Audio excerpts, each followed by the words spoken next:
Ladies and gentlemen, we are back with Ascension number 7 playoffs. Pronogo here, bringing you some action live with Iskatumesk. How the hell are you, dude? I'm really tired. I'm also been tenderized by neblime, so slightly sore too. Yeah, that will happen. Well, we're going to see some neblime action later on today, in about, I think, 3 hours from now is the current plan, but we'll see how long the existing series get us. We're finally going to do quarterfinal number 2. That's what's going to open things up here. iSarCasm taking on Veek7, a nice mirror matchup of the Protoss variety. I know we got a lot of Nerf Toss enjoyers in the chat, a lot of people who think Protoss are busted or annoying or whatever, who just enjoy seeing Protoss die. Well, this is the set for you, because no matter who wins, Protoss also loses. That's true. So plant on plant violence. That's right. It's planticide. So I'm mostly looking forward to seeing what ends up happening here with iSarCasm and Veek. I think this is going to teach us a thing or two about these players. I would say iSarCasm should edge this out overall, but I also don't know how much practice he's had in this matchup and in general recently. I know he's played some matches versus neblime as well. I don't think those matches went too well from him, judging by the chat log, but again, that's all I have to go off of because I haven't seen the replays yet. And then on the Veek side, I know his practice, his time is very limited. So the degree to which he's had PvP practice, honestly, it might have even been before the tournament started. It might have been when he was playing against Hupsaiya, a long time ago now. So it could be a situation where he just kind of has to get a feel for his opponent. Maybe the first game or so will be a bit awkward. If he can lock it into a macro game, that would probably give him the best shot at understanding where iSarCasm's strengths and weaknesses are. But he is going to be starting on his own map. We have the pick ban here. I did post it earlier, and we will indeed see Impetus kick things off. Curiously enough, though, iSarCasm banned Infinite Velocity 2, a map that he's otherwise been very fanciful of. He's gone on that so many times and seems to be pretty happy with the idea of it. But he notoriously took down Hupsaiya with double Stargate. And just spammed a bunch of Panoptises, and that was to qualify for this tournament. So that was all the way back in the Gauntlet stage. Apparently, he's not favoring it versus Veek, and I wonder if maybe that's because Veek has also shown success on this map. For example, in his Game 5 to qualify against Sipiak, he obviously had some history there too. So then we go through the other bands. Okay, Victory Square, kind of standard. Veek doesn't seem to like that map too much, and iSarCasm getting rid of Otherworld kind of leaves us with more standard maps than not. With Impetus, Derelict, Nitro Valley, Sideshow, Highwater being the only weird one that's left in the pool. But that does also mean, Mask, that we have 2 other 4-spawn maps that might be flexed to after this. So I feel like this really could be a macro series. Yeah, I guess it's kind of unusual to see more than one 4 map get pushed through. Yeah, That seems to be less and less common. People usually end up banning out Highwater or Nitro Valley. I guess Nitro Valley in itself doesn't get banned that much, probably because it's still very short distance.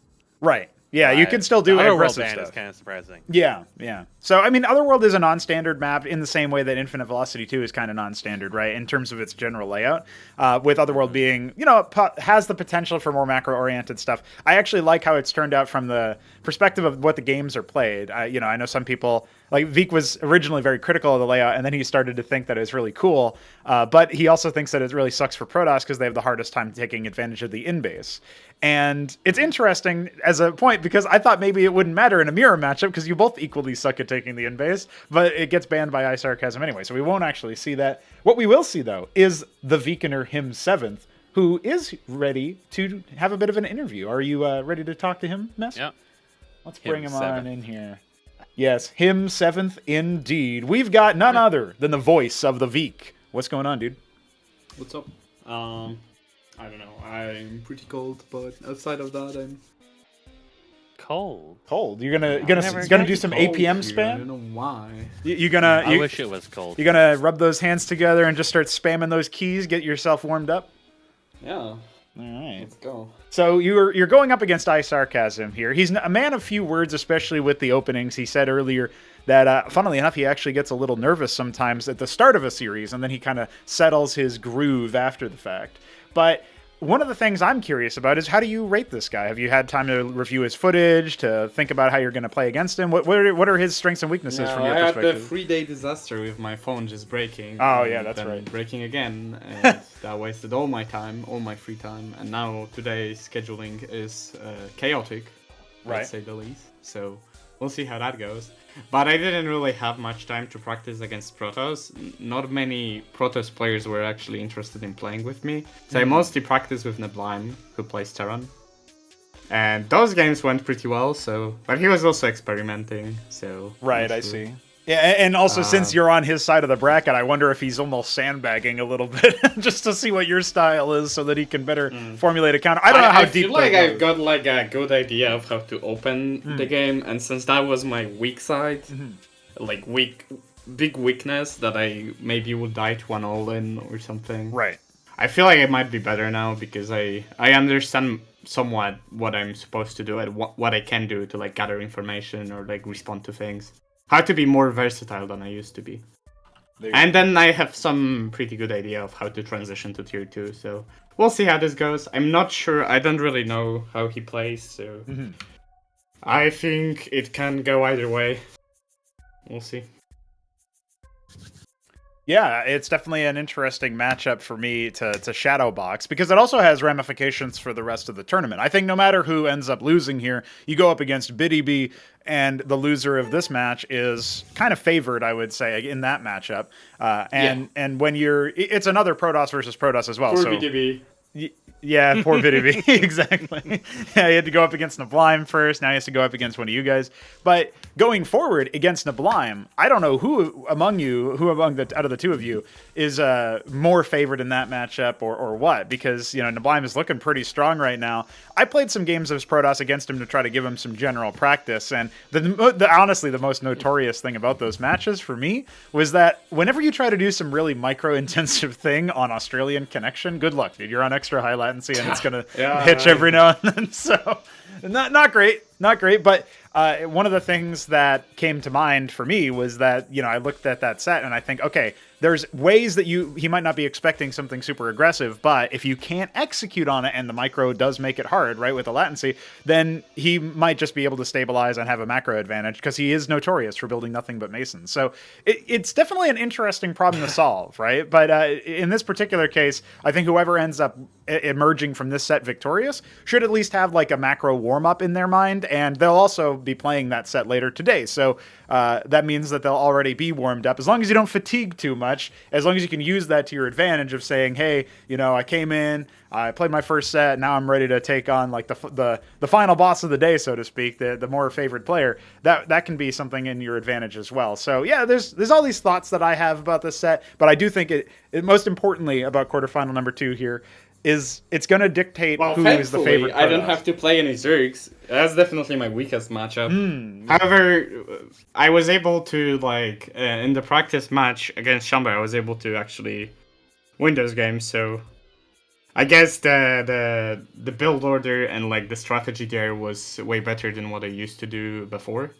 And, the insight that he gave me was pretty useful, and it actually felt like I could eventually...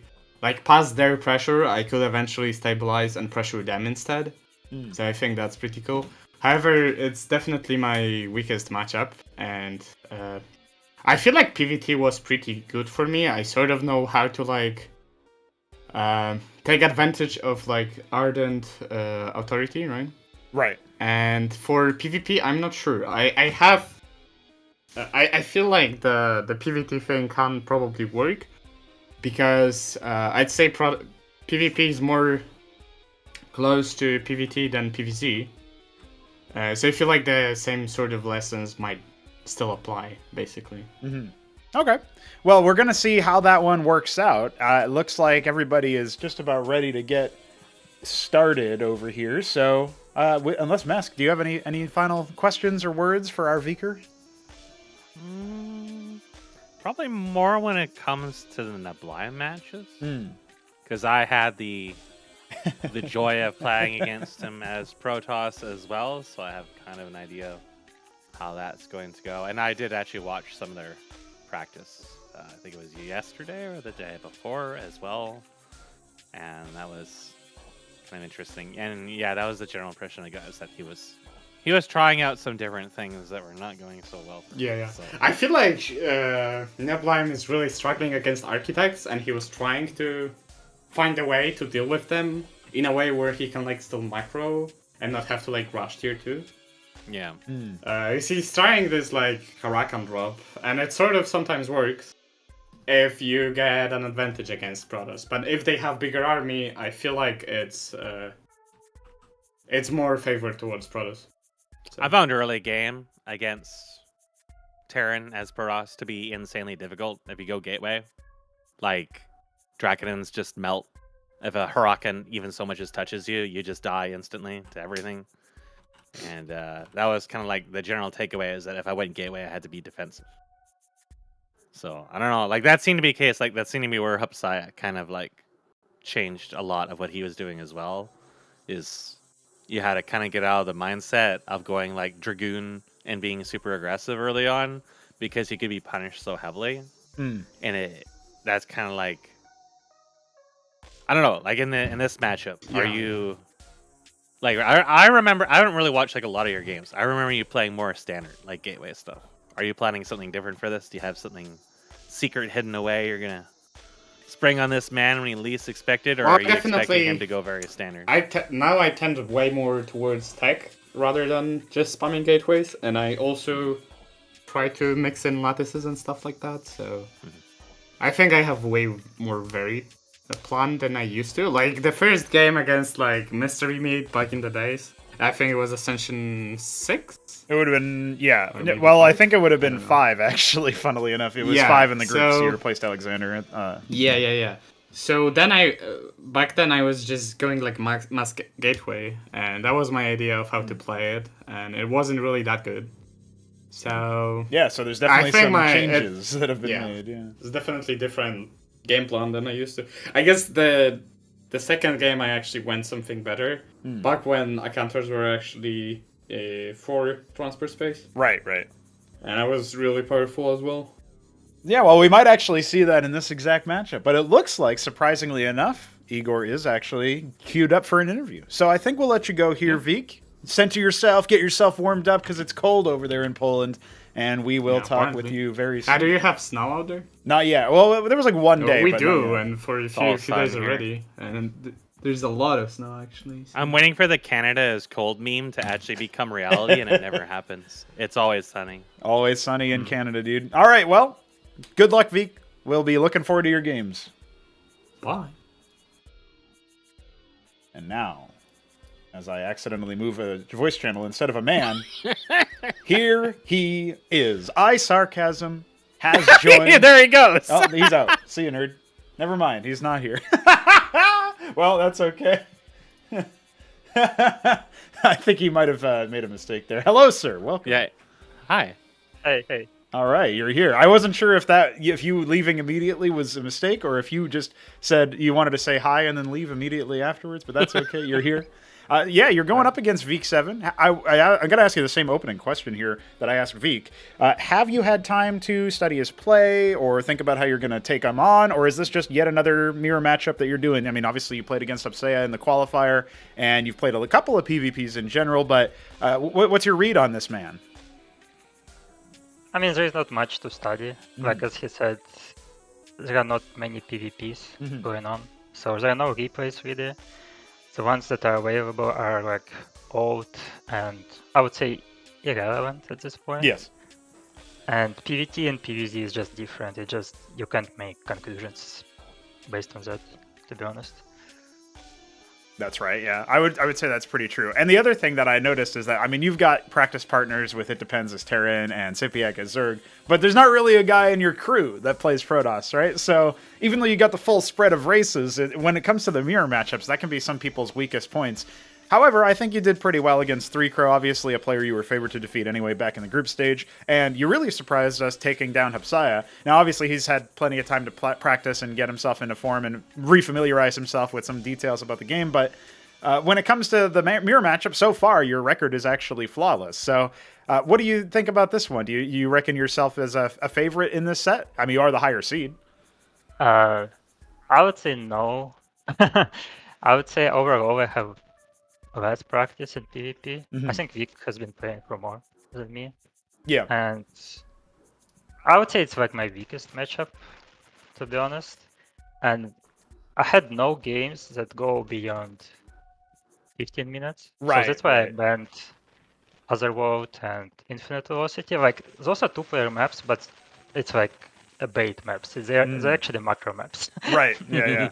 Okay, I see. So you're trying to go for, you're whittling down the pool to maps where rushes or early stages of the game can still be relevant, and then you don't get locked into unfamiliar territory by the sound of it.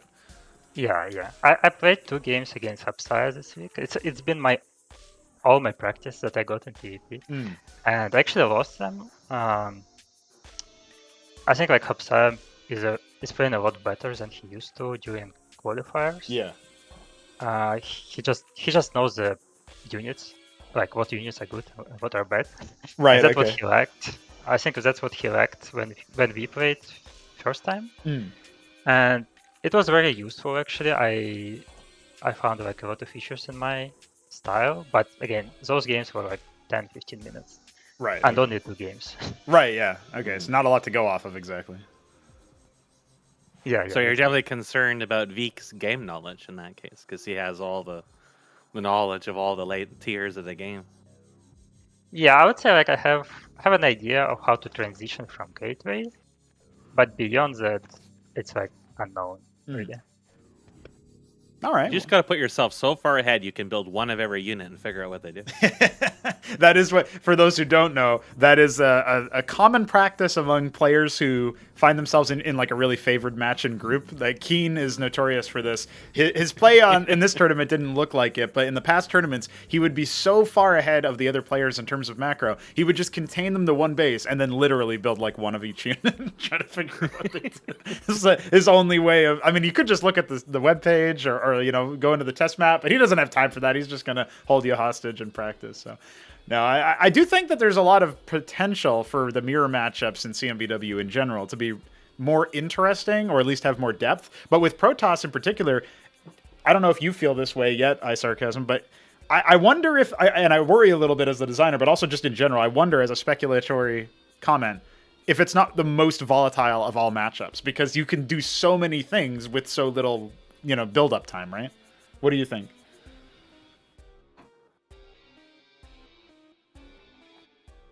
He went silent. I think his mic might be broken. Is he there?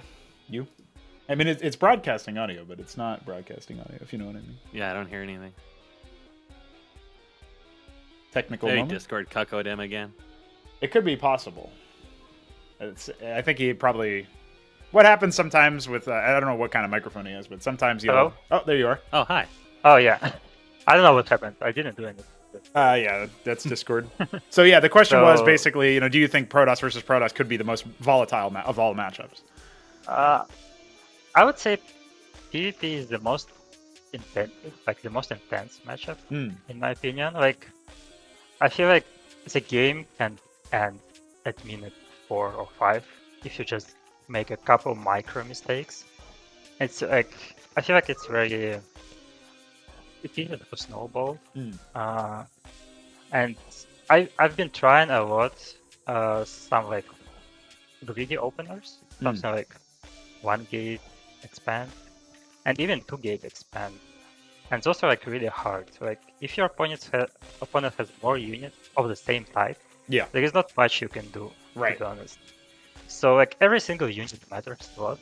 And even if you lose like 2 units for nothing, it's like it's already like pretty hard. Yeah, fair enough. I mean, definitely something where you got to watch out for their production. How much do they have? Like that's where scouting is going to be super important. But if you build like a witness or something, that's going to set you behind if they didn't do it. So there's this internal thing you got to think about. I tried also like witnesses, and I got the scout, but I have less units. Like, substantially less. Yeah. So it never paid off in my experience. At least on 2 base. Yeah, well, we'll have to see if it ever goes past 2 base in this particular set. But hey, it's a best of 5. You got your bands in. We're going to be kicking things off on Impetus. Thanks for being open to talking before the set, and we'll catch up afterwards as well if you're available. And very much looking forward to your games. Good luck. Yep. Good luck. GG's. Well, Mesk, I think that pretty much does it all. I am, as mentioned before, very excited about this set. I think it does tell us a lot about what we should expect from the rest of the tournament, from these players. And if there's going to be dominant Protoss players, if Hupsaiya is going to continue to impress and improve, then we're going to see more of this mirror matchup, right? So it just is a question of who is who and like which side of the bracket you find somebody on. So yeah, are you able to call it at this point, or do you think it's still very much something where both players have a good chance in this? I'm already being interrupted. Well, in that case, this after. Yeah, we'll get started and we'll get back to your question after that. Ladies and gentlemen, quarterfinal number 2. It's iSarCasm versus Veek7. Let's get into it.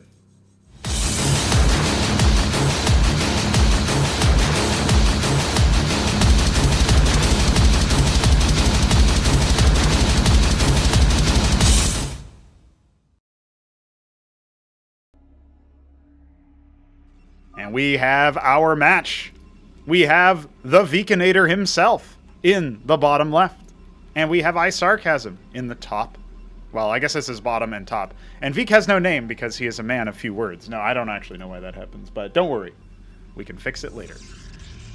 Actually, this is already fixed on pre-release. I thought this was an AI-only bug, so that's kind of cute that it's like that. I'm sure Mesk will be very confused about that later on.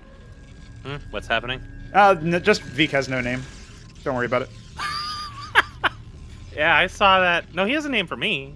No, look on the top. Or does... Oh, what? What? Why? Yeah, that's a bug with DF's code that he's already fixed, but I haven't updated it, so owned. I thought it was AI only, so I was like, yeah, I don't need to change that. What I was going to say is that if Protoss versus Boros is super volatile, we're probably going to find it out.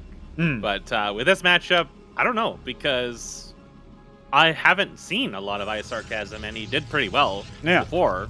I've seen more of Veek, and I know that just judging by the interviews, at least, it's very likely that he has a lot of the game knowledge. Yeah. And that actually, we were looking at the maps, and you were talking about, oh, it's going to be more macro-oriented, and iSarCasm's like, no, I'm banning out maps that look like they're going to be longer ones. So that's very different. Yeah. And, if he goes into the late game, then perhaps Veek becomes, like, substantially more favored. But right. I guess it really depends. Like, as long as he knows what the units do, then he should... There's a lot of tickling. There is a little bit. He should be quite fine here, but Veek is actually drawing quite a lot of attention off of him at this moment. It's really messing around with his workers. At the very least, he does have the Vespene for a Dracoden, but yeah, the first unit will still be a Zealot nonetheless, a second gateway being afforded by that. So this is interesting, because if Veek's Scribe ends up dying here, right? And it could potentially... See what comes out. He might not even see the second gate. So he might not even know what kind of things are coming his way. If the Zealot kills the Scribe, all the better, because then it's like, okay, I'm only up against a Zealot. Surely I'll be better off with my Dracoden that's in production. But, here he goes. Bop. Finally his terror is put to an end. And, like, in theory, he's like, okay, I was a Zealot first. Well, I've got the ranged unit, so I should be all right. And he's going to go ahead and pick off iSarCasm's Scout over here as well. Oof. Instantly bopped. But it's going to be a Lattice follow-up, and iSarCasm gets the Scout knowing that there's no other production structure immediately. So we honestly could just see, like, a full-blown Zealot attack. You've seen me do this to Btyb. This is, like, the higher level version. Yeah. Third gateway coming up as well. iSarCasm is really going for it. Zealots' increased movement speed when they have shields is a lot stronger than you think it is. They're not really, like, especially against, like, Terran, they do just kind of melt. But against Protoss, they cannot put down the same kind of damage that Terran can at early stages in the game. And like, it's all single target, right? It's really, really hard to deal with them if you just have, like, Dracodons. And that's also why Legionnaires are very good against Protoss, too, is because, they just tap you, suddenly they all surround you. And he's even got a Hierophant here as well, which is going to make it, like, next to impossible for anything it takes to get away from the Zealots. So this is shaping up to actually be quite a dangerous attack here. Yep. I think Veek can probably hold this off pretty well. He's going to have 4 Dracodons out.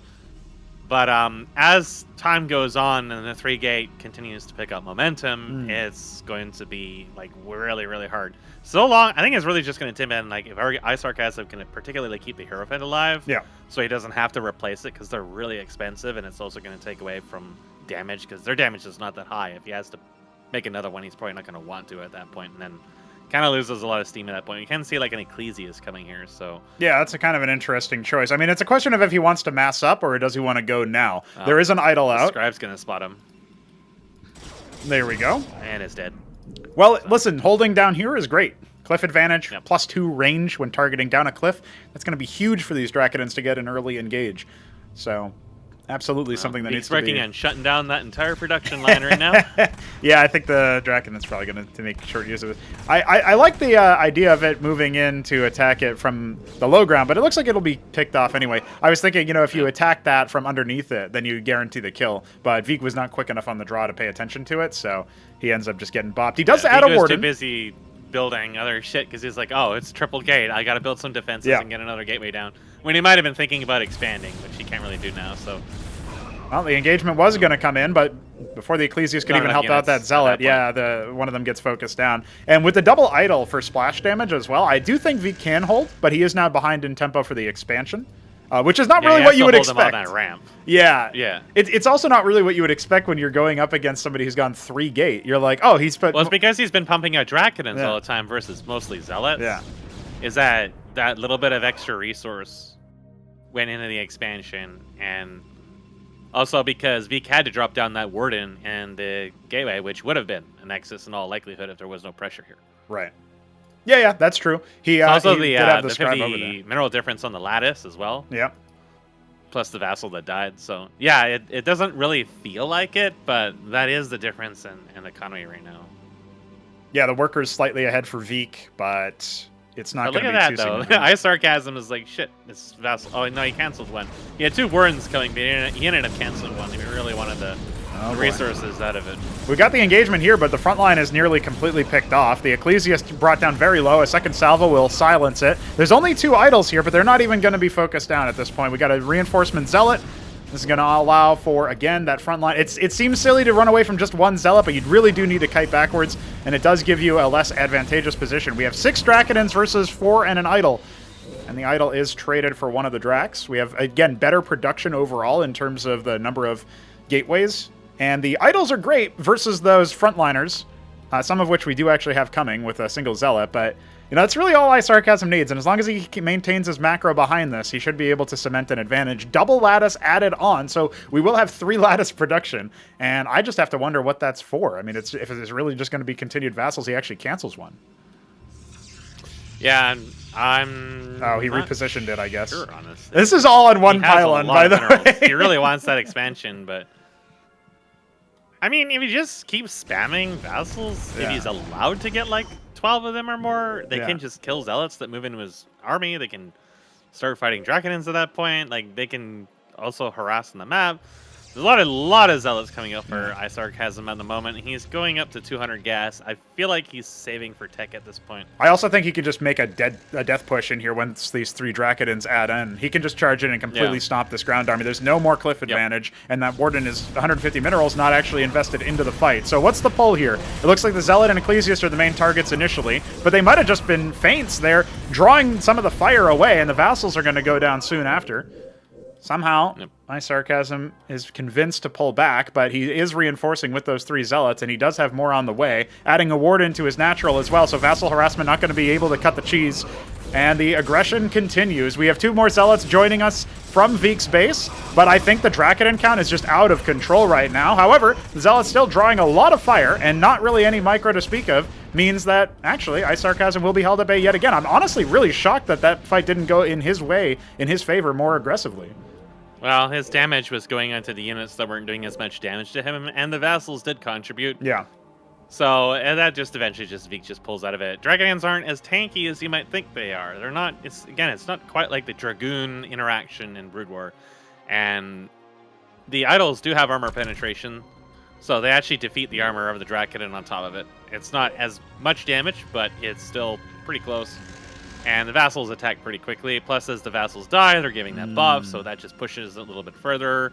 And the Drakodon count wasn't so overwhelming that he was able to easily clean it up without losses in the 1-for-1 anyways. But we can see here that, indeed, he has actuated the gas into double Stargate. Yes. So, I don't know about Panoptises. I don't think I would even try to go Panoptises against mass vassals because you're just asking to get destroyed. But he may not be intimately aware that it's triple lattice vassal at this point. So yeah, but one thing the he can Stargate take does this fight give, here. right, is the land effects, and you can just splash all the vassals to smithereens with 2-3 land effects, especially if they aren't going to be focused down because maybe the vassals are busy trying to. How many people want to make land effects though? Like it's not really super common. He is going to make them.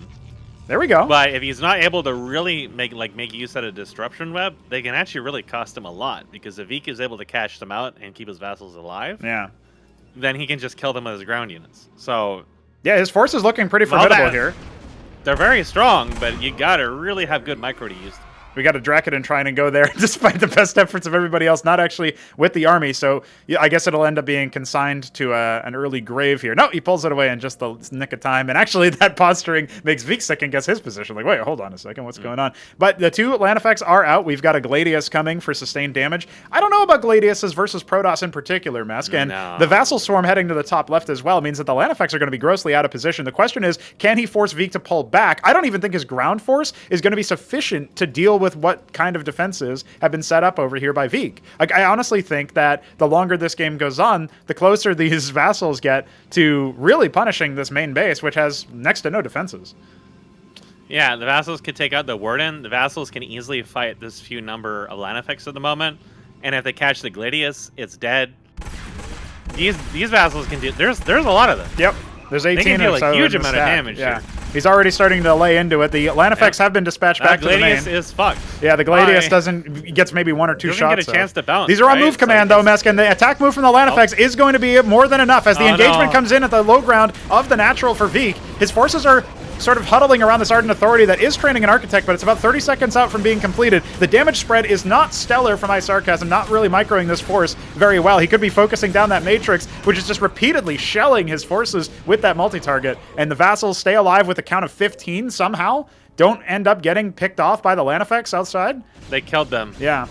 They killed the land effects. That's just going to overwhelm the rest of the ground army here for iSarCasm. He has 5 Drakidins, a couple more sort of strewn about. More land effects and Gladius is being produced right now, but I'm not sure that it's going to be enough to stop the steamroll. There is a 3rd base coming for iSarCasm, so he does maintain the macro advantage. Particularly with workers, though, that has been caught up massively by Vik. Between the sniping and his own regular production, it was like 38 to 55 at one point, and now it's about even. Yep. Well, the Vassals did a lot of damage, killing the first Gladius, and I'm pretty sure they killed the 2 land effects because I saw some rubble there and I couldn't find them. Yeah. Now there's only 1 with no kills. Maybe they didn't? I don't know. They were somewhere that wasn't anywhere near where the Vassals were. So I know the Vassals just moved through them, but maybe they just like moved past each other. In either event, most of the Vassals are still alive, and at this stage, it's going to be a number of land effects that can be a problem to deal with, but if he really wants to, he can just kill them. Oh, he's got to watch out, though. He's clumping up all of his forces, and the land effects are not being focused down. So that's a lot of Vassals that go down here. Pretty much all of them. Died. Pretty much all of them are dead. He could have won this fight, but he Yeah. could have won it with the Vassals intact, really. Yeah, another land effect is going to charge in and try to disrupt the Drakidin shots, but he has too few units. yeah, though, the Architect and as well. Too spread out. Just the Architect immediately shelled that land effect when it came in. That basically took out most of his shields, so it became a lot easier for the Drakidins to lay into it. And yeah, there are no defenses in the natural. There's an engram warping in the main to deal with any additional vassal follow-up, but there's only Gladiuses coming, and that's not really the choice du jour, I think, when you're talking about architects that can attack from so far away. This one, yeah, at the very least, vassal you is want still Exemplar to help melt Yeah. the front line as fast as possible. Also, I mean, honestly, at this Gladius point, a switch takes into too long. Panoptus, it would be expensive, but it would be understandable, right? Now, the third base being pressured as Vik is setting up his own.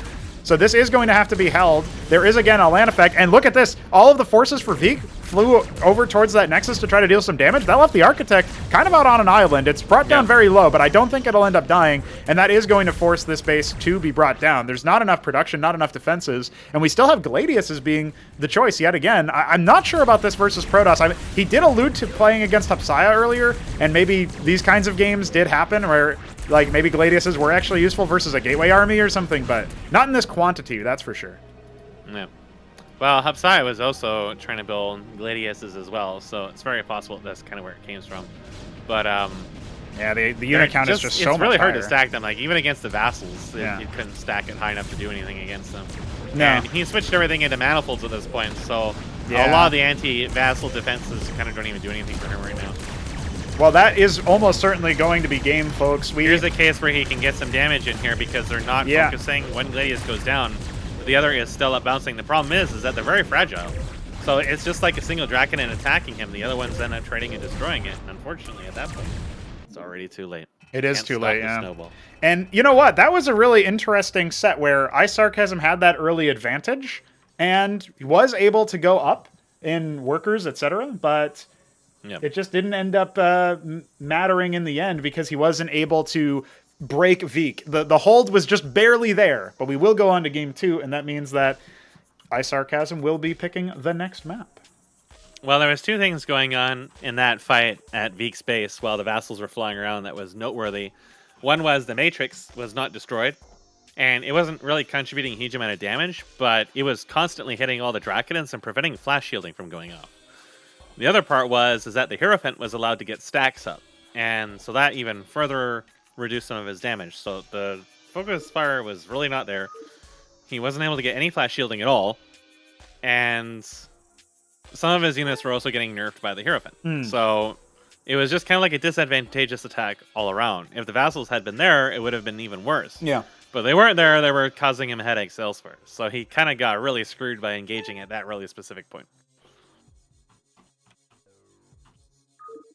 Yeah, I think looking at the way that game worked out, I loved the back and forth, and I loved the 3-gate committal into being able to take an early expo, like showing that you can still try your best to transition away from that. I don't know what would have happened if instead those resources had gone into, an extra gate or, a faster Stargate or something. But it was really interesting to see vassals of all things end up defining the way that matchup went. It was quite surprising because I was definitely predicting that the land effects would do better, but you do need, like when you're talking about 18, 20 vassals, 18 of them was the count when they raided the main. That is a situation where suddenly the land effects, not being in the right position to take advantage of that, they do need the best case scenario engage if there's only going to be 2 of them. But you saw the way that when they were flying past and they were attacking. Yeah. They only got like 1 vassal kill in still. Right. And they got a lot of shots off. So the vassals can actually turn around and fight them when there's only a few of them. Especially if they're split up, then you can trade very favorably in that regard. I mean, they gunned down a Gladius in just a few moments. So, yeah, I really like the fact that we also saw the land effects find a great success versus the vassals, but at that point it was just too late, right? We were thinking about the 9 o'clock position where Veek was trying to set up his third. He gets the cancel off, but then he counterattacks. And despite the poor architect positioning, at that point, iSarCasm just didn't have enough gateway units to really make a difference. Yeah, he didn't have enough to actually engage at that point. So the architect manages to escape. And even if he had killed it, it wouldn't have made a big difference because Veek's army at that point was huge. He had turned all lattices into spamming manifolds. So he still had like Draconins and then a ton of manifolds. Yeah. And then more architects were on the way as well. So, there wasn't enough time for iSarCasm to reinforce his army that he had lost in that attack on the 9 position, which he managed to kill all the vassals. But at that point, they had kind of done their point because he continued to make 1 or 2 land effects after that. And the land effects he had at that point had died. And then he had lost 1 in the middle of the map along the way. So he had very, very little other than the Gladiuses that were coming at that point from the Stargates. Yeah, it was really quite interesting to see that. I think when we're in a situation where what you expect out of that matchup is, somebody gets an early lead. Like what happens in all these mirror matchups, right? In all these RTS games, you get a lead, then you should be able to win. And the lead wasn't insignificant. We're talking about more than 10 workers at one point across the 2 bases. We're talking about maybe a minute or 2 minutes, maybe even more, where the Nexus was finished for iSarCasm, but it was not even, either not started or not finished for Veek. And yet, because Veek had the better sort of composition, he was actually able to come back from that deficit. He also made some very good moves with the vassals, where it's kind of risky in theory, but he had invested his, sort of consolidating his position with the resources and the extra sort of defenses in the natural that made it so that any counterattack would have been fruitless. As we ended up seeing, he wasn't even really able to make it happen. He maximized the chaos, but iSarCasm still couldn't finish the job. Now we're going over to Sideshow, which is a map that, again, iSarCasm has selected, so he has some idea of what's going to happen here. He's, that last map, obviously Veek made Impetus, but he also selected it for this set. And we're going to have to see what ends up happening as we get into things. We'll just wait for iSarCasm to give us the signal, then we'll get started.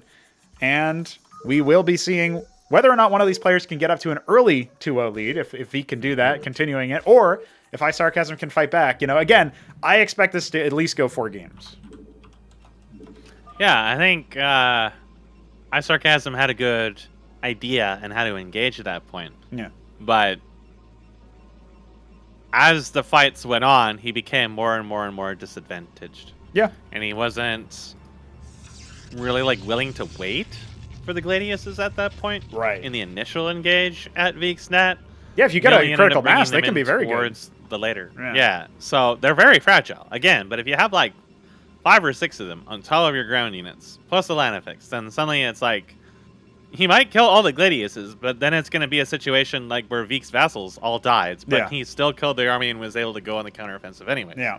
Because he still had an army left. So there was engages at that point where they just became really, really unfavorable to push to that point. And it felt like he should have sat on his third base and turtled a little bit and then just, built up a larger army, get more production down, and then decided to go on the offensive at that point to try to stop Veek from taking a third, and then going back into the rotation of trying to be oh, now I have an advantage on eco, now I can just keep being super offensive again. But that did not happen.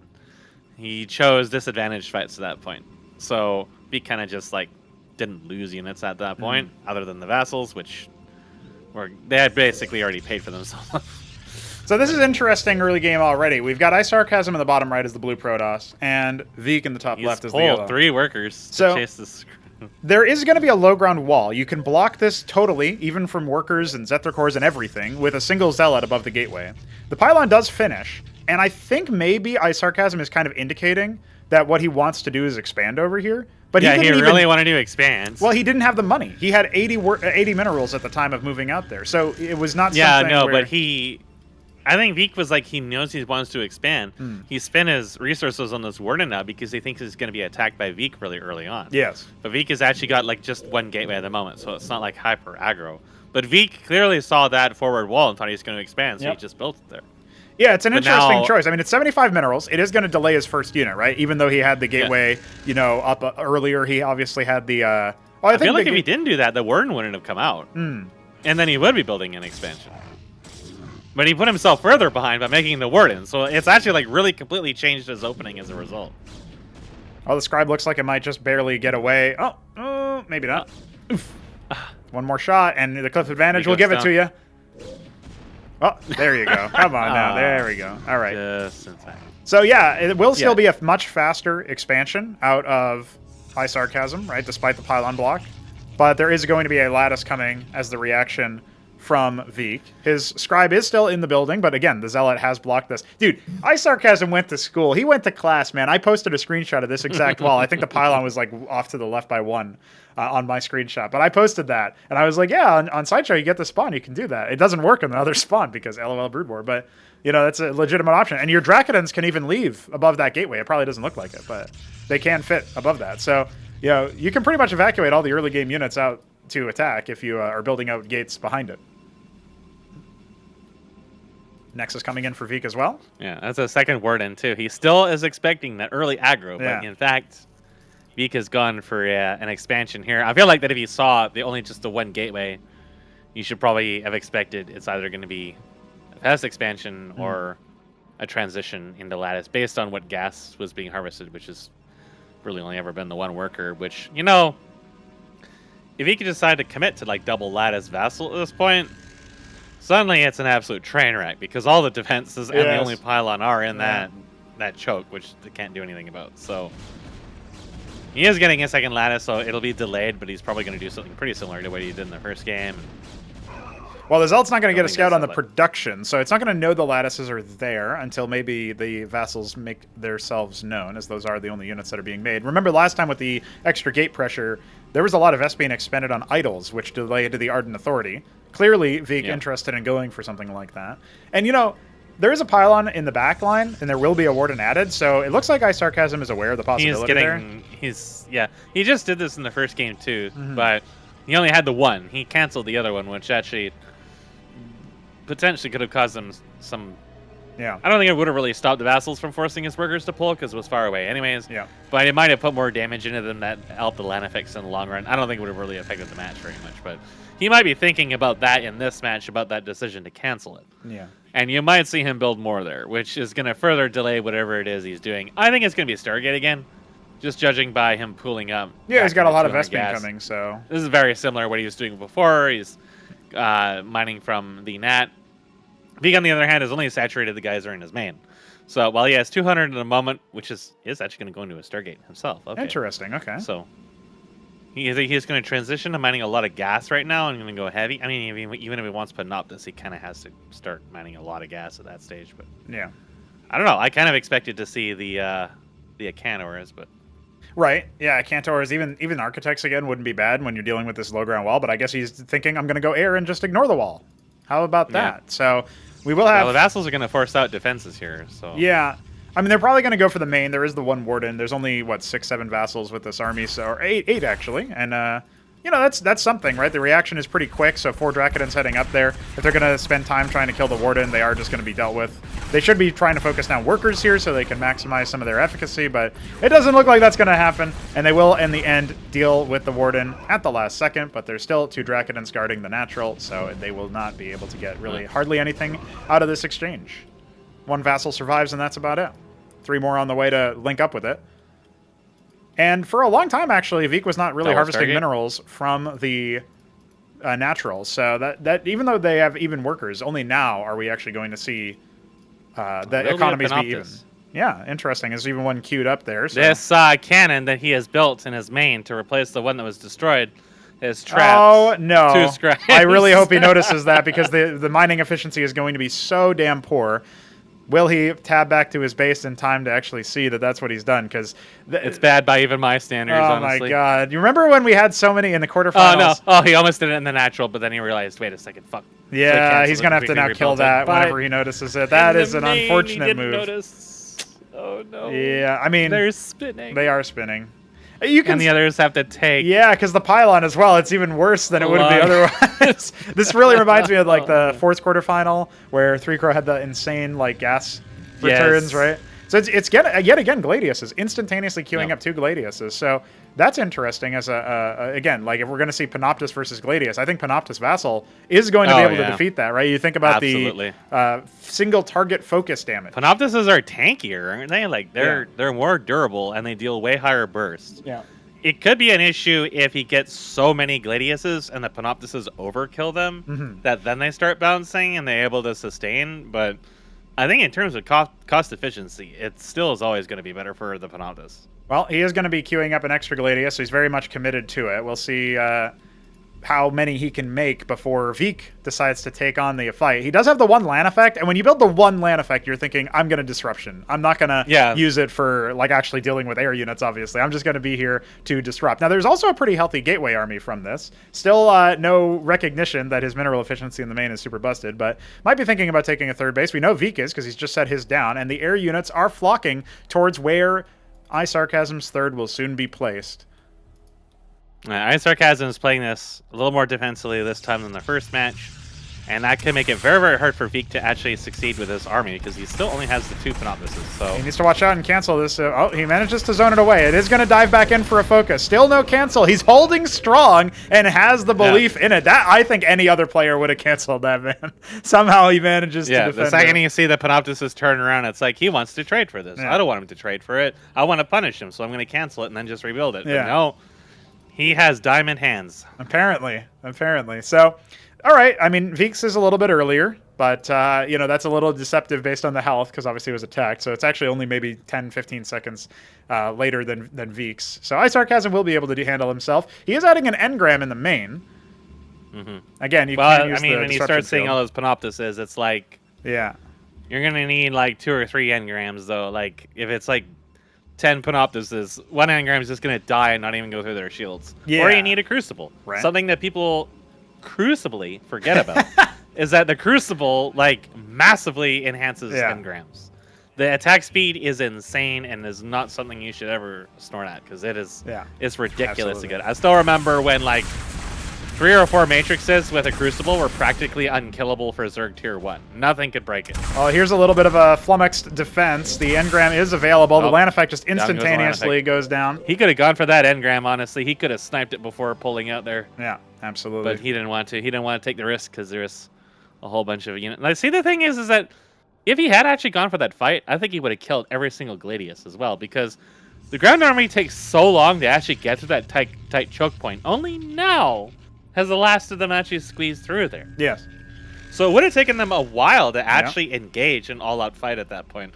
There is a possibility he could have taken a ton of damage if he had realized that and just killed all the Gladiuses, and maybe he would have gone for a full trade at that point, but I think he would have gotten a huge amount of effectiveness out of it. Meanwhile, now they have to squeeze out to get here, which is going to lead to another land effect dying. Yeah, it's just so close, so fast. Now, the Gladiuses are being engaged upon, but it looks like only one of them ends up going down. He doesn't want to fight this after all with all the Dracodons. Yeah, all the Dracodons were there a lot faster this time, so yeah.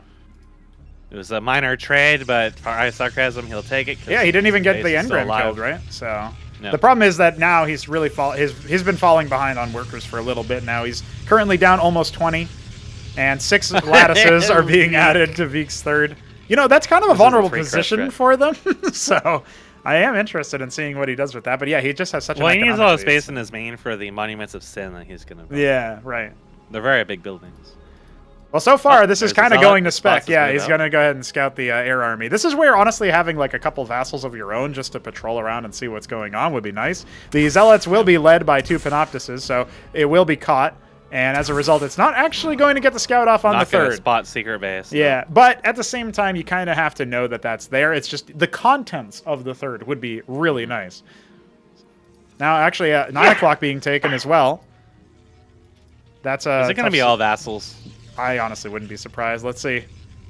Simulacra. Okay. Sims. Okay. He does have a pretty sizable gateway army of his own with some manifolds and idols mixed in there. So at some point he can try to go for some sort of death push. But the question is, you know, like, is that going to be sufficient versus the Gladius spam, right? Maybe that's what he's thinking, is that the Gladius bounces won't kill the Sims that much, so they'll just end up multiplying.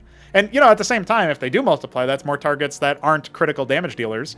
Now, the ground army is moving down. The air army will be... Good responses there. Yeah, moved backwards as a result. He must have seen them moving in from the mini-map, and then he was like, oh, shit. Yep, and when you're thinking about that, now the ground army actually relocating for Veek. He wants to see if he can use this could be really bad for iSarCasm, because this engram is a lot longer range. Oh boy, all the Gladiuses. He does need to target down onto those Panoptises, and there's land effects out here that are dealing some damage, but they're not actually activating their special ability. Kiting backwards, more reinforcements coming in. These Gladius is staying alive a lot longer than we thought. land effect shuts down so many units. Yeah, that's going to be a pretty big deal. His own Gladius ends up going down as well. He's trying to shut down the Gladiuses, but I'm not sure that it's going to be enough. Where is the disruption field from iSarCasm's land effects? He's got 2 of them left alive. No, they both end up going down instead. Balls are bouncing. They are, but at this point, there's nothing to keep the Gladiuses alive, and that is going to be the wipe of the army. You saw at the very end, there's so many wounded units from the Gladiuses. You can see the potential there. Yep. If maybe he had used the disruption field out of the land effects, that could have been the game difference, but honestly, that fight was a lot The one disruption than I web thought. from Veek shut down so many units for so long. Like those units had not been shut out, and he had 2 land effects in there that were also shut down. If he had just flipped those disruption webs on and moved them in, iSarCasm probably could have pulled out of that. Yeah, he's going to go ahead and try to take would his have own. just kept shooting him, right? Yeah, the engram was still there, active in the fight. It definitely made a difference. It only has 2 kills, but that doesn't tell the whole story in terms of damage dealt, right? It did a lot of initial damage when he moved in and tried to navigate away from him. Honestly, yeah, that's a stat we should add, is when you hold shift or something, it changes from kills to damage.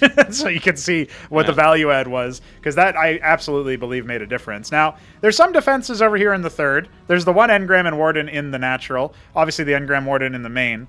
I don't know that that's going to be enough here, but there we go. Yeah, Veek won't be able to take that third for sure, because all of his air units are going to die trying to dive that, and everything he has a short range, so...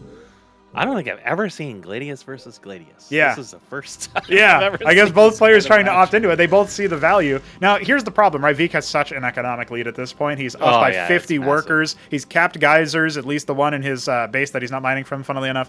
And he will be able to start setting up some defenses to capping prevent geysers is such a big deal for Protoss. Absolutely. Every single game I played against Neblime where I survived longer than 2 seconds, it was like you hit like the tier 2 stages of the game, and it's like you get so gas starved.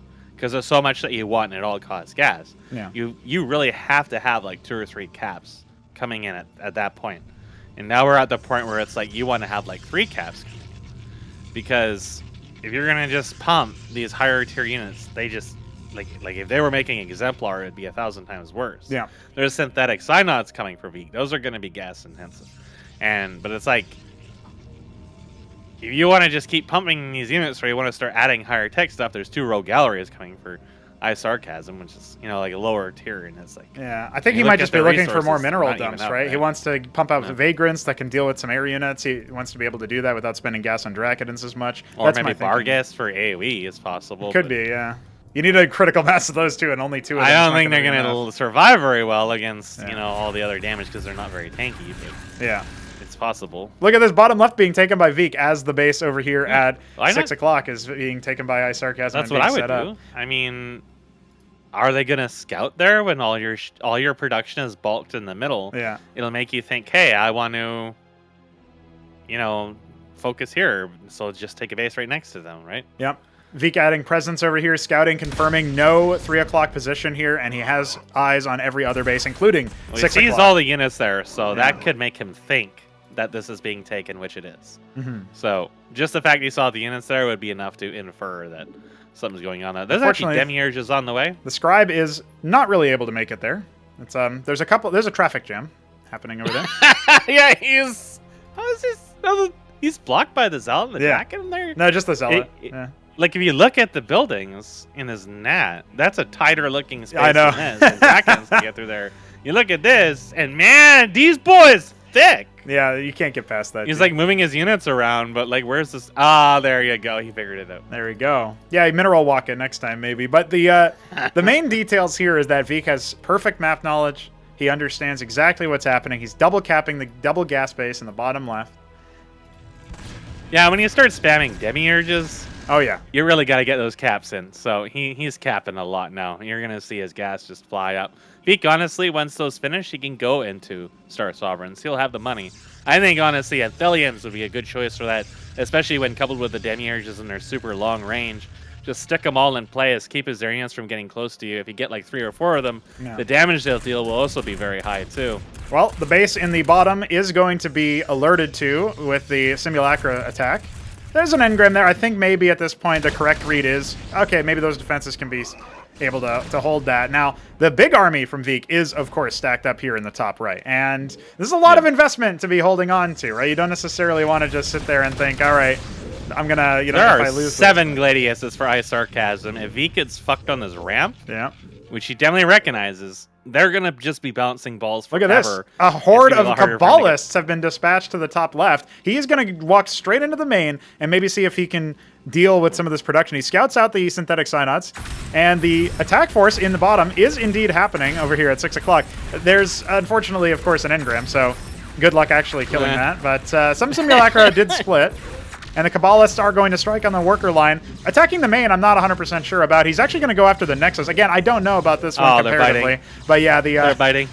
the drill, the attack move. The scribes are biting the Nexus! Oh my god.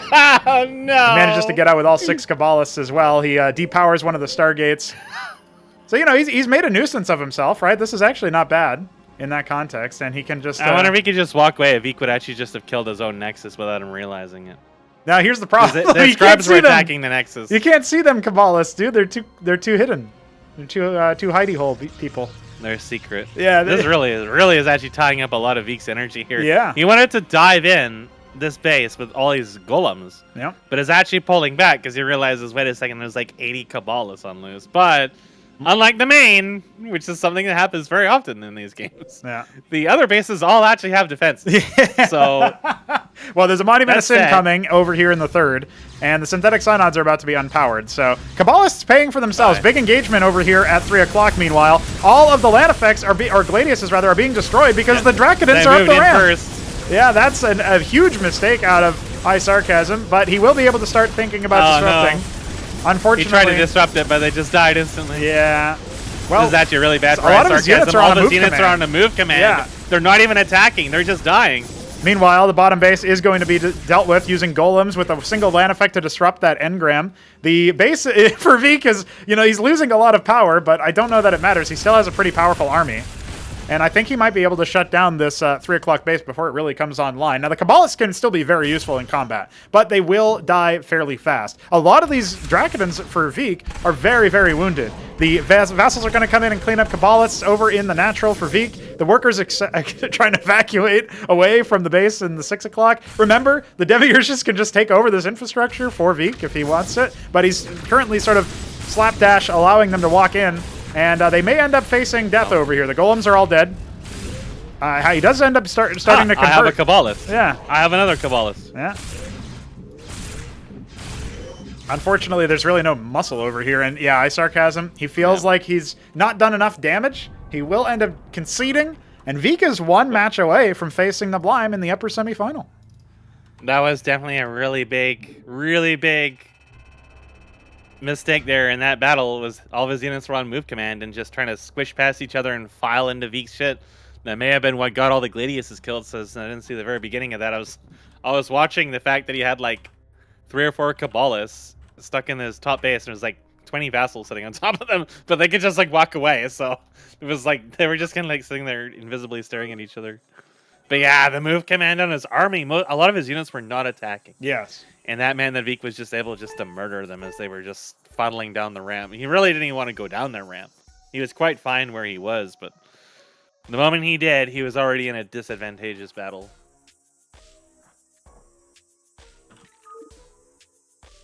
Well, the lobby is up for Nitro Valley. 4-spawn map. Does iSarCasm have it in him to start off a reverse sweep? That would be necessary for him to make it in. And a strong showing from Veek, and maybe not as strong as I was expecting from iSarCasm, right? Like, you think about it, Veek doesn't play as often, and, sure, he might have the knowledge here, but he's just looked better as a macro player, and iSarCasm said he thinks it's his weakest matchup, but I wonder if he's getting psyched out. He's not playing to his usual level. He's specifically not really playing his usual style that we see, which is kind of interesting, right? I don't know. The obsession of massing the Gladius is so strange to me. Like I'm not sure where that's coming from or why both players are spamming them, because it just doesn't really feel like it's that good in this matchup. Veek is like, when in Rome, I might as well try it. But iSarCasm, he had the idea for a while now. There's never a single exemplar. There was like no Argosies at all, which was just honestly astounding on it. Like you would think that the Empyreans would have been great for this. Didax would have helped a lot, helping stop the balls from building up and things like that. Or, like AoE, like Patriarchs could have been great against the stack Severians. So it was definitely like a very non-standard set of matches so far. Yeah. An interesting sort of set of where you get to see all the different tech options, or at least some of the different tech options. I think the Kabbalists in the sort of mid-game, the really Kabbalists did a lot of damage. Yeah. And it like, this is something we've seen, again, several times, is people are going to build a bunch of defenses in their expansions. Yeah. But the main has nothing in it. Or like one and warden, that's something right? I've noticed more and more, So, like, you don't expect people to do that kind of transition because, the Kabbalist is low tier. Like, I kind of thought he was going to go Bargus or something like that. But they don't really do that. I didn't think it was going to be Vanguards. I thought it was going to be... Or Vagrants. I thought it was going to be... If it wasn't going to be Bargus, that it was going to be Kabbalists. But I thought the Kabbalists were actually going to be for military engagement. Because if you go behind him and then attack and he tries to run back and then there's like a dozen Kabbalists there and they just kill all your shit, then suddenly they're really, really good. But no, you can apparently just walk into their base because there's actually nothing there. There's no detection, no defenses. Yeah, I'm really quite surprised that we ended up seeing that exact set of strategies out so far. But they have been games that have gone longer than 5 minutes, right? So, iSarCasm said 15 minutes was the upper limit. He managed to cross it in that last match. So let's try that again. And we do indeed have iSarCasm in the top left with none other than Veek in the bottom left. It's going to be vertical spawns, and usually vertical spawns means air units. But, we would have said that anyway in this set so far, with Veek favoring the Vassal and iSarCasm favoring the double Stargate. Veek once again going for the Pylon Scout. It's his favored opener here. He's not really interested in sort of changing that up, and iSarCasm just ends up getting a later pylon, usually scouting after his gateway, but this time he will also pylon scout just a little bit later because this is a 4-spot map and he wants to know where his opponent is. Both of them going the wrong way, Mask. This is a recipe for fun. Yeah, both players opting for the Stargate. I would expect to see it again in this match, regardless of what the spawn positions were. Yes. iSarCasm, however, might be looking to try to end the games a lot sooner because he may be feeling the pressure from the fact that he keeps losing in mid-game. Yeah, I'm a little bit worried for his mental, but let's see if he has got what it takes. He's never been in a situation where he's been facing, series point for his opponent's favor. He's never been down 0-2, or he's never even been down 0-1 in a best of 3, right? He's always just won. Will be his first series loss so far in Ascension 7, yep. Gauntlet included. So this is kind of a momentous occasion in theory, and an End Scout from Veek, shout out my boy Necron, is heading up there to the top left. That will mean that he is going to spot his opponent a little bit sooner. By the way, I feel like some people do End Scouts without really knowing why they're there, but usually it's because people will build stuff in the middle of the map, so you'll scout proxies with them. I don't see very often anybody ever building stuff in the middle of the map, to be honest. It's always like it's in your nat, or it's off to the side somewhere, like that one place in Derelict, but yeah, very, very uncommon to actually see it in the middle of the map, especially on the 4 spawn. I think it's like those Btyb games are like the first time I've ever really seen that, actually. Yeah, and look what it did for me. It can do that. Because, I mean, it's like, if you're going to get your proxy attacked, and you're going to build, like, cannons there, you want it to be somewhere where you have to force them to fight it, otherwise they're just going to ignore it. Similarly, if you want your production to be a proxy production, it needs to be closer to them. And they also may just bypass it. Middle map, I don't know. It just feels kind of strange, but it also feels like you want to catch their worker if it's also going across the map, because that gives you a hint. But yeah, absolutely. Now it looks like it's going to be the same bog standard opener that we saw in game 1. Veek has run this opener in all of the games so far, but iSarCasm has pivoted to 2-gate after the 3-gate did not serve him well on Impetus. We'll see if he ends up going back to 3, or if he sticks with 2 and just tries to expand behind it. Right, he's obviously not banking money right now. Comparatively, Veek has a pretty high amount of minerals. He will go ahead and queue up another Dracodon to start spending some of it. And it's going to be a Manifold first. So I think he's anticipating an early aggressive push, whereas we can see from the formation here, iSarCasm is just going to guard his ramp. So looks like more passive play, yet again, similar to Sideshow, but without the low ground wall. Yeah, he also went Vassals both openers in the last matches, so he probably figures that, given that they were not very effective in the second match at all, he's better off just saving his money and building something at this point, probably with the eventual intent of actually, I wouldn't be surprised if he ends up making a golem out of here at some point. Yeah, just some to have sort a of beefier front front line, and so he can just keep making Dracodons out of the gateway. Well, you know what he said to us when we were dumb phone posting after the last playoffs was, he says golem and he means idle and vice versa. So you could be correct in 2 ways, according to him. Yeah, that's true. And Zealot is going to take a couple of shots here, reveal the Manifold and the 3 Dracodons. Now, funnily enough, the Manifold is the same mineral cost as the Vassal. It's just 25 gas as well, which obviously bites into it a lot. But I always describe it as half a Dracodon in terms of damage, durability. It's actually a little bit better than half when it comes to the damage, but the idea for it is that it's sort of this core backline unit that you can make, but it's fairly fragile. And when you're going up against Gateway, that's great because your opponent doesn't have any splash, so it's not really like they can deal a lot of damage to it at once. And there's going to be 1 Vassal. It will tickle the expansion, which is about halfway done before Veek's even thinking about starting his own. He actually cancels a structure that he had making so that he can afford his Nexus a little bit faster. But yeah, this is going to get yet another pretty heavy macro advantage for iSarCasm. He even manages to escape with a Vassal because the units were on a move command and not on an attack command. So it never got tagged by the Hierophant, and it just calmly walks away. And when you see Hierophant and Ecclesiast as well, I mean, you got to think to yourself, okay, that's a lot of Vests being expended. And Veek will indeed scout that if he moves his Vassal a little bit further down. It's just going to confirm what's going on over here, what's happening. Oh, he walked into it. Yeah, that'll be it for that. Total Vassal death. But it's a lot of Manifolds. Like this force will be able to hold out against a push from iSarCasm. So that's not going to be the case over here as far as, what these players are thinking. Nexus is back up on operational. But again, even before so funnily enough, before the point that the Nexus is finished, we actually have 2-3 worker advantage for Veek just based on the macro cycles alone. And it's an Ardent Authority out of iSarCasm going for the heavy hitters. Yeah, not a bad choice at this point. I definitely would favor the Ardent Authority over Gateway than I would Stargate. Oh boy, Just this is a Stargate bit of a is so fragile. awkward engagement from Veek. He is going to lose 2 Dracodons, and indeed the Hierophant will even secure a kill onto a Manifold, which is otherwise usually more nimble. Ends up trading all of that for 1 Dracodon. iSarCasm is going to go ahead and station his remaining ones up on the high ground. Hierophant being the only Strider on the low. Got 1 Dracodon coming up here for Veek. Just probably a misrally. Well. Oh no. How did it get over there? Just barely. Don't worry, he's now the 3 are chasing him. No, So, okay. With the Ardent Authority about to finish, we don't have any additional production out here for Veek. He's going a little bit light on the military side. Workers are basically caught up. We'll see what the unit is out of the Ardent Authority now that it's done. It's going to be an instant Architect. So this is going to be, I think, a 1 Architect push. Reading iSarCasm's, rally points and setups, and funnily enough, an Ardent Authority is also coming for Veek.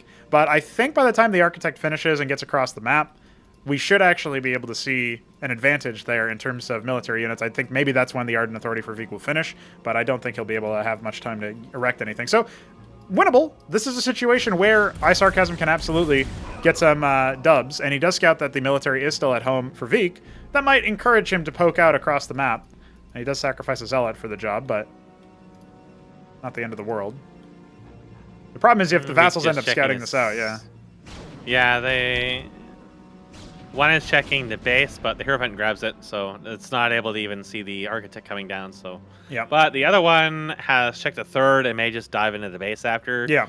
Just to see what the tech is. Because he has to think that he's doing something, because he hasn't moved it at all. That usually means you're doing something. Yeah. Usually there's some kind of tech happening. The question is what? Well, Architect on the way for Veek. Assume it's a Stargate again, which is why he's building Wardens here and there, but... And that would be a safe assumption under normal circumstances, right? But the Vassal is going to dive in and scout the Ardent Authority. So we can see that there is indeed a pivot. The Dracodons are indeed going to pop out here, but the Architect will reveal itself. So at this point, our players are basically in a holding pattern. The same thing. Yeah, they're not too interested in attacking each other just yet. Because as soon as iSarCasm moves out there to posture, which he should do, he will obviously have a 2nd Architect, and his tempo is a little bit faster, but there's actually a 2nd Ardent Authority coming for Veek, so that's where his gas is going to be, whereas there's only just the Gateway here being added. So we'll see maybe more Zealots or some other kind of frontline thing. Would love to see something that can dive onto the Architect, honestly, like Mass Legionnaire in this situation, if you can keep the rest of your units alive, can just overwhelm the Architect immediately, and it's even in this situation. Big Scribe misses the army, and the Vassal misses the army, so this will be kind of unsurprised. He can actually snipe this Architect here. Yeah, he might have wanted to dive into there a little bit faster. The Architects are indeed firing off salvos. The Warden goes down very quickly. Remember, the Manifolds can still be very effective here, and now it's kind of the inverse situation where Veek wants to try to snipe down the enemy Architects. Dracodons can turn to fight Veek's own, but I'm not sure that it's going to matter too much. Yeah, actually, he will be able to put it down, but again, he's got double Architect production, and he's got a much more superior sort of ground force at this point. So iSarCasm overextending a little bit here. This could be disastrous. Yeah, he moved in to try to snipe it, but he didn't commit to sniping it, so all of his were in a disadvantageous position. Yeah. Especially considering Veek's army was a little bit above him and not really that far away from them, so he just kind of moved in and wiped them up. Yeah, the problem here is that he doesn't really have what it takes to hold back the front. There's more Architects being produced, 2 for every 1 that iSarCasm can field. And he has no melee, no frontline, just Dracodon Architect. And this is where, again, you can make a pivot with less resources. You can go for a couple extra gates, or maybe Grand Libraries for Amaranth, something to jump onto these Architects to reduce their damage. It's iSarCasm's turn to have cuckold rallies. Oh boy. When she spots the Vassal move out. Very dangerous. Very dangerous. And it's dead. It's dead. But the 3rd base is coming online here for Veek. His workers once again stretching ahead. We'll see that happen ever more as his extra base starts to get added to the repertoire. And only now, as that one comes online, that's when we're going to see... Oh no, oh no. Okay. Never mind. It's saved. He was about to trap an Architect. I mean, he blocked off his main. I don't know if they can get past between the ramp and that lattice there. I think that the Architect cannot, so... Pranked, TBH. I'm having a Hupsaiya moment here where He managed to like make his Uptectons move like 2 bases worth of distance around his net. Yeah, that's true. And they're so slow now that it was actually like physically uncomfortable to watch. Yeah. Well, again, I mean, we're going to settle into a point where the defender's advantage will kick in if Veek decides to counterattack. Yeah, there's still architects coming from iSarCasm. He doesn't have any really like long range stack defense or anything here, but his economy really isn't any notably far behind at the moment. His third's going to take a little longer to actually come online. Yeah. But I don't think it'll be too significant at the moment, as long as he keeps pumping workers. He's also adding positrons, which I guess he's, hedging his bets versus any air transition or mass vassals, and we do actually have 4 lattices worth of vassals coming, so... And look at that, the architect cannot move down the ramp. Good job, Veek. You did it, Veek. Yeah. Oh, it's horrible. And with that matrix being added to the mineral line, he also can't get it past Yeah, that. he's really walled in there. He's still making another one. Just spinning. It's a static defense structure. That's all. It's a wiggle defense structure, really. Yeah. So Static wiggle structure. It looks like iSarCasm will actually be the first to cap a geyser, curiously enough. In his third, no less. Well, it's the prostate stage. Okay, he might be going for pariahs here, but honestly, I want to see potentates. I mean, I don't really want to see potentates. Big finally realized it. Yeah, there you go. I don't really want to see potentates because of their visuals, but I want to see potentates because I feel like they could be pretty good. The problem Potentates is currently have a bug where when you make them, they make an effect sound instead of a voice line. Yeah, you're welcome. That's like I when was really confused that playing against Neblime. I kept wondering what the fuck is that sound. And I realized, wait a second, it's them. It's them. It's them. them. No, the vassals. Okay, the vassals are taking a It's shellacking. a disaster. The one zealot. The one zealot. Fucking you up. He's fucking you up. Dude, there's 7 architects at this army. That's scary. Well, there's only 5 for iSarCasm, and again, he has the closer reinforcement point. He's going to have a 6th soon. Prostration stage idle right now. Veek annihilated in the bottom right as his worker went to scout and was promptly stepped on. Yeah, I think he's trying to take another base here, but it's going to be blocked. And actually, that means that both players will be able to take it at around the same time, curiously enough. Yeah, iSarCasm just focuses on the... oh, no, the scribe wasn't sent, actually, so never mind. There is a pariah coming.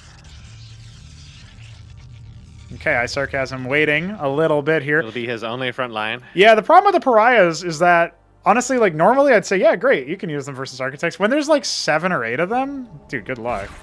I think it's better you're better off making up Tectons at that point. There's going to be... Or error, like heavy error. Pretty heavy raid here into the natural. Whittling down the worker count. The positrons can help with this, but... They're biting. There's the 2 wardens They're there, biting. and engram. He can even snipe that engram if he should. wanted. He should realize that he can do that, but... Yeah, here come the positrons to try to shut this down. And there's plenty of wardens over here in the 3rd, so they're unlikely to get too much damage. No, let me fly over here. Tickle.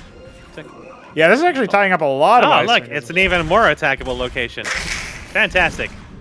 There seems to have been an error made over here. Yes. The Zealot was finally cleansed, and the 4th base can finally start. By the way, this base never got started over here.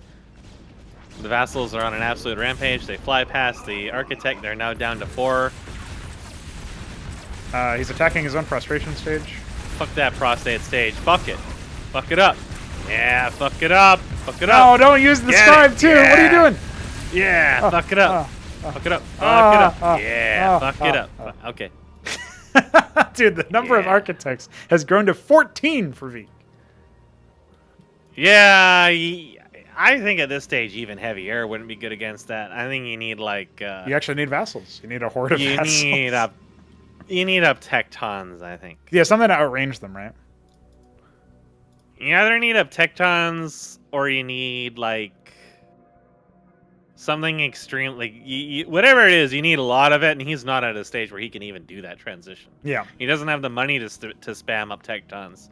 He'd have to cap all of his gas and hold these bases, and then, I mean, at that point, the number of architects is just going to keep growing. So you need probably at least like 5 or 6 up Tectons to even really think about putting a dent into that really safely. Now, he does have 7 of his own architects. This is going to be a real mess. Yeah, the Pariah The gets Pariah focused comes down. in and dies instantly. Yeah, the super fast focus there. Now, yeah, his own 8 Oh architects my are going to God. shell down Veek. It's just going to be architect v architect after this fight is over. The Drakadens are taking a lot more damage than the gateway unit or the lattice units are from Veek, so they're absorbing a lot. But it's 6 versus 15. His count grew good from lord. that. Yeah. Well, it's to, I mean, Demi just probably wouldn't be too bad as well with his existing army that now it's just Yeah. fucking melted and he realizes, wait a second, there's actually nothing I can do at that point. Yep. That is going to be it, ladies and gentlemen. We have our score.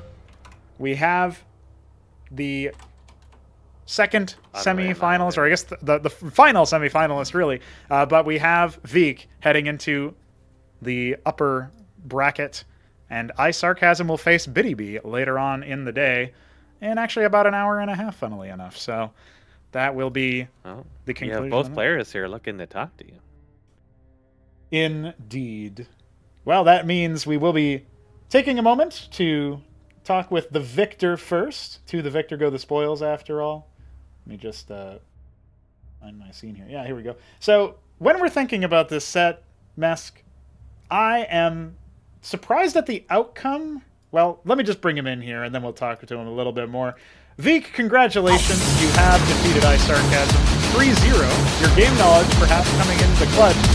I'm not necessarily surprised you made it through, but I am surprised that it was a 3-0. I'm very surprised Well, about I that. remember you saying it would be 3-1 in his favor, so... I said it that's would be a 4-game definitely set not at least. something Yeah. You would expect. Yeah. So you impressed. You managed cool. to make it through. I feel like I just poked his understanding a lot, and I also feel like I was more creative with this than I maybe anticipated, because I did not expect to use vassals to such effect. I also never expected to even make manifolds, but apparently they are a great filler, so it's pretty cool. And yeah.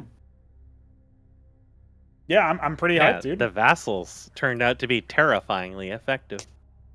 Yeah. Now both you and Hupsaiya have brought about the next age the thing of the with vassals. vassals, I think, is that they give you information which you don't really have other ways of getting. Yes. Because you can go witness, but I feel like doing that before third is probably a mistake. Yes, we were talking Very about that with not. iSarCasm too. He said that trying to go embassy on 2 base, he gets the info, but he doesn't have enough units. Yeah, that's why I always just go gate lattice, because it's so versatile. Like, I can hold most pushes, maybe have to like place a warden or two if they are super committed, but I feel like it just gives you the most versatility, where you can defend, you can get information, you can expand. Obviously, it's not as fast as like Nexus First or Gate Expand. I mean, Nexus First would be suicide in this game state, but Yeah. like Gate First is pretty risky. Like even against Zerg, I tried it, and you know they can hatch first, then rush you down by cutting some drones. So yeah, you have to be careful with Gate Expand. So I think Gate Lattice is honestly pretty good. So you get the Drakaden, which is very versatile, and then you get either Golem for AoE or Vassals for scouting. And then obviously you have more paths where you can go like Arden Authority or Stargate, or I even used the fucking Demiurge one game. I don't know how that looked, but Well, you stole his Kabbalists, dude. yeah. I was surprised at the breadth of strategy here, but I was mostly surprised about his emphasis on Gladiuses the first 2 games. What did you make of that? I think that is a good idea for against vassals, but I quickly pivoted to something else. In the second game on Sideshow, I actually decided to go like vassal into Panoptus, even before I saw his Gladius, because I thought he would be going like Maslan effect. He will be like expecting what I'm doing. Right, okay. And apparently he went Gladius, which I did not expect, even though he did make them in the first game. Somehow that just didn't tick for me. Well, it didn't really work out too well on Impetus, so you might not expect him to double up on it, right? Yeah.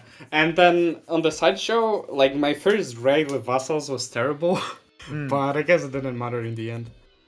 I lost most of them trying to get the cannon, but they just don't have the DPS versus armor, so I probably would have been better off just killing some probes and getting information. Well, I you don't did know do if that the, on Nitro like- Valley, right? So you managed to adapt Yeah. and just ignored the defenses there.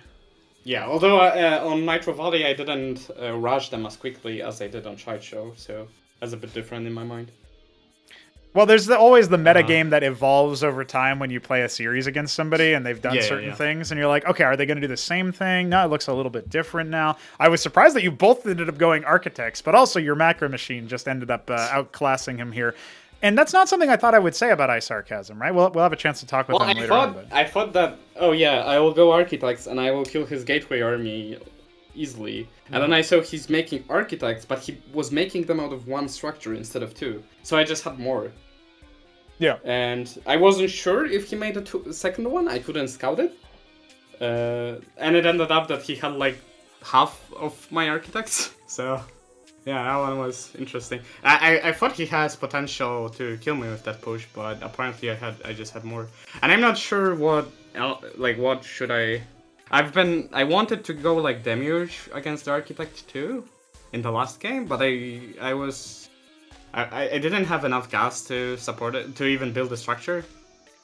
So that wasn't an option. So I just ended up macroing more to maybe get more money for the Demiurge. But apparently all I have to do is just have more Architects. Well, when it's a mirror matchup and you have a similar army, the more numbers usually ends up winning. It comes down to positioning and what other things are going.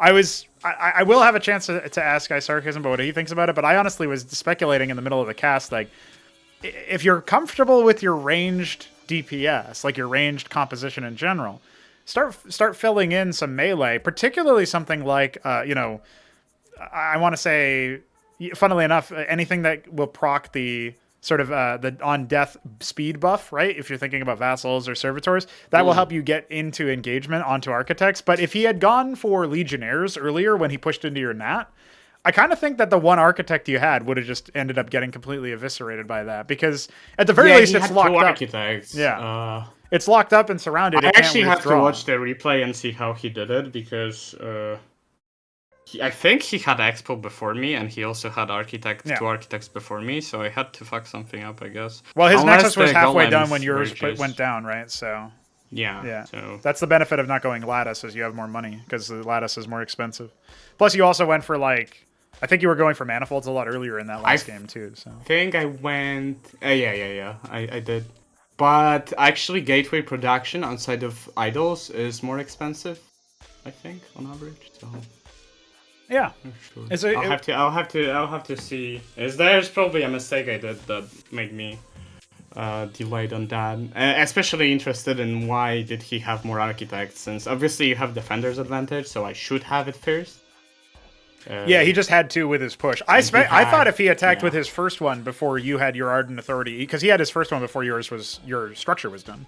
He had his first Architect out, and I thought if he pushed with that could have been a good snowball potential for him to really pick off all of your front line with it before you could contest him in the same way. But it didn't end up happening, and maybe that's something that he can go back and look at, because he was saying in dinner. He was cutting, he went 2 gate, but didn't actually use the second gate that much. I think I had more filler units than he had, and I also saw the second gate not blinking a few times. Right. That was interesting. So probably that's why he had the Architect. Yeah, I think he ended up saving it. In some ways, just putting down a structure can be a mind game. Oh, 2 gate, you're going to be more aggro. One thing that I learned with Protoss is that you actually often will want to... you won't always want to have everything producing, which I think is what you would want for Terran. But for Protoss, it's sometimes you actually want to cancel a unit so you can have something faster. Or even a structure, you pivoted directly into your structure. Yeah. I did that because I was suspecting an all-in, so I wanted to have something building before I scout his expo. Yeah. And when I scouted his expo, I just cancelled and insta-expanded. Yeah. Yeah, and that allows you to keep it going. It was interesting, especially on Impetus, that you had a macro disadvantage in the opener where he had the Nexus tempo for his expo, and he was, he had the worker advantage for a while. There's a point where I think you were down 10, 12 workers, something like that. And you still were able to come back into it, right? With your army composition and your strategic decision making, right? He probably would have won that if he knew the game state better, because if he just went Architects instead of the Gladiuses, I suspect that would be good. Or even Panoptises. Even in the last game, in the last game, I was thinking I would use the Vassals to snipe Architects. However, that didn't end up being what I did, but...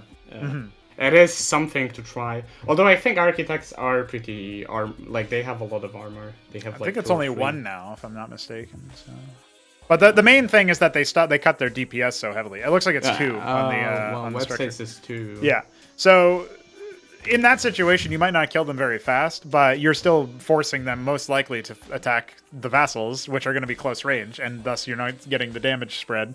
And, really just distracting them is the main thing. If you can't snipe them with something like Legionnaires or whatever, or Panoptises that can go in closer, then you at least want to be able to kill them. But the other thing is that you set up you set up like a Maginot line of architects when you had like 15, 16 of them when that big battle happened in the mid-game. And it was just so many of them that even if you engage the ones on the left or the ones in the middle, there's other ones sniping the other units and getting the spread, right? So you can't shut them all down because they're not in a ball is the main detail there. So that ends up like being the pretty critical significant. mass. Yeah. So yeah, I mean, I'm of two minds about the architect from a design standpoint, but clearly it is an effective unit for the game meta. So when you're thinking about how to approach Protoss or how to play as Protoss, you definitely want to have certain strategies which really exploit the efficacy of the architect. And Mesk was thinking about a couple of options. It's not a unit that is required for you to win. No, not necessarily. It's definitely a good one, and like a lot of units are just like good all-rounder fillers. Some better at AoE, some better at single target, but Architect is really like the unit. It's like the Protoss Phalanx basically. It's like the machine that really kills them. It's really good because outside of Architects, the only unit that you also have like that is the Optecton, and Optecton is really good, but it's costier and it also doesn't it struggles more against air. Yeah. For sure. So I think it's good to transition to them. They are actually better against ground because 1, they have more range, I'm pretty sure, and 2, they don't struggle as much after like melee against like melee units. Yeah, they don't. They have the instant fire basically. They don't. They have splash. So I think it's actually pretty cool that you have like those pros and cons between choosing the two. Yeah. And yeah, I think that one another unit that you need to consider is the Cantor. It actually synergizes very well with Architect. Yep. However, it's very slow, so you have to.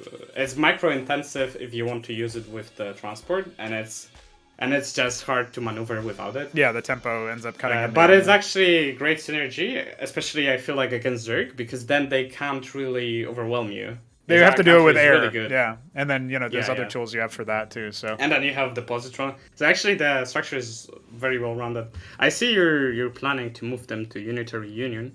I'm not sure how I feel about them, but we'll see. Yeah, well, it's one option to allow them to preserve their current power budget in terms of the efficacy that they have, but make it so that if you want to have this great synergy with them, you do need to specialize your production a bit more as well. So we'll see how that one goes, but that's just a current plan. And of course, a lot of those things can be subject to change. Once we get that iScript extender in, we'll see about that. So Mesk, you've borne witness to the Veek 3.0.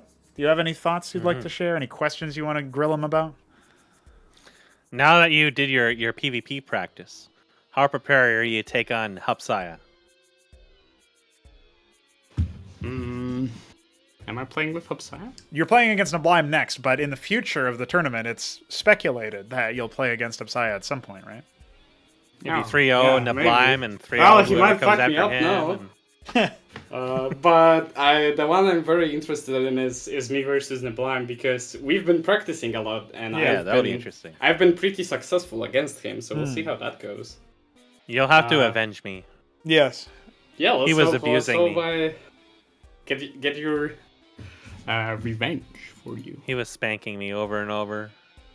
It was brutal. I expect Huracan drops a lot. I think you just have to, right? Yeah. Yeah, I like the fact that there's a place in the meta for Ahmed, even versus Protoss. It's always good. Yeah, so that's going to be your next match. When memes are meta. Yeah, I mean, as long as it's not actually stupid, I think it's fine. Yeah. It's fun. It's a great time. In order to put a stop to Ahmed, I had to use Anthelion, so hopefully... I actually takes a lot of APM to successfully do those drops anyways, so... Yeah. It is impressive to see it happening, honestly. Yeah. I think it's a pretty cool strategy that he came up with.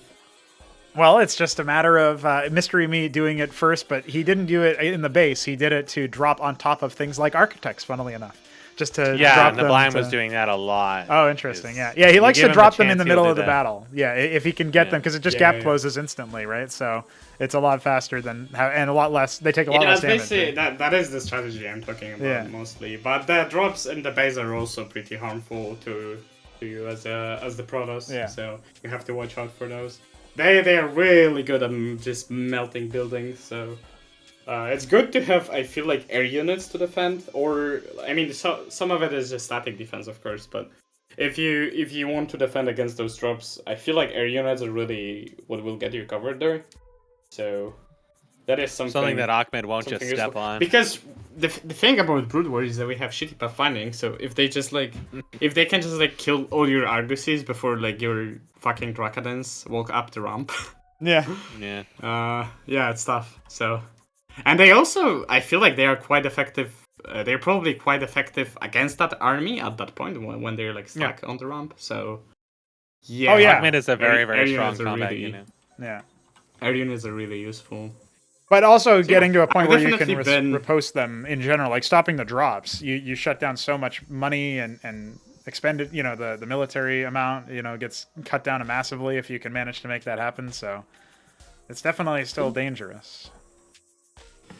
Yeah, I've been definitely using way more of the tech tree, and I definitely have a better idea when to use what. So right. I think that's cool.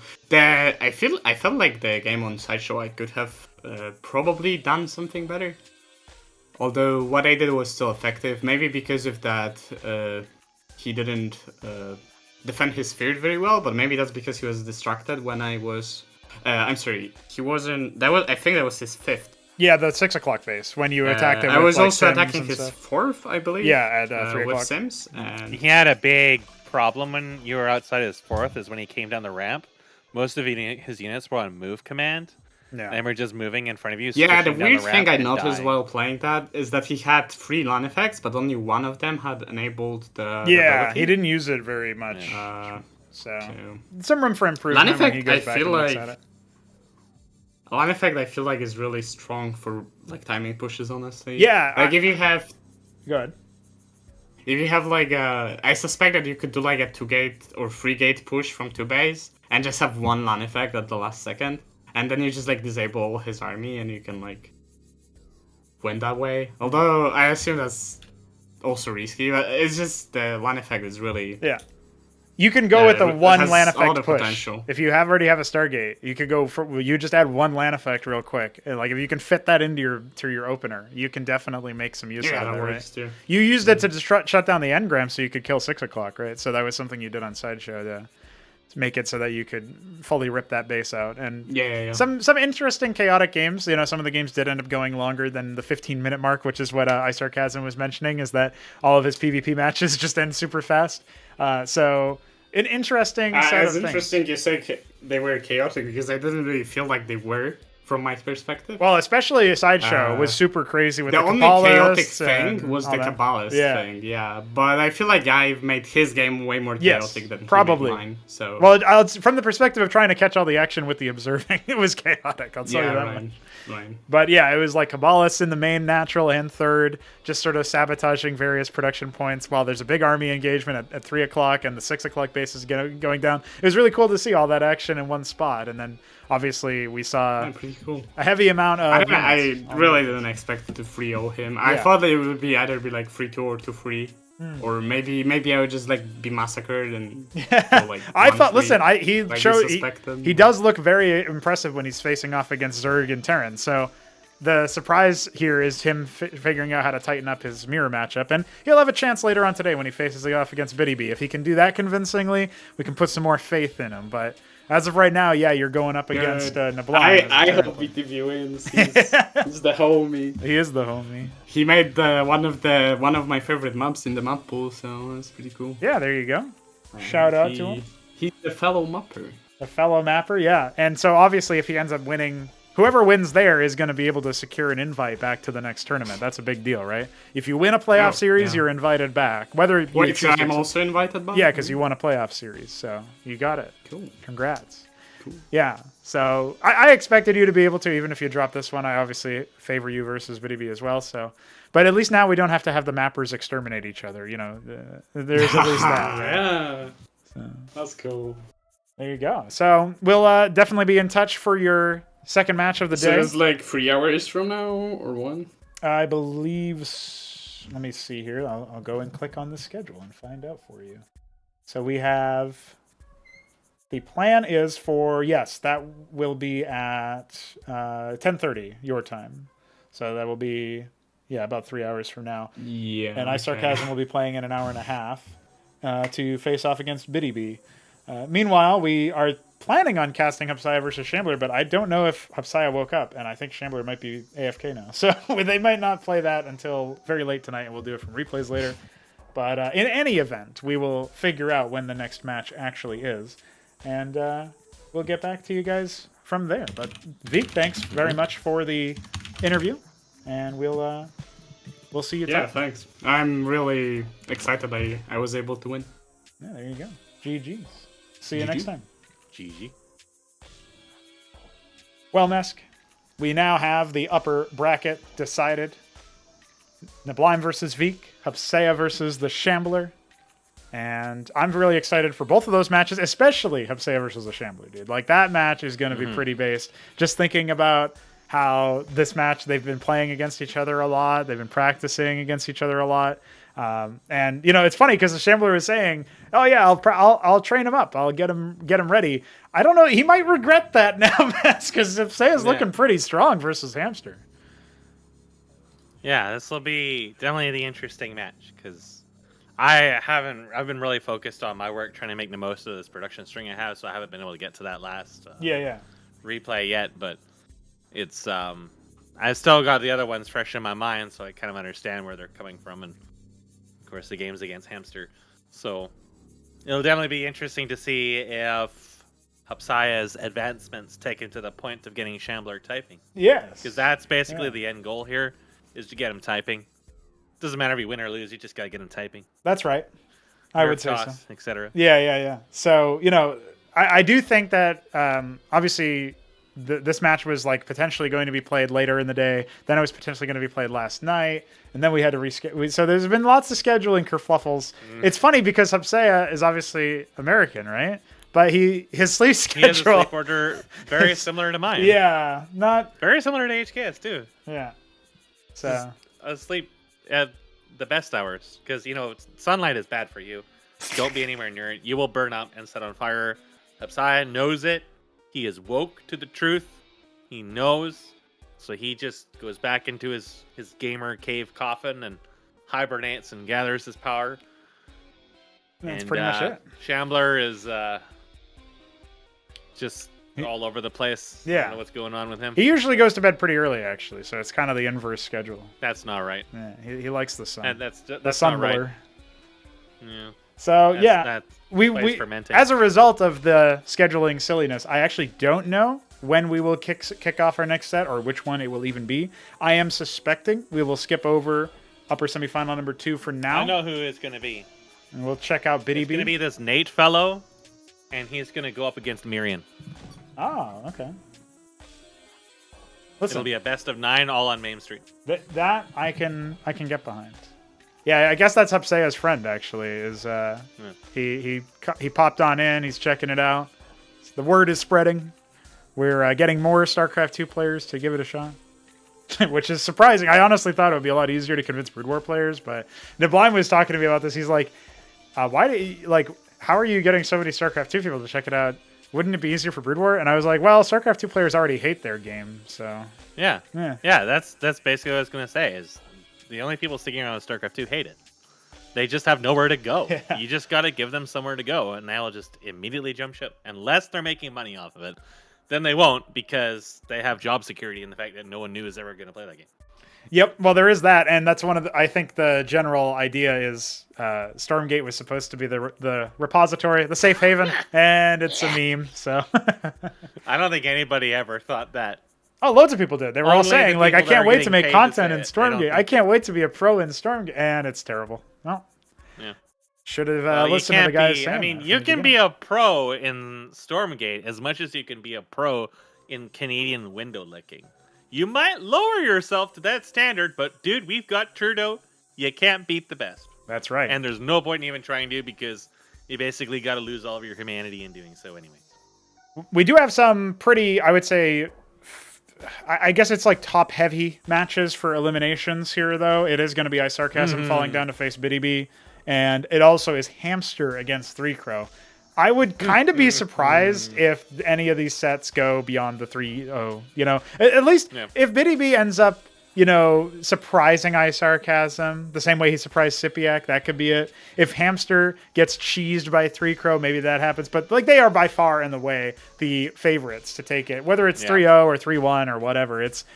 I feel like it's really unlikely that, unfortunately for our homies here, Btyb and 3Crow, the guys who've been around the block for a long time, no, I think they're about to get evicted. You know what I mean? So I think that iSarCasm can get in some better PvP practice out of that, though. Like, that'll be a way more, you know, like less stressful match for him to deal with. It'll definitely be more pace to him. I mean, Btb's early aggression can be pretty strong. Yeah. So that'll be probably more to his liking, though, because he was saying he doesn't really understand really what was going on in later games and not really comfortable with it. So but if it does go on in the later games, then he has the freedom to do other stuff and kind of maybe take some of the lessons he took out of the V games and apply them to here in a situation where he's definitely going to be favored to do so. So he could definitely like come into that just cautiously aware of that threat early on, but otherwise take it as an opportunity to brush up on the matchup. And as for 3Crow, well, I hope he likes being a piece of lettuce. Yeah, Hamster gonna chew that shit up. The biggest problem for 3Crow is that he his win condition is to do something very non-standard in the early stages of the game, or turtle up into some ridiculous amount of tech that the opponent can't counter somehow. And Hamster is too aggro to allow the latter, and 3Crow against the Shambler didn't play for the former whatsoever, because he was so terrified of being all in. Now Hamster doesn't all in as much, or doesn't do that. There's not the patented sort of moves that he's done to the same degree. But I mean, he watched that set. He commented a few things about 3Crow's play, including that he hates gas at one point because I guess he wasn't harvesting it. Or, it's because of all the walls, the ridiculous like pathing and stuff, on two separate maps. So, I'm not 100% sure what to expect out of that. And that's why I give 3Crow the puncher's chance to take a map. But I can't, in good conscience, with respect to the analysis, right? I can't expect him to win that set. And so it would be a shock upset if either Btyb or 3Crow ended up winning the set and advancing. Isn't Hamster was the one who also didn't have much experience against Protoss, right? So technically, like the higher seeded players, let's say, are actually going into matchups which are probably their weakest matchups still. So there is always that possibility that can be exploited. It's just you have to figure out how to exploit it, which is going to be, if you don't exploit it right away and they get a beat on you, then it's probably going to be really hard to do so. Yeah, I would say so. And when you factor that in as well, there is at least some element of excitement where you can say, oh, what kind of zany stuff is going to be deployed here? Btyb didn't really try too much zany stuff against neblime. I mean, he did try a little bit of a proxy at one point, but it wasn't really going that well. Now, whether iSarCasm has the wherewithal to think, okay, I'm going to be able to scout everything, that's yet to be determined. I don't think he's really done that too much. But again, he hasn't played against that much Protoss, right? And he certainly hasn't played against Btyb before. So you factor all of that in, and you just have to think to yourself, what silliness are we going to see in that first elimination game? And then for 3Crow, I would always hope that there's some kind of silliness happening. But I don't know how much practice he's had, and I don't know what he's going into this expecting. He did, like he said against the Shambler, he was handed a death sentence. And honestly, it's only getting worse with Hamster in some ways, because I think Hamster is actually the scarier player in a macro game. It's just a question of, does he end up destabilizing and pushing him off of balance in that sense before that happens. But some pretty, I would say, one-sided elimination matches. We do have some exciting upper semis, though, and I'm very much looking forward to casting those later in the day. As it stands, I haven't received any word back from either Shambler or Hupsaiya, so I am going to assume that match will be played later in the day. And it is actually Shambler's mother's birthday, apparently. So shout out Shambler's mom. You certainly have the genetics of a typist in you. And thanks for passing them on to us. And good stuff, though. And hopefully he's having some fun. I assume he will be slightly tipsy if he decides to show up to play tonight. versus Hupsaiya, which may unlock additional typing, or may not. We'll see. Hupsaiya has to get tipsy as well, so he too can unlock typing. They won't mind anything. They'll just be like slinging shit at each other in chat, just drunkenly mashing their keys. Yeah, I mean, you can make it like a combo, right? Yeah. So I feel like they can work just, together. Like, all in work or rush each other. Yeah. So there is all that. There is definitely more fun to be had. So we will go to the break screen for now, but we will of course be back at some point soon, and I will update you guys what that actually looks like when I can. So stay tuned. Keep your eyes peeled to the Discord server, and GG's. Smoke weed. All right. Yeah, me too, I think so. Yeah. All good.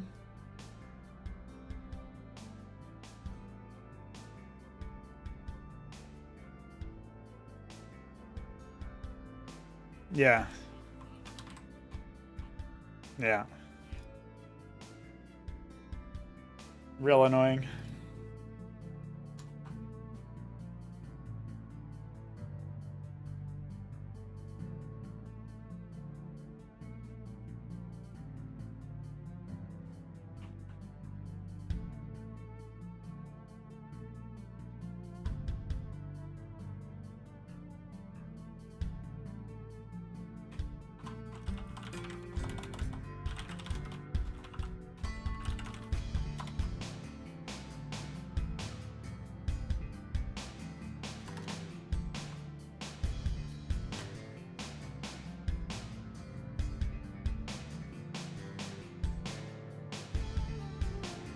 Mike.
Well, ladies and gentlemen, we're here a little bit earlier than expected because Btyb was able to squeeze on in to the timing, and we will be seeing iSarCasm take to the battlefields once again.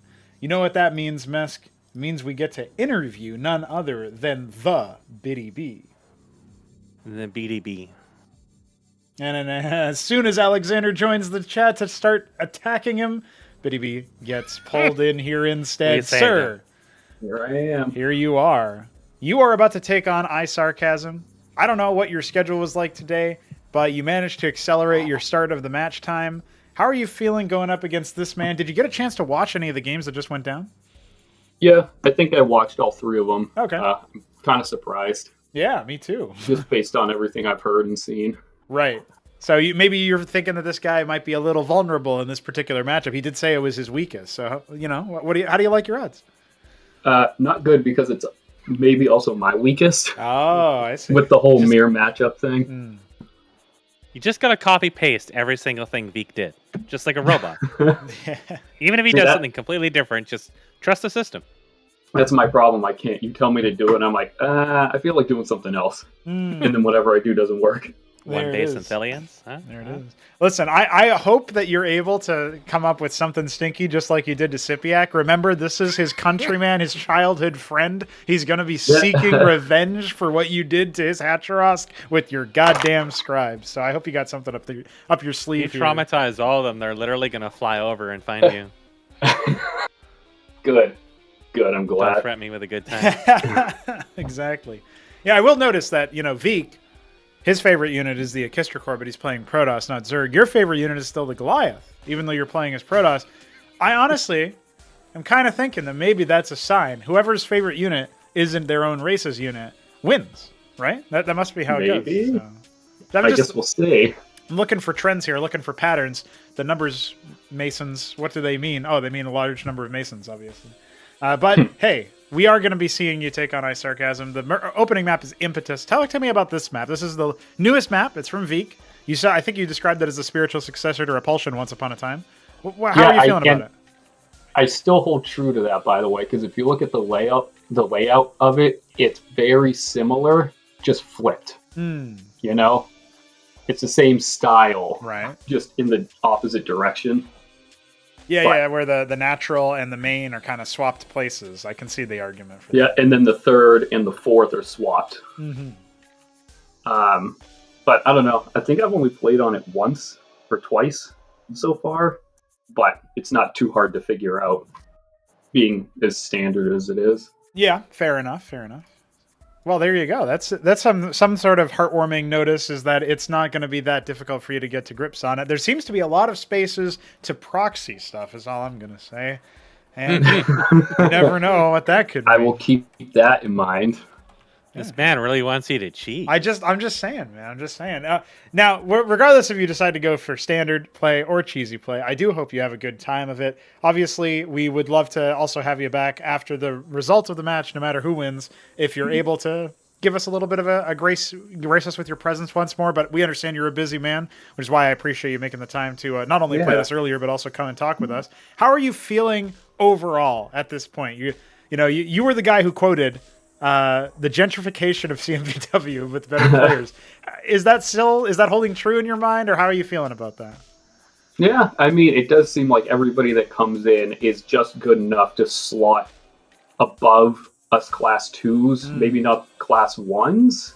Maybe they aren't quite class 1s, but they're definitely better mechanically than class 2s. I see. Get the knowledge, and then just go from there. Well, there's still an opportunity here, because iSarCasm doesn't have all that knowledge, so he might have the better mechanics or whatever. But I think you've been around for a while. As soon as Sipiak said that in the opening interview, that Protoss can't cheese, I knew something horrible was going to happen. That's like things said moments before a disaster. But you managed to. I will say though, it's kind of hard to cheese in a mirror matchup. I feel like. At least it's harder. Just channel our games. Remember our games on Pantheon? Remember when I that's proxied? True, but we were both cheesy. Yeah, that's where fair. I don't think he's going to be cheesy. Okay. Interesting. Yeah, so there's definitely some... You can be the man who changes him. Yeah. You could change his life. Yeah. You never know. iCheeseCasm. Yeah, there it is. Yeah. So I'm looking forward to it, though. I'm happy to have you here, and if this is where it ends, Btyb, then this is where it ends, but I'm rooting for you. You got a lot of people behind you. You got Luciferius in the chat. I'm sure Alexander said good luck earlier. You got your fellow class 2s really rooting for you here. So get that representation up, you know? Now the pressure's on. Nah, don't worry about it. It'll be fine. You got this. They're only going to cry if you die. Yeah. Yeah. I'm used to it. At least you can, refresh yourself on their tears. That's right. Drink the cheese down with all their tears. Yeah. It'll all help. All right, man. We're going to see you off and get your game started. So pop on into that lobby, and we'll see you soon. Sounds good. Good luck, sir. Thank you. Alex is already crying. Look at the tears flowing. Look at the tears flowing. Mask, I am going to tell our players to say when they are ready. And we are just about to kick things off here. I just need to do one moment of configuration because I'm going to be honest. I planned for this match to be Veek versus Btyb, and now I have to change the video. That thankfully I did render out a backup in the event that it wasn't that. So let's do it, ladies and gentlemen. Elimination 1A, Btyb versus iSarCasm. Let's see who's got what it takes.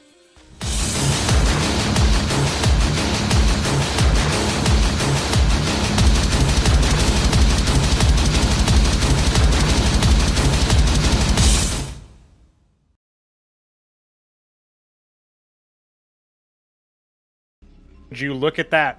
It's Btyb in the bottom. Btyb in the top. iSarCasm in the bottom. And you know what? We only need to go on highlights. highlights. An awkward black screen for a good while there. That was somebody loading in. The game yeah. took a while to load. Yeah, and it was just ominous. Very ominous. Like the doors to darkness were opening and all Tism was to be set free. Yeah, well, if it's the interpretive dance shadowboxing, that's all you really need, right? Fagudo is crying about your volume again. Yeah, well, what can I say? It's hype, bro. It is. I don't know. I'm spared from all of this, so on my end, I don't see or hear anything. Yeah, you just wait for the countdown. I'm saving my my headaches. I don't know. I did a render test already, so I think they're just crying for no reason, honestly.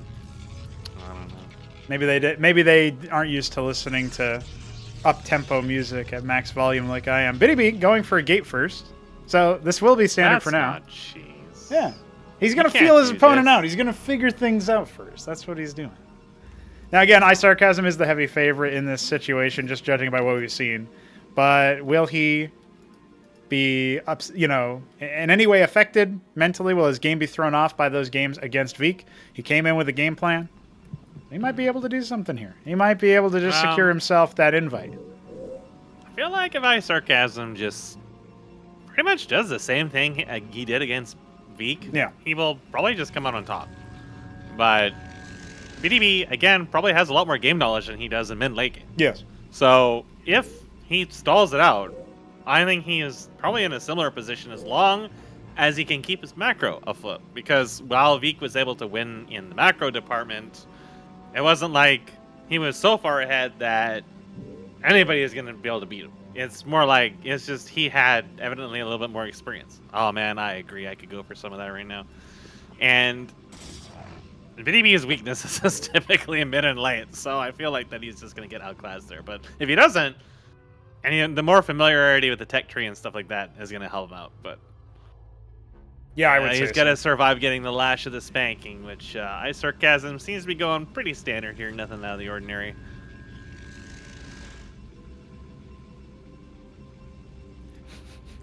I think the zealot chasing the scribe forever is a nice microcosm of what happened. By the way, I muted on the stream when I opened that can, so you just randomly said that with no context. So I just had to shade that in so people knew what was going on. Now 3 zealots are going to try to gangbang the scribe.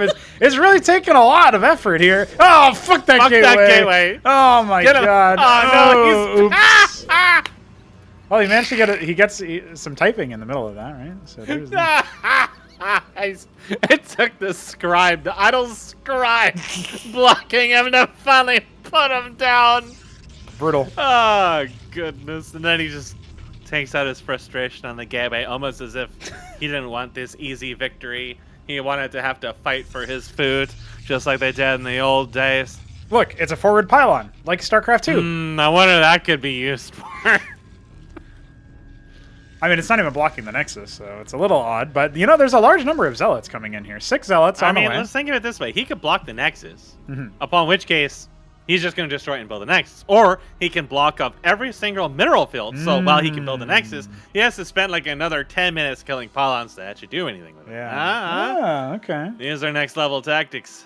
These are next level tactics. Well, let's come in with the 6 Zealots, see what they can do versus 4, a Hierophant, a Dracodon. But most importantly, the 3 gates are already blinking here. So if they charge up the ramp, it will be certain demise. A Defensive Warden coming up for Btyb. He's paranoid that, in fact, iSarCasm might be going for the Lattice build. It's not going to happen.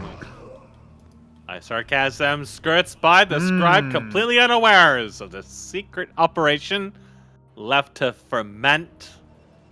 Yeah, all the units are rallied out. running back Honestly, you home. could just pocket an Ardent Authority or something.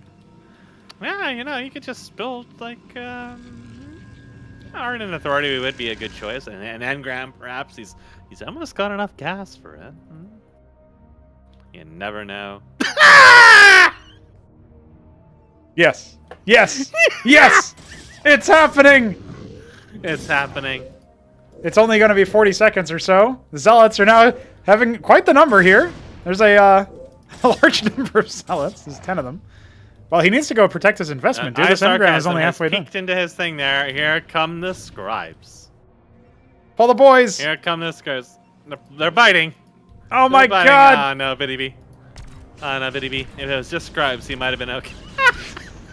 Oh my god. He tried. Well, he got him to pull 3 workers, so that's almost like 3 dead workers, at least for the time frame. They're not doing anything. I'm not sure about that one, but you know what? We do obviously have a large number of he kind of dragged it in. Oh, no, it's escaping. It is escaping. You know, I don't think he's It lost a was Zealot in quite a while now, so his number is going up. There's 1 Dracodon for iSarCasm and the natural for Btyb, so just Well, that's like an engram. I mean, it's like what, like less than half the cost, but it's kind of emotionally, spiritually. Now we're adding Maybe a you lot. had like a big stack of Ecclesiasts. This would actually be kind of scary here. Yeah, as of right now, it's just going to be Zealot v Zealot. His number is going to be higher, of course, but you got to keep that in mind. And the reinforcements are going to be a lot sooner for the opposing player. iSarCasm just going to ward this attack off. His Ecclesiast popping off massively for shields healed. Yeah. Just a little bit of extra efficiency there means that he didn't lose hardly anything in that. You could just look at the bodies. They lost 3 to like 7, so Yeah. quite a substantial difference in there. Well, the Grand Library is done for Btyb, but he's got 400 Vespine. What does he want? He's getting a Herald with this, but he doesn't really have... Oh, no. His Dracodon in the background there. I think Btyb's going to be in for a rude awakening. It's salivating. Hungering. Here it is. Instantly bopped. Oh, he just sends like 2 Zealots over there to deal with that. Oh, it's... No. Yeah, get that Dracodon. He can't even try to hold the ramp because he has all melee, so he just has to fight it somehow. Oh boy. He needs to dive onto that Ecclesiast maybe, but instead he's just trying to focus down the Zealots. And hey, this is fine because Btyb has, he's fighting an army that has no splash damage, right? So if he can get the Herald to really give him some efficacy here, he can do some pretty good damage, but all the Zealots are dead. Yeah, all the Zealots are gone. You got the Dracodon now. Well, if iSarCasm decides to focus on that Nexus, instead it's canceled, so it's a moot point. I was going to say, maybe he won't be able to close things out because it'll buy time for these Wardens that Btyb is making. Yep. Unfortunately, talk about painful. I think this one's look at this. iSarCasm has some vassals. Well, unfortunately, there's a Warden there, so they won't be too effective. Well, if he gets like 30 of them, they will be effective. And Ancestral Archives for Btyb, doing his darndest to make sure he can Smash. Well, he's going to have a hard time getting the gas for an Uptecton because he's got 4 workers. No, 3 there. Yeah. It looks like you can actually get away with 2 on there. No, there's a 50% efficiency loss if you only have 2. You can see there's a time where... Looks like there's 4 just from the shadow, but Yeah. no. He needs to start mining from that ridge in either event. 12 Dracodons on the low ground here. This is going to be a brutal A move at some point, especially if these units on the low ground get caught before they can really do anything to ward things off. If Just he scouting wants out. base, he Yeah. thinks it's safe. But it's not. No. There's Even just men sending down one there. Zealot out there to see what's going on would reveal the Oh, God. armada Oh, Lord. of Dracodons that are still there. And yeah, why, You know- why would you fall back, right? You got the advantage. This is kind of like when you find those balls of baby spiders and you start poking them to watch them run around all over your hand. That's kind of like what happens with the Dracodons in this little choke here. Is you poke them and now they're all over you. Yeah. Except these ones nibble. But you know, sometimes a little nibbling doesn't hurt. Sometimes you like to be nibbled. Sometimes you like to be gnawed on. iSarCasm is building an Ardent Authority. I don't think he really needs it, but he feels like he needs it. He might be afraid of, you know, mysterious forces of engrams. Meanwhile, the vassals are amassing. There's 8 of them now. Yeah, well, he can try to focus down some workers here, and looks like he will be doing just that onto the gas harvesters. Why not? Switching tasks a little bit here. Well, that Warden doesn't even manage to kill any of them because it acquired the one that was further away from the one that was closer away. There is an Archon coming, but I don't know. There's so many Draconids, I don't think it's going to make too much of a difference. He might have had a hope if he could have gotten some multiple of Tectons. Yeah. And iSarCasm gets like caught on the ramp and loses everything somehow. But yeah, it's not really. The macro machine really gonna definitely be too hitting easy to pretty obtain. hard at this point, so we'll see what Btyb can do versus all these Dracodons. But, you know, with this army, he can bust. It's just a question of how many losses he incurs along the way. And that bust. Went down. Oh, Yeah, he's forcing terrified him. of the Archon. Yeah. He ran. Oh, look. Oh, God, the Here come the vassals. vassals. Don't show They're them to angry. the Archon, dude. That's spooky. Now, earlier, a random scribe of iSarCasm's walked over to the left of his natural mineral fields, peered over the gap of the cosmos, beheld the great void, and put down 2 pylons, and then those pylons were promptly canceled, and the scribe went back to work. I don't really know what that was about, but I just felt like relaying that to you. I did not see that. I think I was watching the vassals. Yeah. A couple more of them are That was indeed going unusual. down. Btyb is feeling emboldened, but little does he realize his Nexus is dying. Now it's The dying Zealots at a can help. slightly faster pace. Quick, put the Zealots Hey. over there. They're just barely outpacing the shield generation of it being built, by the way. Yeah, there's Dracodons coming. They'll be fine. They're- The scribe even is able to get away with a single bit of minerals. Now, Yeah, unfortunately, that drags 1 minute of the cannon. Btyb is massing up There's as if he 3 can Ardent attack. Authorities. Yeah, One's just. the Archon's going to Oh, charge God. forward. It's debuffed, so needs to be watchful of that. Herald's trying to make sure to debuff these units such that they can heal the shields of Btyb's forces, but here comes an Architect. It's in good company. Yep. And the It's engram spinning. finishes as well. With all of his that's forces exactly. gone, and his Nexus relentlessly hassled by vassals, what, They're still shooting it. what will Btyb do? Oh, dear. Well, he's not deterred yet. He is getting an Atreus. He is getting it. He's getting no Uptectons. Can't afford it. No, he's thinking about it, Gonna but mount a he defense saw him here. select the Ancestral Archives, then he read all those unit costs and said, fuck that. Yeah.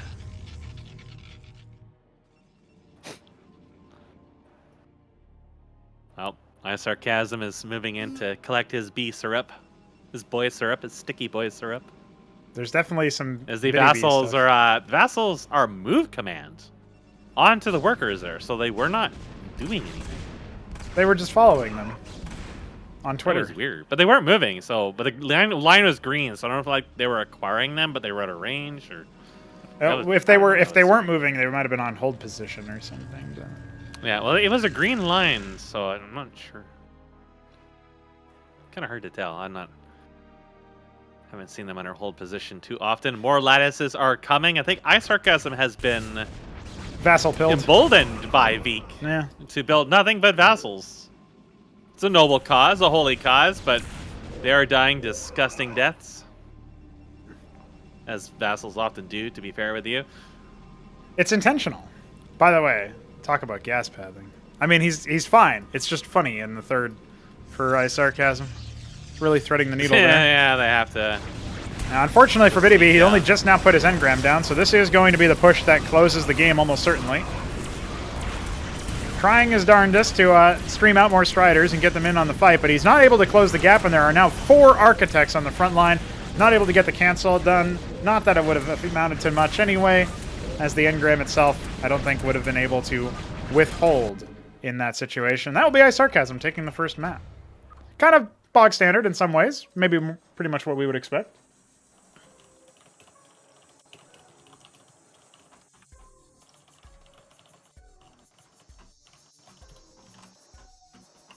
Go ahead and wait for Btyb to give us his second map.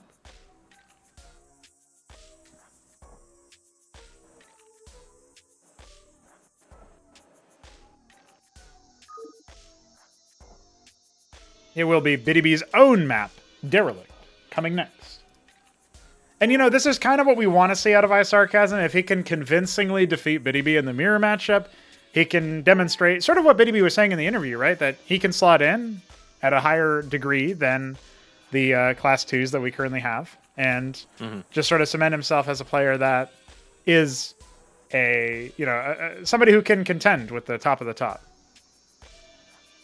But I think it's really just like, in that game there, if Btyb had, like there's, how do I even word it? It's like, Btyb pulls out from this contain.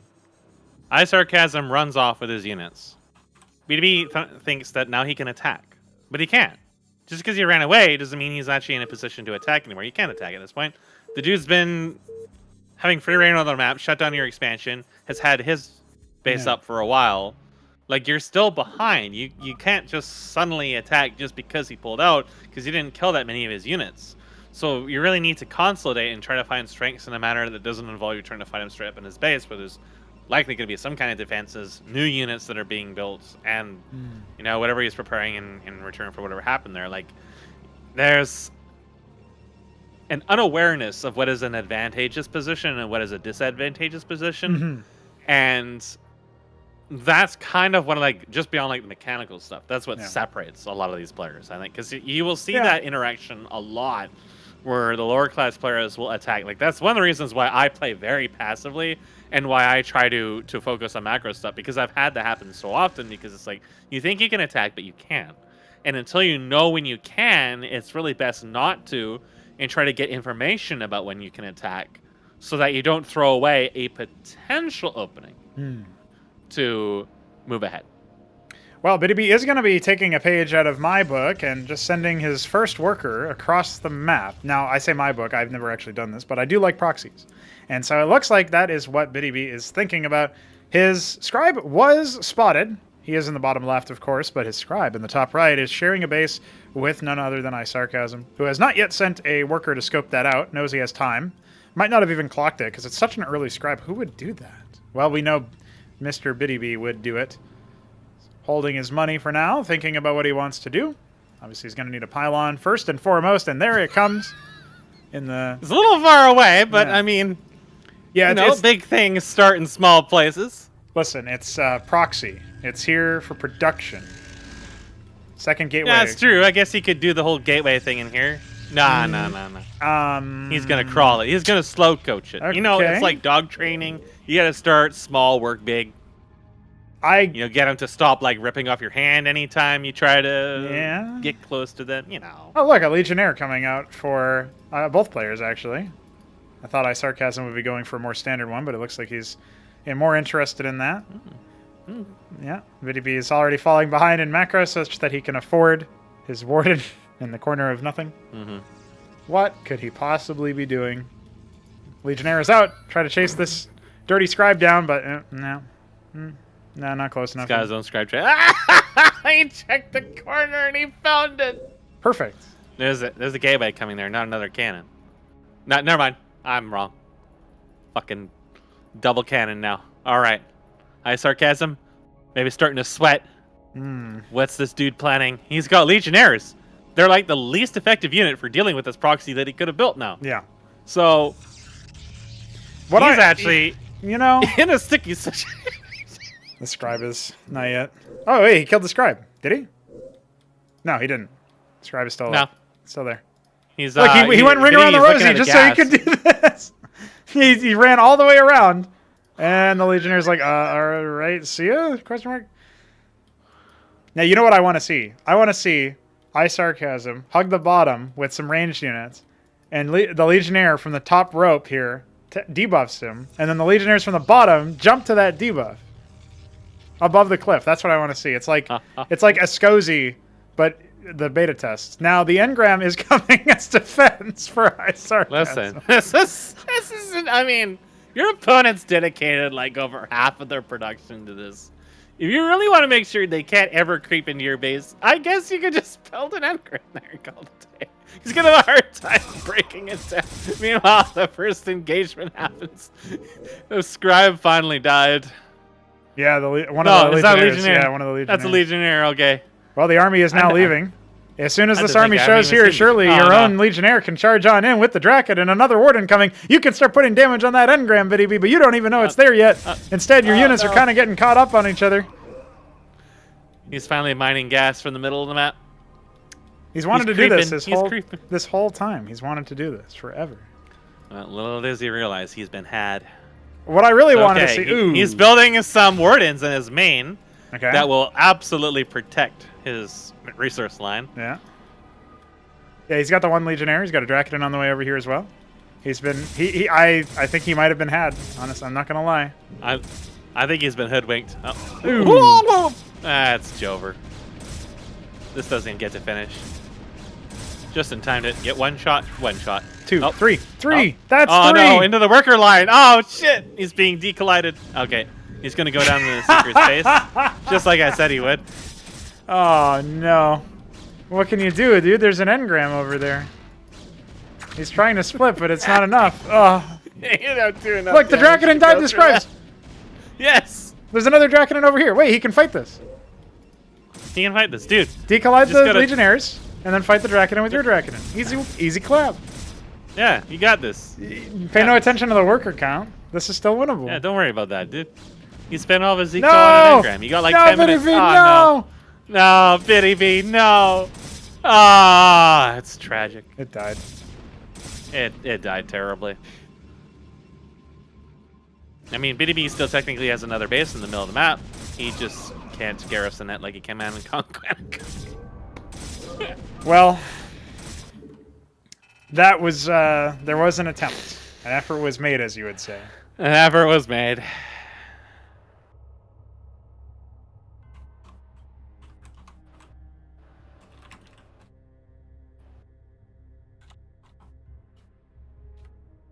I like the idea. I like the idea of the proxy. The problem is when you put a Warden in the middle of nowhere, what are you really going to be able to do? That's the question. Btyb now making his selection for the next map. Could be our final map, but I want to see him get on the board. I want to see him do something equally silly, but somehow more effective. He has to be more extreme. Yeah.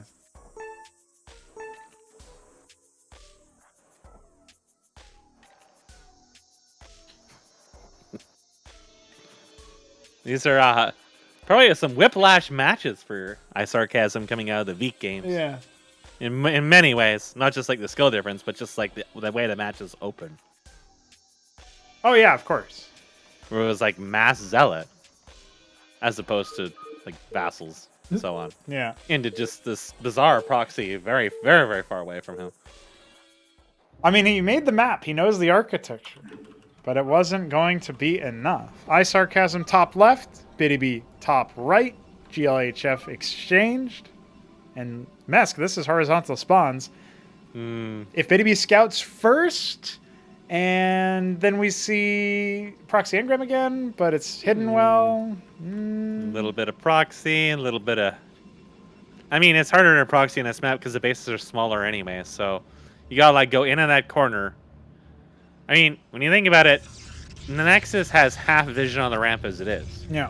That is an interesting bit of information because you could maybe squeeze through that corner. I'm not sure if it'll partially reveal you through it. I mean, now But that if it the does, pylon most is people there, probably yeah. won't notice it. Yeah. So you hypothetically could squeeze around there, go around the back, and then build stuff on the Helltrix ledge. But Btyb is in the wrong direction, so Yeah, and unfortunately, the is workers not gonna harvesting happen. also give you full vision behind the minerals, right? So you need to be especially in this sort of like upper right area of iSarCasm's base or upper Yeah. left of, that's the infamous place. The honor. And even then, like, place. let's say you get like 5 cannons there. They're not gonna do anything. Yeah. It's not worth it. That's why you absolutely need to go after it like Btyb is getting out tickled inside of his own base. unbelievable. You can't let this man tickle you in your own territory. You got to be the one dishing out the tickles. Now, There you go. He comes in mono a mono, tickle a tickle. Gateway is going to go ahead and finish up. It's a subtle thing, but I like that there's actually a visible read. I mean, it's not very visible right now because the scribe is mostly obfuscated, but when there's a scribe attack, they light up a little bit. Like, I don't know why that's not a normal thing. Probably need to change the weapon sound. but- Reads don't really exist in video games, not even today. Especially today, it's Yeah. actually worse than ever. Yeah.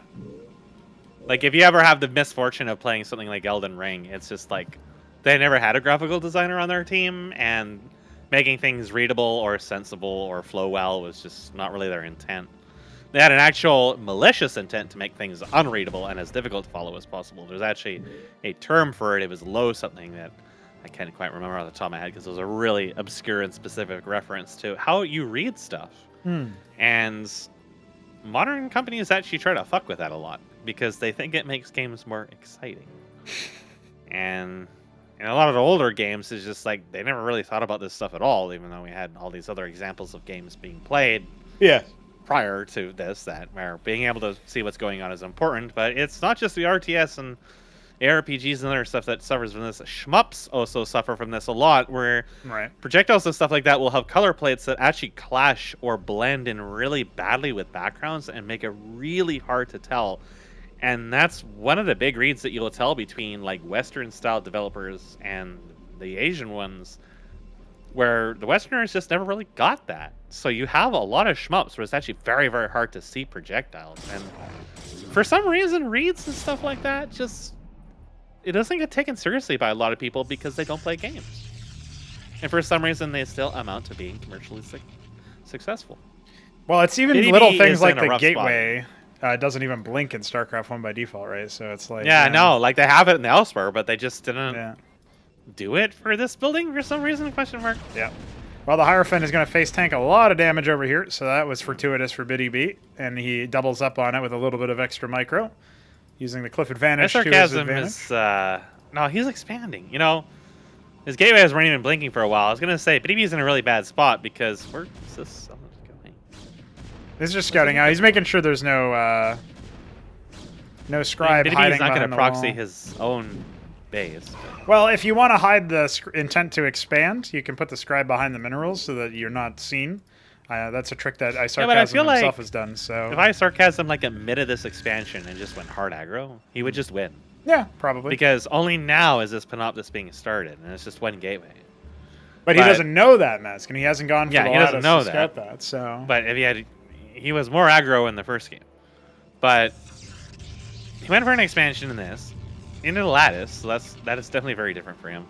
But like this actually opens the opportunity for Btyb, because Btyb is not really under any pressure at all, and iSarCasm is not poising for pressure, which is really the big thing. Which means that if Btyb is allowed to amass Panoptises to an untold, ungodly number, then, well, iSarCasm's like this isn't like in the Vik games. He was always building that Warden in his mineral line, and he might still eventually do that, but it was just like the one. And so he had to position his units in the Sideshow match to deal with the vassals, which he did well, but only because he received such a lashing within the first game. yeah. The first game for this, there's no vassals. There's something much worse. And this, like, the longer he waits for this, the greater the chances is that Btyb is actually able to punk him. But if he only waits for like 2 Panoptises, I'm not sure that it's... Well, he's going to have to do something because there is a vassal coming. Yeah, the Vassal will scout the Stargate, and I think like this adaptation from him. Yeah, being I think able he to figure listened to things the out. Veek interview. Yeah. I think that gave him, like, that's what I was thinking when I saw him going Vassals before, is I think he listened to the Veek interview when Veek said that he likes Vassals for scouting. Yeah. It could have also been him looking at the footage and rewinding and looking at some of the replays or whatever. So immediately, of course, because he saw the Penoptisus, he's going to move here. Now, again, Btyb still has this window of opportunity here because the Nat is completely undefended. Yeah. He's moved everything out there, and now he's kind of like reposturing and thinking, oh, maybe I don't want to do that. Yeah. There's some indecision here, and now he's trying to split them up. Double Panoptis Again, if can head Btyb into just the had a main whole here. bunch of them. Yeah. I'm a little worried about the Panoptises, though. I feel like without the precise control, you can absolutely you end up need losing control. them. I didn't even bother to mention that because I felt like, that goes without saying. But that's why I said a large number of Panoptises particularly for this, because when you have just like 8, 9 of them. Well, Dragonins And are they just moving kinda into come the out of natural, nowhere. though. He has divided and conquered, and now his air units can indeed. Maybe he can get some nice picks here and Yeah. even out this army, and he can be in a good spot because of that Ardent Authority that tied up some of his opponent's resources. Yeah. Now the engagement's coming in here, but the Panoptises can actually add a lot of value Yep. over here. The Idols are obviously Absolutely. splashing them, but at this point they're soaking up a lot of the Dracodin attention, and they've kind of evened the military out, like you were saying. So this fight will still go iSarCasm's way, but some of the gas-intensive units are being picked off here, and he's able to get away with some worker kills as well, even things out, get his own expansion up and running. It's not terrible. The Scribe has a kill. It killed the Dracodin. Beautiful. He was nibbling that entire time. Let me see if I can find this hero. I found him. Now, the bigger problem here is that during that entire process, Btyb crawled up to 1,000 minerals, which meant even though he's building an engram plus a grand library, he still has a lot of resources. He's building Auroras now, which are going to be substantially less effective at dealing with iSarCasm's Dracons. If he can position themselves to deal their splash damage, he might be able to clip 1 or 2 of them with that. But yeah, the biggest problem is there's He's going ground to need army. sustained damage to justify it, though, right? The ground he army doesn't have is not any here. because Yeah. he has no army out. Yeah, it's So 11 military to This may 5. even die before it even gets a chance to finish here because there's nothing to hold this. Yeah, that's right. I mean, this Dragonin is indeed going to be brought down. Panoptis posturing, but not actually providing any damage just yet. And yeah, you can see the Auroras over here. They will actually trigger off and get some hits. The other one gets focused down before, though, so it's not able to sort of back up onto it. The engram will finish. It's got no shields right now, but it is regenerating. So this will actually be a very committal situation for iSarCasm's military. He is up a plenty amount of workers, however, and he's getting more kills to further cement his lead. He may have thought that was just a word in warping and he may not have checked. Yeah. But that was a condition for Btyb to hold out on that, was that to finish. And he did lose pretty much everything he had other than a handful of Dracons, though. So it's going to be another Herald, which we basically never see. So I actually did just literally forget its name. Yeah, classic. Yeah, the Herald coming in is basically what it does is it debuffs enemy units so that every time they get attacked, they provide shields to whoever owns the Herald, in this case Btyb's forces that are in the area. But you need melee or you need to be right on top of your enemy for whatever reason to really benefit from that. And we don't see any melee being produced. So I think Heralds have a place in the meta, but not necessarily versus Protoss, and certainly not when you don't have any melee with the rest of your army anyway. They're not going to deal impressive amounts of damage. They are much more of a utilitarian unit. It's probably better if your opponent is going all melee, like Legionnaires and Zealots. And Yeah, dive that could also be and then a it thing. gives you a little bit of peels. So. Yeah. But now it's double iSarCasm has thwarted any threat of a Panoptis harass really hurting him, and there aren't really Panoptises anymore. It's just Auroras, which he can't even afford them at the moment because he's really hurting on that. But there is just a large number of architects being built at this point. Yeah, so second Ardent. This is going to be a 2-base push from iSarCasm. The third is coming for Btyb, but his worker count is still so much lower. No, he's really hurting on the workers. He can't keep all of his stuff going, and partly why he's spamming Auroras at the moment is just to have something, but he's going to need like 30 of them. Yeah, he's going to confirm that there's no third base. There is a scribe moving in that direction. The Aurora will actually shut it down if it's well positioned. You can see here the Vassal tries to fight the Aurora. It is not successful. I mean, honestly, the Vassals did a lot of damage for something that you don't even need a Stargate for. Yeah. It's just to get I scaled up by the suppose if Auroras explode on the vassals, it will deal damage. I don't know if they suicide. It's only their on units or ground, yeah. So I think the explosion might also deal air damage, but it can only proc if it targets ground. So. And it might also only splash ground. It's honestly, it's a unit that is underutilized, I would argue. But not, again, not versus Protoss. Btyb has units that work really well against Zerg. Maybe a little bit of success against certain Terran comps like Bio. Not going to do too hot in this situation, though. So the army is going to crash on in. One of the Draconids. Ooh, actually a Draconid and an Aurora both go down from that one Architect shot. That's sort of like a flyby. But there's 3 Architects with this army. The rest of the ground force is going to go ahead and try their best. But look, all these units are just on hold position so that the Architects can shellac everything. And now he's like, oh wait, I had an engram this whole time I could have used to maybe do some damage to that.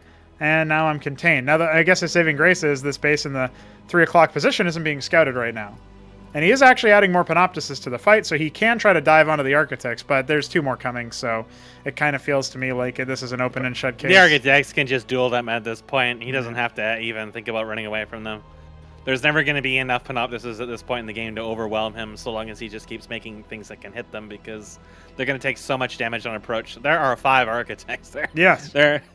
There's a reason why, when I played against Shambler, and it was Gorgakor Hell, that I devised the Architect Rush. It is because they are very good against areas because of their long range. Yeah. And you're going to see it right here the second they turn on this. Yeah, they were actually move commanding for most of that fight, so only now are they starting to send salvos out. You can see them doing a lot of damage to the Draconins in the back. They're all going to start cracking. Panoptises weren't even microed onto the Architects, and so as a result, one of them lives with 85 health, the rest are untouched. Btyb realizes he has been outclassed. This will be a GG. And iSarCasm sails on in, really without too much trouble. If every game had been like that 3rd match, I would have said, okay, Btyb has a chance. If that was our opening match, Mesk, I would have said Btyb might be able to get on the board. He doesn't look that outclassed, but those first 2 matches did not go his way. And he really only came online and started thinking about ways to defeat his opponent when it was already too late. His back was against the wall, and Btyb will be cast down into the gauntlet as a result. Yeah, it's just one of those cases where it's like there's a window of opportunity for him to potentially do something, but it's going to require a degree of finesse and, again, an awareness with some scouting that's going to be hard to arrange on top of everything else because the multitasking is so awful, and I know that very well, where I'll be playing Neblime and I'll be like, wait, there's like 8 Trojans worth of Hurricanes in my base. Where do those come from? Oh, well, everything's already dead. Well, I guess this is over. Like, it's very easy to forget. And then it's so hard to actually capitalize on those opportunities or even recognize that there's that opportunity to begin with. Like, there's probably cases in my games, again, against Neblime this morning, where I could have done something, but I can't, like, recognize that. Well, let's get the man of the hour in the bullying corner on in. Hello, sir. Welcome. You have been able to advance past Btyb. Did you even break a sweat, sir? How was it? Oh,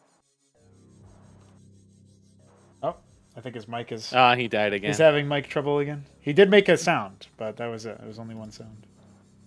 Maybe there's like a switch or like a faulty cable or something.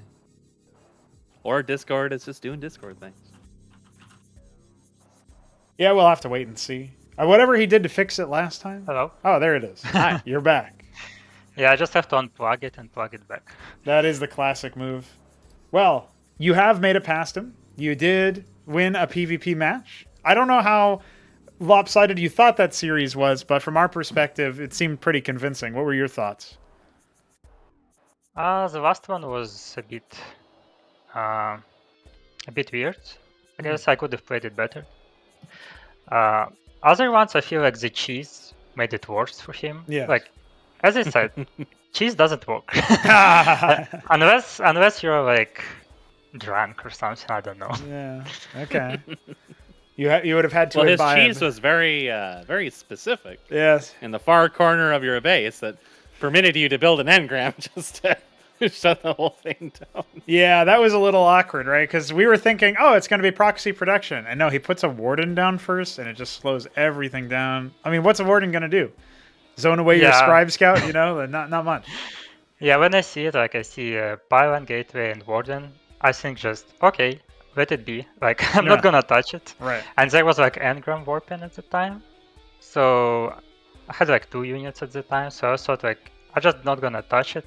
I put my own engram, and he just can't do anything about it.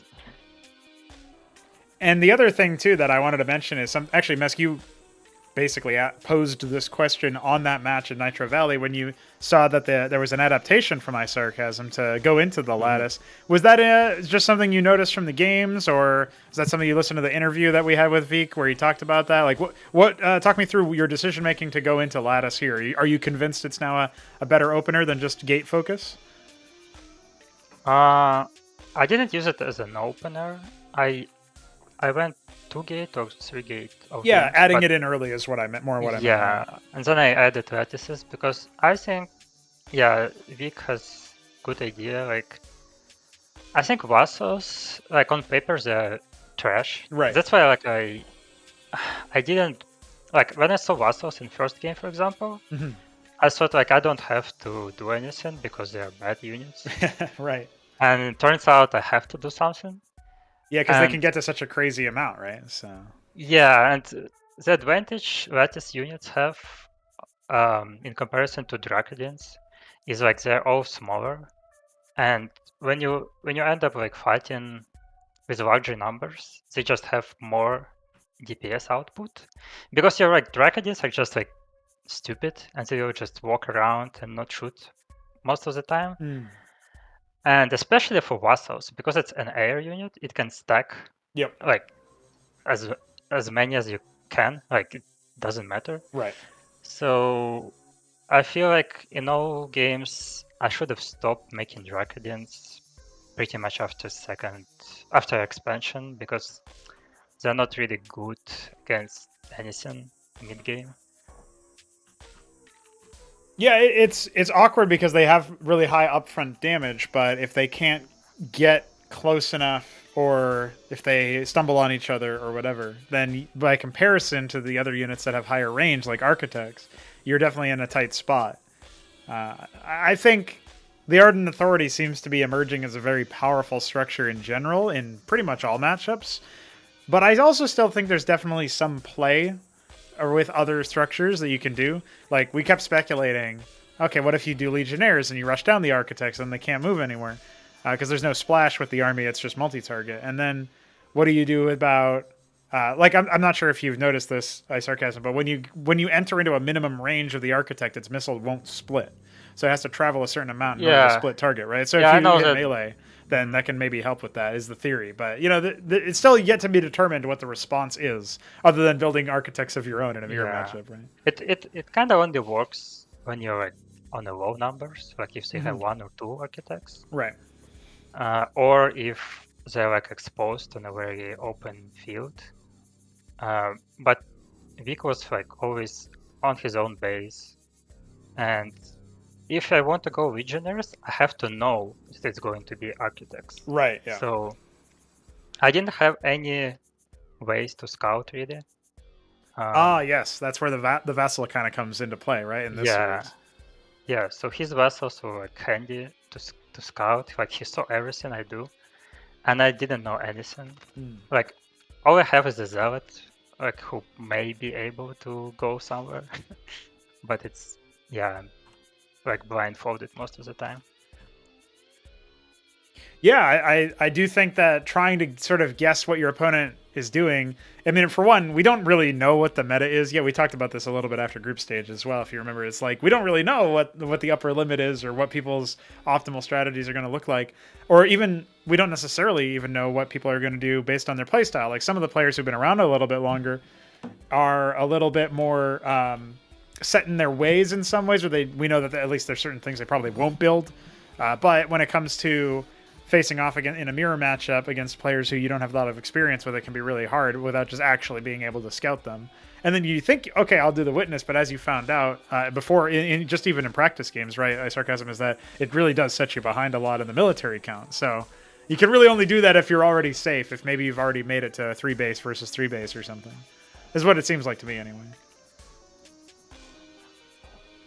Oh, he's backed it up. I was away for most of that, unfortunately, but well, I think he has to. You guys were talking about the Vassal switch, right? Yeah, we were talking about Architects as well. While he unplugs and replugs his mic, you can maybe formulate your own question for him if you have one to follow up on what we were talking about. What are I guess we don't know what his next match is going to be. Yeah, not yet. It's the loser of Neblime versus Veek. Who are you hoping he go up against? Yeah, that's a good question. Oh, he's still inaudible. He's silent again. Oh, Discord and/or microphone. I even have this problem with this mic here. I have like hundreds and hundreds and $100 into the system. Every now and then, it still just dies, and you got to replug it. It's brilliant. I wish we had a better solution from the software side, but it might not even be, Discord at that point. So, Neblime versus Veek is actually, for those who are waiting to see the next match, it's going to be a 30 minutes from now. We will be actually playing that, so that will be an exciting TVP. And he's trying so hard to fix. Yeah, I see his thing flashing every now and then, but unfortunately.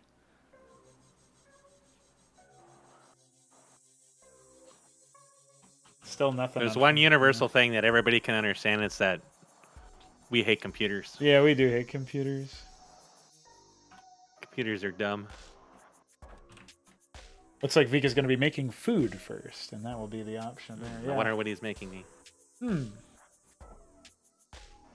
Well, anyway, I do think that looking ahead, if there is going to be a rematch of iSarCasm against Veek, that could be interesting just to see what the adaptation is. That either way, I should clarify for anybody wondering, iSarCasm's next match won't be until later on in the week, whenever they can play it, or maybe it'll be a week from today. We'll see. But that will be, ideally, that'll be something that can get played soon. But it won't be today, so there will be some time to prepare. And then when it comes to Neblime, he's gearing up to face off against Veek. Honestly, if Neblime ends up dropping, then that could be really exciting for a number of reasons. Because, Veek's got a 7 in his name. It could be destiny that he wins Ascension 7 too. Unfortunately, yes. IDK XD. Yeah. Well, you can always answer the question in chat, and they can just... Yeah, we'll just narrate it out. So the question was how you're feeling about which one you would prefer to face, as far as, who would you prefer to face? Do you want a rematch against Veek, or would you prefer to face off against Neblime? That can be our closing question. He says Neblime. He says Neblime. Okay. More fun to not play a mirror matchup. All right. Yeah. That does make sense, and you get to show off a little bit more of the practiced knowledge as well, since you've practiced against Terran more than you've practiced. I definitely want to see that. Yeah. Well, in that case, Veek has to get ready. He's got to eat up, and then he's got to absolutely smash Neblime, who I think just woke up. So, it's drowsiness versus. He's got to do food. his Australian morning routine, which is to go out and punch a kangaroo. And drink something, the strongest alcoholic beverage you can find laying around on your desk. Preferably from your jump shoe, into an ice cold lake or something. Yeah. By the way, it just started snowing here. Oh my god. Which is amazing. Wow. Veek sent it your way, dude. Long time. Veek is celebrating his victory by sending you snow. Yeah, there you go. I'm even going to open my blinds. It'll be the first time I've opened my blinds in like 5 or 6 months. Yeah. Just because of the sun not being in your way, huh? Yeah, dude, it's horrible. These blinds can't even stop the sun. Like, it just bleeds through everything, and it's awful. It's like almost full day bright even when they're closed. Dude, daylight is beautiful, though. It's awesome. Nah, it wonderful. fucks with my eyes and gives me a headache, especially when I'm using a monitor. It just gets glare everywhere. Yeah, the glare can be pretty annoying, I will admit. All right, well. Every single person outside can steal my secrets. With that in mind, unfortunately, we do obviously have those mic issues, but we did get our answers, right? So thank you, iSarCasm. Congrats on making it to the next stage of the lower bracket. At this point, it's do or die, so I hope to see you face off against whoever goes your way again and have some more success, just like you did in this particular match against Btyb. GG's, and we'll see you later. Oh, GG.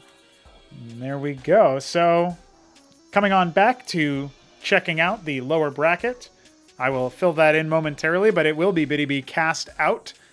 And that's unfortunate for our Architect of Derelict, but it is something that, we were all predicting, right, Mesk? That's he's eliminated, and it will be a point where if he wants to participate in the next tournament, he's going to have to do it through the gauntlet. And I personally, I really hope he does, because I just want to see the reaction when people get scribe pulled and proxied and stuff, the thing is, when you think about it this way, we had 3 Crow and Btyb and these others who are notorious for doing bizarre or cheesy things. They were seeded into this. So the Gauntlet, while it had some silly moments, was largely deprived of the full extent of silliness that could occur because some of the sillier players weren't in there. Yeah, that's then actually you end up true. with all these players getting lumped into the next Gauntlet. The Gauntlet is going to become substantially more autistic. So definitely look forward to that. Yeah, I just want to see, like, I just want to see every match just be batshit insane. Yeah. Just scribe pulls, all ins, proxies everywhere, Anthelian rushes, just insanity. Well, you've got to sign up to the Gauntlet then too, Mask. You've got to. I'm tempted to. It's it's not going to be for some months, so there's time to. Especially if there's like a class 2 Gauntlet, I would consider it because like if I go into the group stages and I'm up against like any one of these players here, I think I'm just fucked. Just like I won't even get a single round in, and I have to find time. Like the break will be nice because hopefully I can catch up on my work. Yeah. And feel more comfortable while practicing more often. I actually kind of want to, like, the reasons why I've started playing against neblime in the morning is just because I want to kind of get back, slowly get back into it, have some time to try to, just have like directions I know where to improve or whatever like that. So it's that's something I can always pick up on because hey, my sleep's also fucked. So like, yeah, you can play against Hupsaiya, you can play against neblime, yeah. So if I actually had like real time and motivation to practice, I can literally practice with the cream of the crop pretty much almost every day. So it's it would be nice to be able to do that, and I am considering it when things cool off a little bit here, which I have so much to catch up on. I don't know, but I would like to. Yeah, it's definitely cool. I mean, I think back to something that you mentioned in the end of the first round of playoffs when we did get to see that very exciting quarterfinal match between Hamster and Hupsaiya, where Hupsaiya obviously narrowly ended up edging it out. It was a 5-game set, and certainly the most competitive, like high level of skill, but also back and forth series that we had casted in the quarterfinals that early in the playoffs. If that becomes more common, something that you mentioned is we get to see, we have like a bit of a front row seat to like the grassroots sort of opening up and getting more and more people in. And like you're saying, on the one side, you have all of those high level things. And then on the other side, you have some of the sillier games and sillier things that you can do in the game. And I think back to, me doing Quasilisk only against Zishi for like 30 minutes. I feel like then he played against Mystery Meat, who we obviously are aware of is like the greatest player, most winningest player. Unfortunately, not in this tournament, but certainly a player who's gotten a lot of power behind him and very accomplished. And he plays against Zishi, and then Zishi just rage quits the whole project. He's like, "Fuck this! I can't do anything." It's like you're gonna get some people like that who are maybe interested in trying it, but like have they almost have a defeatist mentality in a weird way. Where I mean, I don't want to like overly stress this one dude as an example, but there have been people who have picked up the project, played against people who are just much more familiar than them at it, and much better. In general, maybe at RTS, they weren't able to prove their RTS legacy. Yes, that, and but also like they've reached conclusions that it must be OP or this thing must be busted, and in a way, okay, I can see why somebody would reach that conclusion very early, in a sense of like if they think that air units early game are like fundamentally a flawed concept or whatever. I can see their argument. I can maybe entertain I thought all that. But and I kept playing anyway. Right, but the thing is... These are all things I actually... Almost every single thing that these people have complained about, I brought up at some point, like months before. But like, the thing the reason why I think that is a bad thing to do in general is if that's... Assuming that's not going to change anytime soon, right? Like, what do you get out of sort of siloing that into balance complaint territory? And then, like, in your brain, you never try to counter it. You never try to deal with it. And then, you just end up getting overly frustrated because you keep losing. Well, it's like with neblime, right? Like, I feel like Gateway is not very effective against Terran early on. But it's like, there's so many other things I can improve. Yeah. That will help my game regardless, because I'm not losing, generally, just because I win Gateway. I'm losing because of a whole bunch of other things that can be fixed, right? So it's like, you can feel that there is something imbalanced here, but you can also work towards shoring up your other weaknesses that have nothing to do with balance at all. Yeah, and I think that's probably the main thing that I would encourage people to check out is like if you are a little bit dubious about certain details of the project, listen, maybe we are too, right? It's going through changes and et cetera, but definitely something that I think you gotta think to yourself, okay, but look at the stuff that the top players are doing. They don't seem to be dying to these air units at the same degree. They don't seem to be. That's not really defining the games. It's a component, but it's not like the reason why they end up losing. So, whatever the thing is that you're getting hung up on, I remember like Benza, for example, very quickly starting to complain about flash shields and energy regen and the ant seal and stuff like that. It's funny in a way, but it's also like, well, listen, it doesn't seem to stop, say, Mystery Meat from defeating Protoss or, Shambler from defeating Terran or anything like that, right? So that's sort of the question that we ask ourselves is how can we be more like those top players? Yeah, hashtag NerfZerg. Now, we will again be going off to see neblime versus Veek7. I called the last match in favor of iSarCasm. I didn't know that PvP was such a sort of black box for him, and Veek7 really schooled him on the game knowledge and just had like the right strategies.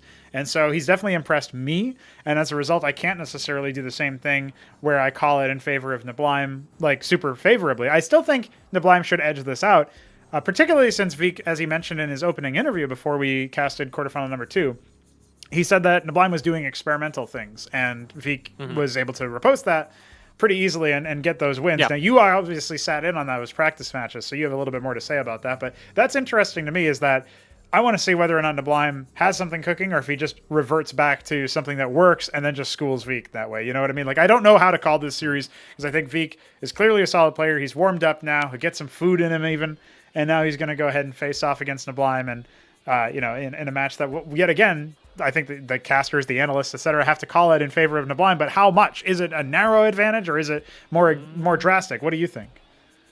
I think it goes 3-2. Okay. Wait, who wins?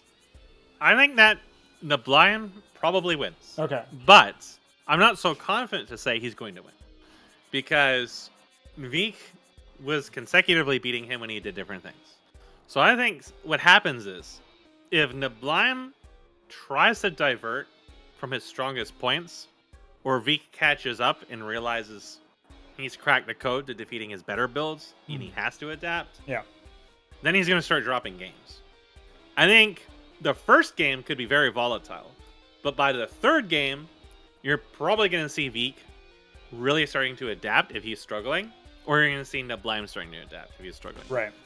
The main thing I think that is going to break this is that Veek has a habit of tilting. And if he gets tilted, then he's probably fucked. Because I think it's really, really, really hard to tilt neblime. Now, that said, Veek has really surprised me a lot in how he's grown. And in general, in spite of his inability to play consistently because of his work schedule and everything else, he's been doing very well. Yeah. Like, his matches against iSarCasm were very convincing, not just because iSarCasm wasn't doing too well in the mashup, but just because Veek in general was playing fairly solid. Yeah. And in my games against neblime, I was thinking, I'm doing absolutely garbage here. There's definitely some ways he could be doing way more to really throw me off at this point. But he's playing kind of cautiously. And I didn't really think he was doing anything too non-standard against me, actually. Yeah. I definitely can see like a case where if Veek can recognize that, particularly in mid and late game, because I think some of these games are probably going to go actually, almost every single game I watched in them went to tier 2. There was cases that it didn't because, well, there was like Fulcrum play against Protoss that went into Architects, and it just was an absolute train wreck for Neblime. But these were all like experimental things he was trying. Yeah. He was trying to do some stuff like mass Matadors. Like, I don't think you're going to see any of this stuff in these games. I think that he's going to take this seriously. And that means that the interaction, I think, will be them trying to adapt to each other. Yeah, and sure. I think he was intentionally holding back on his better play for this. So I think Neblime's going to come in as very strong. But still, Veek has proven in those matches alone that he can take rounds off him. So I think that if Neblime loses, it still goes 3-2. I think if Neblime wins, Veek will at least take 1 round off of him, but I can definitely see him taking 2 rounds off of him. Okay. I think it'll be a very close match either way. Gotcha. And you know, if Veek does defeat him or he gets rounds off of him, that'll be a good blueprint for future Protosses looking to face off against Neblime. Hupsaiya looked mortal against Hamster for sure. There was options for Hamster to play better and improve, and I think he will actually do so when he debuts into the lower bracket. He's got a bit of a layup against 3Craw, obviously, but maybe facing off against either Hupsaiya or Shambler, depending on how that second semifinal goes. But when we're thinking about that, I still think, like, at some point, I predict Hupsaiya will face off against neblime in this tournament at some point. It seems unlikely that it wouldn't happen, and if that happens, he can That'll be an interesting match too. Yeah, he'll review because one of the things that he did versus Hamster is he went back and reviewed what Veek did against Hamster in group stage and said, "Oh, I can do stuff like that. I can work some of that into my play," and then obviously had his own ideas of where to innovate or where to throw his own strategies in, and that's where he goes like the double lattice opener and stuff that we just hadn't seen versus Zerg before. We always saw at least one gateway, right? And then for most of those games he went lattice. So interesting stuff there. And so anyway, I think Hupsaiya will sort of like piggyback off of Veek's own play, or at least use that as a reference of like, okay, if I do something like that, then I can do XYZ thing against neblime, and then if I like filter in my own, sort of bring my own pizzazz to it and change it up a little bit, then maybe that can give me the advantage, the edge. So yeah, I think people are going to be watching these matches now because they predict that they will face off against each other later on. And so yeah, in that way, I think if Hupsaiya defeats Shambler and Veek defeats neblime, that could be the most volatile matchup, because then Hupsaiya has not seen, he's seen iSarCasm play against Veek, but he hasn't seen a blueprint for how to defeat him per se. He has to come up with that on his own. Whereas at the very least, if Veek takes some games off of neblime and then neblime meets Hupsaiya later, that could be an interesting matchup, because then you can look at Veek and what he did well, right? So there's all sorts of interesting shadow boxing that we get to see thanks to the lower bracket and the matches before and all this other stuff. And I mean, I'm personally rooting for neblime because I want to see more Terran. Since he's the only Terran here, I want to see some more representation of other races, obviously. But the having those matchups that aren't the mirrors can sometimes be more interesting. And it's also nice that we get some mirrors as well. Like if Shambler loses to Hupsaiya, it's odds are we're going to see a ZVZ Elimination 2B, because that'll be Hamster presumably after he moves past 3Craw, is what we're predicting. So like that could also be interesting too if we see some mirrors there. But it's like the matchups at this point are getting really tight, and it is going to be harder to predict them the longer the sets go on. So pretty exciting stuff. Yeah, it's at the point where I can't say like 100% who's going to win this, because I think they have both a good chance of winning it, which is kind of precisely where you really want to be with predictions, honestly. I can echo that sentiment. I can say that I'm pleased with the way that this is shaking up, and I'm glad that with iSarCasm falling to the lower bracket, he has, of course, secured himself an invite back by defeating Btyb. So finishing top 6 is enough for that, and I mean, it's going to be some months away, so it's a while before we get to the next tournament. Lots of time to practice. That's right. So as much as I'm excited to see who's going to win this one, I have to, in my head, look forward a little bit and imagine, like, okay, well, what if so-and-so practices and this other person practices? Yep. How many of these players will we even see when the tournaments pick back up again? Who knows what's going to happen in between there? How many newcomers are going to show up? It's a very exciting time. So I think we'll go to a break then, Mesk. We've got about 15 minutes or so before the next set between, again, neblime and Veek. So don't go anywhere, guys. Or if you do, just get back here in 15 minutes, and we'll see you then.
Ladies and gentlemen, we're coming back at you with Ascension number 7, continuing in the upper bracket.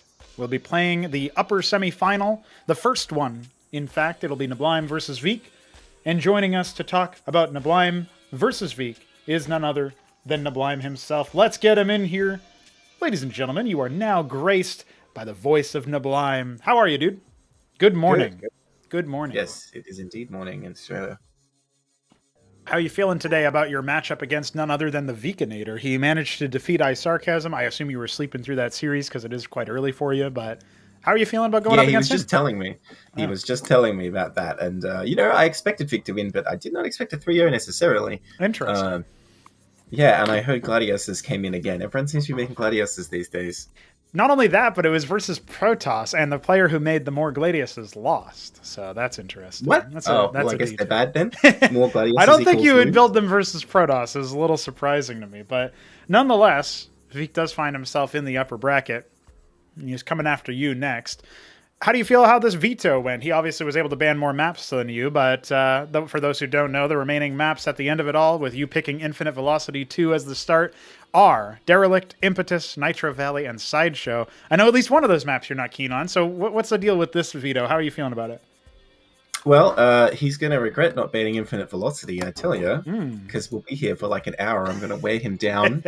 If I win before I have 300 workers, I'm probably failed. I have too much strength left to continue. Yes. Yeah, that's right. Okay. So you're going to really try to give us the most macro-oriented game that we can possibly get. That's what I said earlier when I saw Infinite Velocity 2 come up, and Mesk said, nah, somebody's getting cheesed. Well, it's hard to cheese on that map, The long way to walk over there. It's easy to kill the gateways. Not the gateway, the Nidus, rather. It's not hard to do, so I don't know. It's you pretty have hard. other ways of cheesing on it. All right. Here's a All cheesy man. You can do it. Will he Glenn. send Just gotta Gladius give in to your across? desire. Yeah, if he can get an uncontested Gladius in your mineral line for about 5 hours, he might kill 100 of the 300 Masons you have, so... Yeah. Oh, well, all 500 Gladiuses will kill all of the Masons, Well, yeah, that is true, I guess. That is possible. Yes, as long as he keeps the Gladius count even with your Mason count, maybe he has a chance. That's what I was going to say. Yeah. Which count will be higher? Yeah. That is the question. Well, I'm going to be interested in keeping watch on that because that's a unit that kind of flew under the radar for a lot of people, where nobody was really making them for Ascension after Ascension after Ascension, and then suddenly they show up here in this one. And I won't say that they exactly took the world by storm. They've definitely had more success versus Zerg than versus Protoss, but it was still interesting to see them. And to be fair, I could see a world where iSarCasm had 1 or 2 more, and he could have killed 10 more gateway units because they were that low from all the bounces, but it's just that's why you don't necessarily do it versus Protoss, because the combination of flash shielding and their higher base HP makes it a lot harder for them to be successful. So it sounds like, though, that you're expecting to maybe see them versus Terran. Have you seen much success for Gladiuses fighting Terran? I don't think I've ever played a game where Gladius was made against me. Maybe a Zerg I have. I played that free-for-all, I guess, where Vik made a lot of Gladiuses and killed me when I was a Zerg, but I can't say I've seen them as Terran, so I can't even imagine what that'll be like. Yeah, I haven't even seen that free-for-all. Is that the one with Smarty Cakes and Dead Infested? Or Is that who it was? Sorry, I thought it was Vik for some reason. No, yeah, I guess it was Smarty Cakes making the Gladiuses. Okay, interesting. So we have a little bit of something going on there with the people that were eliminated in the gauntlet finding ways to get back at you. They just need to gang up on you 2v1. That's all. Me, I didn't do anything to anyone in the gauntlet. As you know. That's true. That's true. You didn't. No, but you did horrible things to me. That's right. Yeah. Well, yeah. I got to prepare somehow, man. Yeah, well, you Vik can is use gonna that as be your my guide instrument to of what's going to revenge. happen. That's what's going to happen to Vik now. I must understand that. He's going to take revenge on you. I did see that Btyb's out. I'm sad. Yes. Yeah. iSarCasm went Yeah, down he and gets promptly 3-0'd him. Unfortunate for him, but I'll have to go watch those. Did he make it pylons in the enemy base? Yes. You Well, won't. that's the true victory. I don't think you're going to enjoy what he did, but he did do that. I think you'll enjoy what he did. No. Depending on your Listen. perspective, the outcome might When be. Btyb first did that pylon into Warden, on Derelict where there's to the left of the ramp in the top right spawn, you were like, why would he put a Warden yes. there? Well, Yes, he found I was not pleased. he found an even better spot for it in this game. Even So, better is yeah, it not a even very good further spot. away? Yes, yeah. So my yeah, God. you'll see. But Poor Btyb. Well, if he's watching this, rip. Better luck next time. Yep. Yeah, unfortunately, Btyb has fallen to the merciless Protoss. I mean, he's Protoss himself, but really, you got to say, if you don't like Protoss, man, you loved those last 2 series because it was just nonstop Protoss dying. So it's great. This time around, you'll have to continue the torch, but unfortunately, we will see some Terran casualties, maybe even some Mason casualties, depending on what happens. So. Oh, it's inevitable. When you make that many, you lose track of some. They're not all that important. They end up in places, manholes, ditches. Yeah. I have plenty of other children. I can replace them. There it is. There it is. Well, I am excited to see this set because, all in all, what you have to say at the end of it all is that we are seeing, the higher tier players come in and stay around. At this point, only 3Crow is really left from the sort of like OG homies. Like technically, Vik's been around for a long time, right? But he hasn't really been actively participating in the tournament series. So to see him find success, to get top 6, to get that invite back, he's locked in his ability to return to the next tournament just on an invite basis to go straight into groups. He doesn't have to go to the gauntlet now. So that'll be really interesting to see who else can lock that in. And I predict also, we were really not sure how to call this one, but it sounds like you're confident at least. And, neblime, when we talked about this, when you were actually helping me out with the casting of Group D, you mentioned after the fact that nobody is confident seemingly in any of their interviews. Nobody at all is confident. Yeah, so again, Vik better come in here and be like, neblime's trash, 3-0, no problem. Although Vik did just tell me he didn't think he was going to 3-0 iSarCasm, so who knows? Yeah. Well, also, I think he might have allowed the analysis to get to him because I was just thinking, well, iSarCasm's macro machine is godlike. Just look at his group stage performance. But he didn't really do that against Vik, so it was the mirror matchup that maybe psyched him out a little bit. And he's actually hoping Vik defeats you so he can fight you in the lower bracket because then it won't be another mirror matchup. But if you cast Vik down there today, it's just going to be a rematch. It's just going to be a rematch. I'm mad that he's like, let's hope it's neblime because he's easier than Vik, right? Well, he said more fun. I don't know if it's going to be easier for him. Okay. It'll be more fun to fight you than to fight Vik. I intend to make it very not fun for my opponent. There it is. Are you going to cheese him? I'm not promising anything. Yeah, he's listening in right now. You can't just leak all your strats. But enough about it. You can tell you cheese him, and then you just build like 100 Masons before you even build a stockade. Yeah. I would love to do that. It's my dream that's game. like a cheese panda, really. That's what I was dreaming of before I woke up to play this. Yeah, just non-stop Masons. Well, I hope that your dreams are actually a vision of what we will see here on Infinite Velocity 2. I'm looking forward to it, man. Best of luck in your games, and let's make it memorable. Let's see what happens. Make Masons. Make Masons. GG's. All right, see you later. Weed. And he's dead. And you know what that means, Mesk? You know it means it's time to talk to our other homie that's about to play. None other than the Viker himself. What's up, Vik? Welcome, sir. Hi. You are about to face off against neblime. We already talked with you about this matchup, so I didn't even think we would be talking to you again here, but might as well let you have your say. Yeah. You were listening in, presumably, on neblime's interview. Yeah. Do you predict that he's actually trash and you're going to 3-0 him like neblime said? No. I don't think so, but who knows? Okay. I think he's going to be tough, but we'll see. Yeah. Now, the big question here that we can drill down a little bit deeper before we start the series, for my money, is the fact that you mentioned he was experimenting. Mesk was talking about all these different things he was doing in the practice games that you played against him.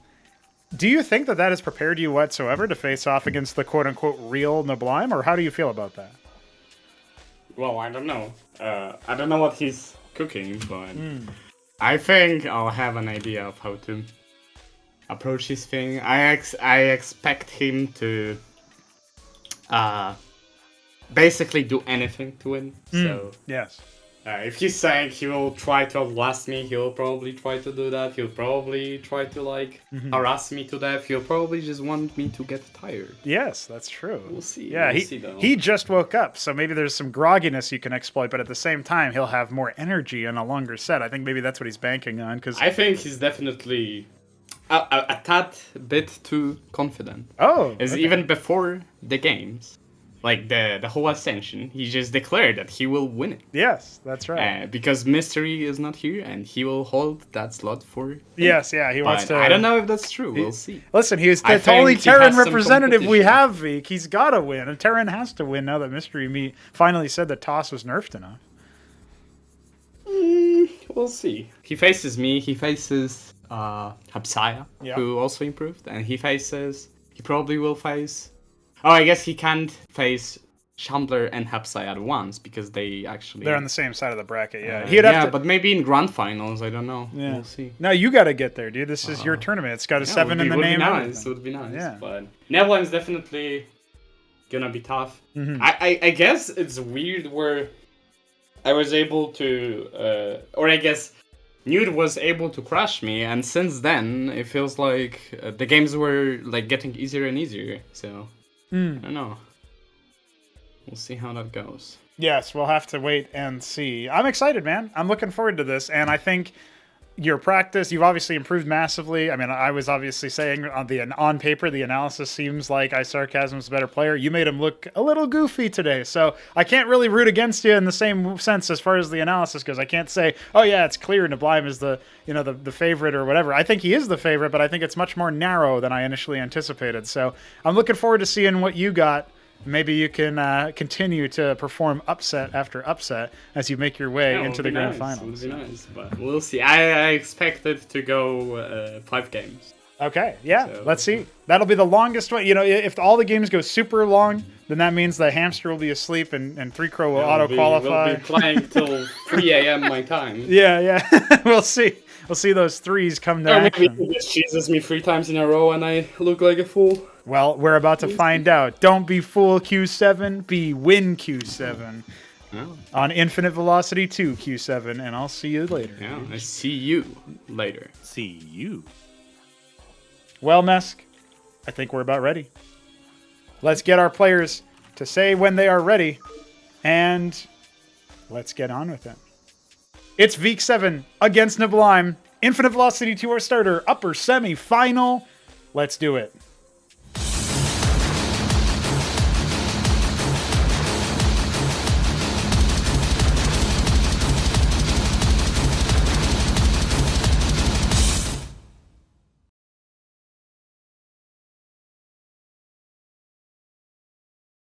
And would you look at that? We have...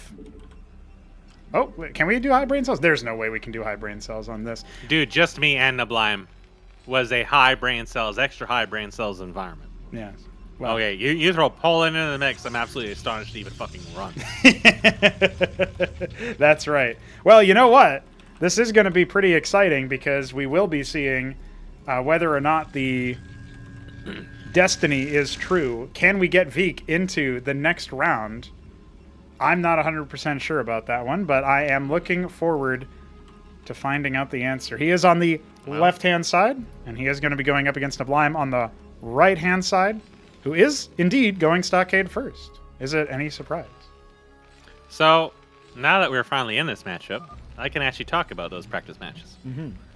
So, I played against neblime a few times, and he wanted me specifically to play as Protoss, so I did.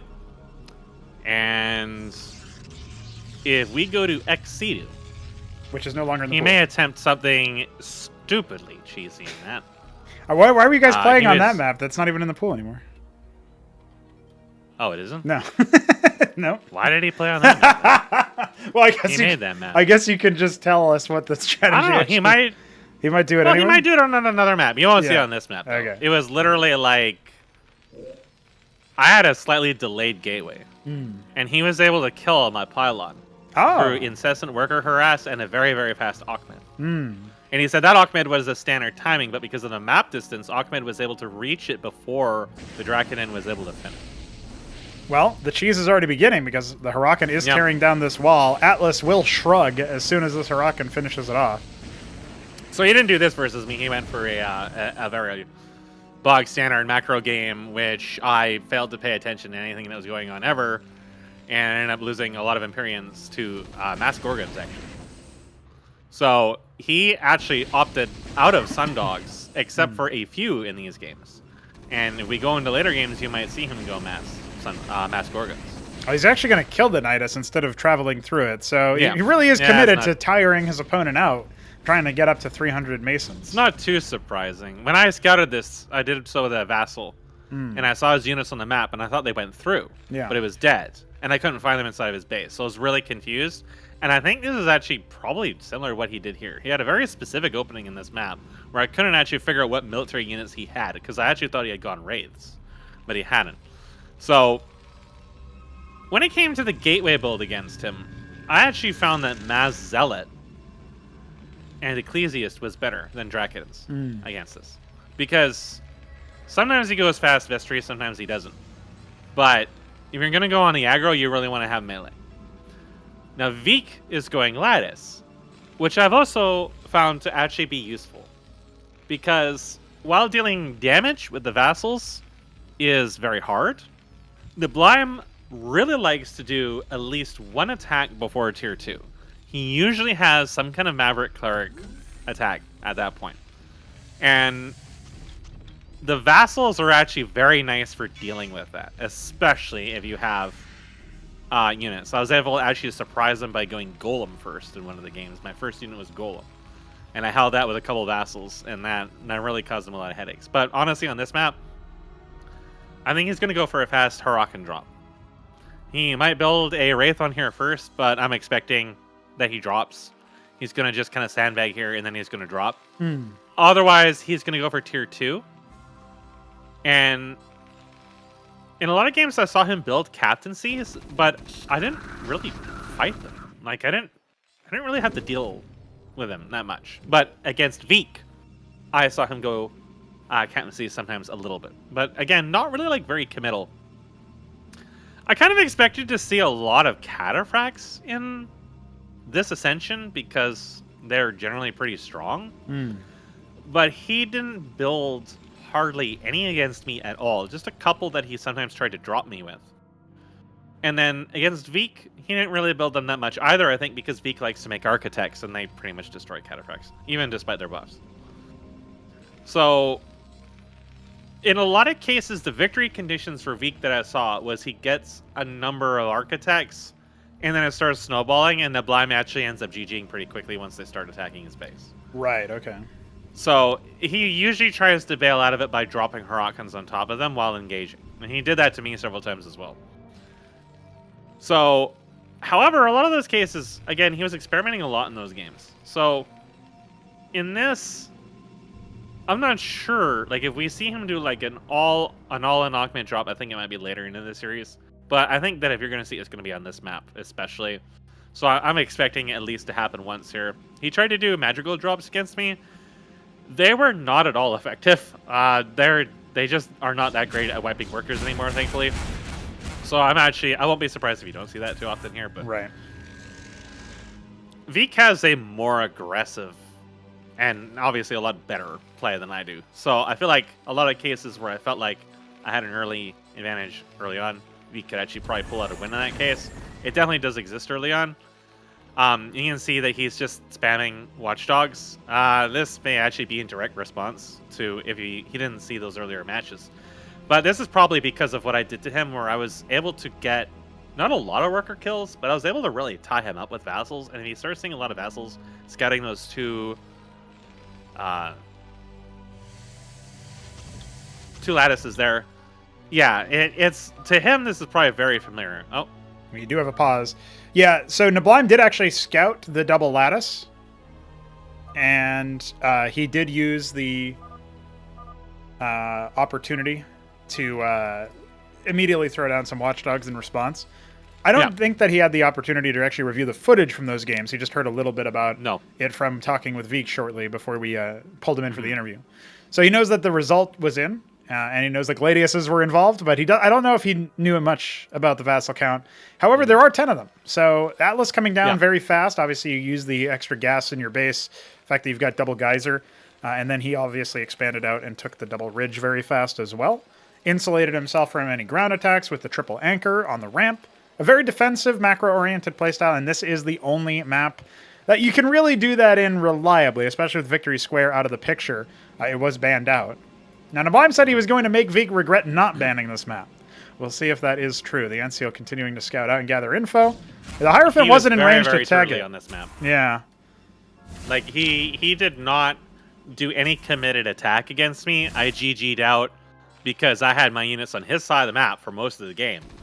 And I was dealing with a drop while some of his units happened to run into mine, and I lost half of my Imperials. So he actually took just about every single base on the right side of the map And he went for Seraphs, Gorgons, and Madrigals, and just was very, very slow. Very, very, very, very turtly. Definitely very much a build Mason's game. I'm a little worried about this. This Ministry might actually get canceled here. He's playing chicken here, and he might regret it. Yeah, he will actually cancel that. That's going to delay the third base for quite a while.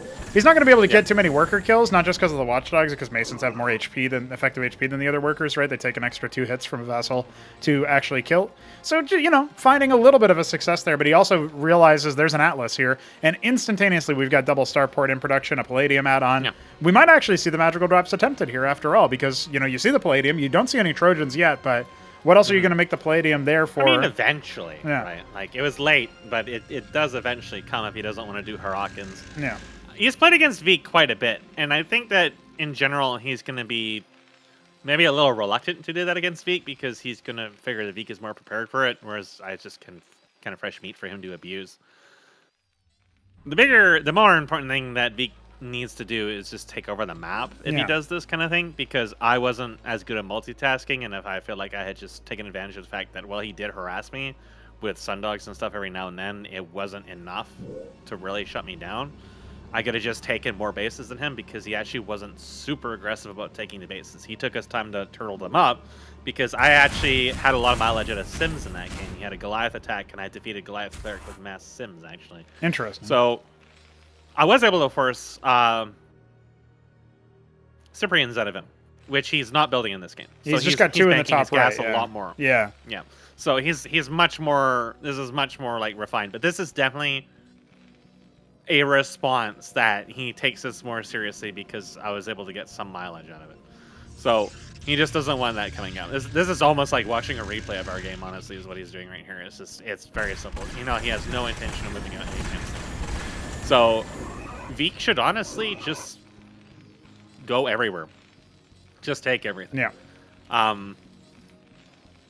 He is indeed making Gorgons. So Gorgons have shown some effectiveness against Solarians. Yes. Because you can slow down the Stewards when there's only like a couple of them. You can slow down the Solarians. I did a very fast transition. I built 1 Solarian, and I did a very fast transition to Empyreans, and I was able to fight them fairly well, but I couldn't get any pressure on his base.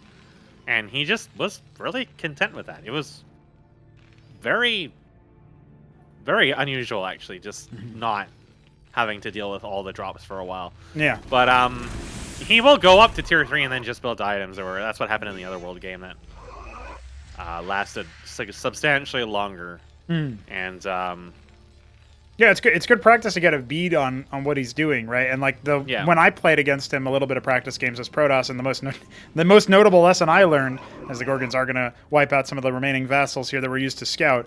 Really the lesson I got out of those games was, okay, you can't micro versus this guy due to the ping, right? So like that's the main thing, is we are on extra high. It was swapped over at one point. So you can't really do micro intensive strategies. You have to kind of like live in the future a little bit and predict what's going to happen. That means you have to insulate yourself really before an attack hits. You need to already be prepared. You need to have your units in the right spot. You need to have defenses in here that can deal with things like this. And right now, Veek is reacting with pretty much all of his ground army to deal with like 1 or 2 wraiths as he tries to take a 4th base. At the same time, there is the horde of Gorgons, and there is an engram there, so they are going to be zoned away, but a little bit of a split can happen. He's going to split them up a little bit here, so... Yeah, now, there's no air units, like Empyreans, for him to deal with, so he feels very, very safe to do this. He's quite content trading these. I mean, that's probably even a cost-efficient trade, 2 Gorgons for an engram. Yeah. It's 200 gas down the line for Veek where he really needs it. Veek is going double Ancestral Archives, which is definitely a pretty good choice against this. In the Otherworld match, I actually just said, fuck it, I'm going straight to Star Sovereigns. Yes. And my second unit to come out of that was an Anthelia. And when that came out, he pretty much stopped attacking me really that much. The problem is that he just covered the map in items. And I feel like that when it reaches that point, Protoss don't actually have a solution for that. So you could almost think of the way of Neblime is playing this right now as how I would play it, except I would probably not even really bother with the Fulcrum at this point, because you don't really need to. I think it might be an anti-vassal maneuver, right? It's like, all right, I can at least do a lot of damage. Well, he likes to just have them, because, you know, you might want to drop them. They're good against other ground units. They have the line trace as their base attack. There was one case where he made like 30 sims for me out of one, and it kind of made him freak out because they walked in and then they walked out and they just all split. But Yeah. Of course, he can't do anything with the sims after. Like, you Yeah. can't attack them. But He's actually the adding bigger more thing is sentinels that- here as he takes his own 4th base as well. Yeah. So, you know, things are going pretty well as far as the even base count is concerned. There's a lot of gas capping happening for Veek, and there are Uptectons coming. So, yeah, it's kind of a handshake. Let's just go into, like, the end-game tech, right? Yeah. So, for Veek, the engrams are going to be pretty good about keeping him safe here all the way up until the point you start seeing Sundogs. He's not building any add-ons yet, which is honestly surprising. I thought he would go for Saros, but I think he's actually just turtling to tier 3. Yeah. I think neblime is going to turtle to tier 3. And if it reaches that point, I think Veek is actually in serious shit. Because the Gorgons are quite actually good at picking up Effectons in the middle of the fight. Well, right now They'll they've just destroyed immobilize 2 them, engrams, right? So the reaction has to come in pretty fast. All the matrices They're are very down. low. Static defense is gone. The idols are going to deal Neblime some is pretty good losing a lot splash of them damage, here. yeah. Yeah. But, you know, that I would say that's actually very much worth it overall. He is losing a couple extras from a no. rally point, unfortunately, so... You know, but he's using that as a distraction. He's like, all right, well, those are already committed, so I guess I'll just come in here and pick off some workers. And you know what? Veek was actually ahead on workers pretty, sizably, or at least notably, before that raid actually comes on in. And that's not something you see too often. So Veek he said before, he likes to play the macro games. He likes to be able to get a very varied composition. Looks like a couple Harakans randomly. I would really like to see Protoss building Crucibles in their expansions when they have 2 or 3 engrams there, because it maximizes it so much. the Crucible is so good with them. It gives them so much attack speed that it makes it so much harder to split against them and do that. Because they will kill the leading unit so much faster. Yep. And then, like, a Crucible there could have killed every single one of those Gorgons. Yeah, absolutely. It would have forced them. He basically wouldn't have been able to take that fight at all if it were that circumstance. So we do indeed have a number of ground units massing up here from Veek. The Daedala is on the way. Veek has a window of opportunity here to try to make something happen, but he is going to have to be really careful about the Gorgons because I think they they're an will just insurance dive. policy, right? He can't dive through the high ground over here. There's too many sentinels on high ground, too many anchors. At the very least, he needs some kind of air unit like the Vassal or whatever to reveal for the Uptectons, and there's only a couple of them over here because they take so long to cross the map. So it's definitely going to be an awkward situation. It's really hard to make Uptectons work against Terran approaching tier 3 because neblime only has to wait until he's got the diadem out. Yeah. Once he's got the diadem out, you can't really approach it that much more easily with the Uptecton anymore because he will focus fire with it. At least he should be focus firing with it. Yeah, just throw him on like a control group 0 or something, right? Yeah. So Veek really needs to like brute force this down before they get out of control because I feel like outside of like recall, for us has such a hard time making any of this work against Terran, and neblime has already got everything he wants. Yeah, the Gorgons are coming back right now. Yeah, the bottom base, the bottom defenses are taken out, which allows him a little bit more freedom to attack into the rest of the base. But now his Uptectons are going to get frozen in the middle of the map. Yeah, they just kind of walked into them, and he's like, wait a second. There's splash damage here, though, Mess. There's a lot of idols sounding off against these Gorgons, and they are not moving backwards fast enough. Okay, he went for the trade. It was probably okay to go for the trade, but there's still 2 left, so they can definitely do some damage. neblime really just wants to delay this. The Daedala is about 75% finished. It's building a mishmash of units here. There's a scribe death, and then it was answered back in kind. A Maverick died to being tickled at the attempted 5th base for Veek.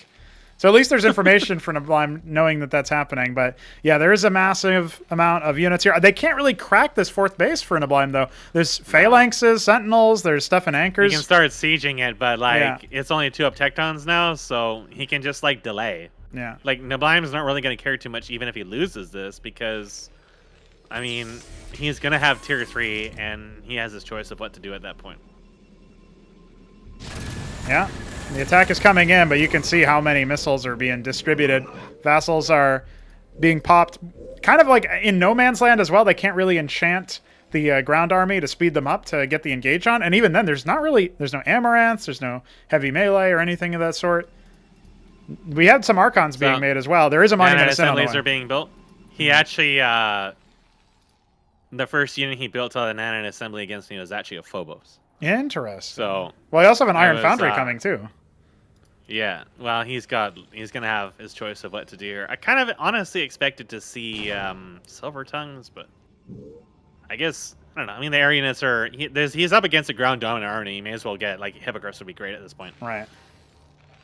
But, Yeah, I mean, he has his absolutely. choice because Veek is actually getting 2 monuments to send those. Yeah. Oh no, but they've been spotted. Okay, He's the gonna Gorgons, lose one. Yeah, the Gorgons actually Oh, kill one. That's no. 1,000 of each resource gone. The other one being targeted, but it's not. It is going to survive. That is going to be painful.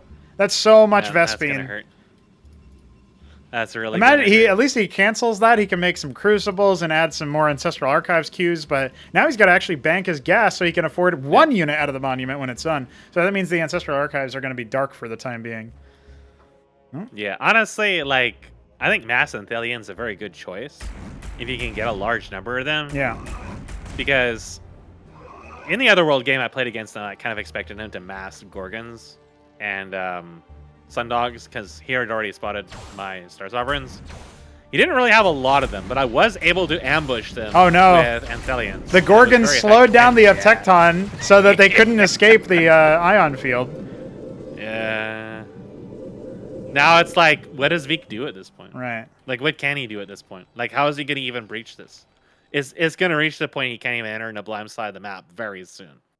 Yeah, and it's sort of like he didn't even really look to breach into the map until the defenses were already up and the Daedalus was halfway done, right? So the window of opportunity to punish seems to be closing. Neblime is closing that window right now. It's not happy with the breeze. It's got Sundogs coming as well from the rotary infused starports. We do have a Hadron coming from the Nanite. I didn't catch if it made any other units. It doesn't seem like it. And he's also making No, a I Koraz. think he went straight for the Hadron. Yeah. Yeah, he has one Apothecary. It's not really doing anything in the moment, but He did make Apostles as well, so it looks like from a longer engagement, he is going to be ready to do stuff. Lifting and moving his diadems. He's actually going to be trying again, to take the top. crucially, is that Veek has had a window of opportunity to take some of these other bases Yes. because it's just been the area units and he can defend against those. Yeah. So, but he's not taking them at the moment. So, the gap in workers and economy is increasing, and now Veek wants to do a tech switch that is so expensive to do, while not really being able to really afford it. Well, he does have Crucibles coming, and they will enchant the Argosy and the Monument of Sin, which the latter of which is making a Star Sovereign. Gorgons are now going to shark up towards the top middle. This big ground ball is not really going to be able to do too much versus these armies. Yeah. It could go down to the bottom right where there's no defenses and there is a back He needs path. a recall. I he think needs that's to what set the up a Argosy is recall. for, yeah. Like, look at Neblime's top left. Mhm. You can recall over there, and there's like nothing over there. Yeah, there's a lot of You production. can even go into his ship in. main, Yeah. honestly. Like, there's no detection. Like, Yeah. there is the Seraphs. There's no Seraphs. Like, it's even a little lax from Neblime at this point. Yeah. To the point that he could be really heavily punished for this. Really heavily punished for this. He's gonna. There's a diadem flying across the map. Yep. He's gonna proxy his. Yeah, he wants his to land it slender over here, Gorgons. defend it with the Gorgons and the 1 or 2 The Oxmen. vassals almost spotted it. Yeah. Well, the Star Sovereign is out. There's we could two also, of them. you know, Mesk, we could also see the classic trick shot maneuver, which is where you prepare the glassing and recall the Yeah. Star Sovereign into the base. Gorgons are indeed going to siege, but they meet a bunch of idols here. Honestly, a lot of them are going see the down. Didact They come do. out, They will so- see that. So that is critical information. That's going to make him realize, okay, there could be a recall planned. You know, that's one of the the main options Protoss have to deal And with. This. indeed, his first unit is a Phobos, just like in our. Yeah, he's, So I don't know. The Phobos is not bad, yeah. but it's not really long ranged. So, I mean, the big thing really about it is going to force a response to the Veek, but his ground army can definitely fight it. Yeah, he's also And moving into the Neblime's bottom right now and just absolutely axing this base that's being set up on location. Diadems not actually being set up over here, and there's a big melee force coming in as well to contest the middle of the map. So Neblime now fighting a war on 2 fronts. He has some high-tech units, and of course he has the diadems, but the extremities can still be pushed here. So, this little forward base, shutting it down is important that he doesn't get too many diadems up. Some expensive units are dying here, the Apostles, for example. Yeah, the diadem wasn't canceled either. But it looks like the bottom right will eventually be cleared, thanks to the sort of set of phalanxes, madcaps, shamans, trying to keep things healed, as well as diadems being constructed in the background. I don't. Friendly fire is helping Veek out there. Yeah, I don't think he can really crack the natural area, the third. But the Didact is over here to potentially do a recall or maybe a stasis. He does need to be careful. It's already lost all of its shields. Slowly regenerating now. And He's got to keep these Teptons alive. If he can keep them alive, he can do a lot of damage with them. But his Didact just died to that Didact. Oh, boy. That actually happened to me. I recalled ground units, and he had diadems elsewhere I didn't know about, and they shot and did tons of damage to my Star Sovereigns, and I just had to leave. The Phobos has arrived in the top left. yeah. And there's multiple diadems Phobos. having landed over here. They are going to be starting to lay into the production for Veek, so he will need to abandon the assault, but he did some critical damage. Some Sundogs are also over here, mind you, and the single target of the Star Sovereign was being blocked by the Anseal. I don't think anybody's ever seen that. One lone Hurakan going to be contending with all of these idols, but the Sundogs are here as well to crack open the Star Sovereign, and the surprise proxy diadems are actually doing quite a bit to disrupt Veek's push. He has to send in his ground army. He has a hard time getting in here. He has to go all the way around, and his units were all the way across the map, and he doesn't have any more air units, so... Absolutely, yeah, he has to continue producing them. He's got his Optectons laying into the diadems, but they are going to die, yeah. He's going to probably take down these diadems, but the cost for it has been so heavy. Yep. Yeah, and critically, it's not just the cost by itself of what they destroyed. No, the Optecton. Oh, no. No. The other thing you got to remember during all of this is that he was doing a very deadly push and might have been able to continue it had it not been for this situation here. But the Phoboses, the Sundogs, they kill Empyreans, Star Sovereigns, Optectons alongside the diadems, obviously cracking off shots nonstop. Yeah. And that's a pretty big deal there. It was an expensive venture for neblime, but I'm sure he feels pretty happy about it. Well, he's massing up more Phobos. It definitely got a lot of damage in. Yeah. He would have been very happy if he had done more damage to that stack of Optectons. That would have really, really hurt Veek, and now Veek is thinking, yeah, I got to start taking these bases. He's got some scribes heading down there. Some random watchdogs being put up in the middle of the map just to spot and slow down the incoming air army. I mean, yeah, when you have this many Masons, you can absolutely go and send some of them around to start making proxies, but there are so many Optectons. Anything on the ground can just get naped immediately. Yep. Yeah, it's going to be kind of hard for Neblime's ground units to approach. He probably just really wants to dedicate very heavily to air at this point. And think about making like Magnetars, Hippogriffs, Centaurs, just kind of anything just to really take out that front.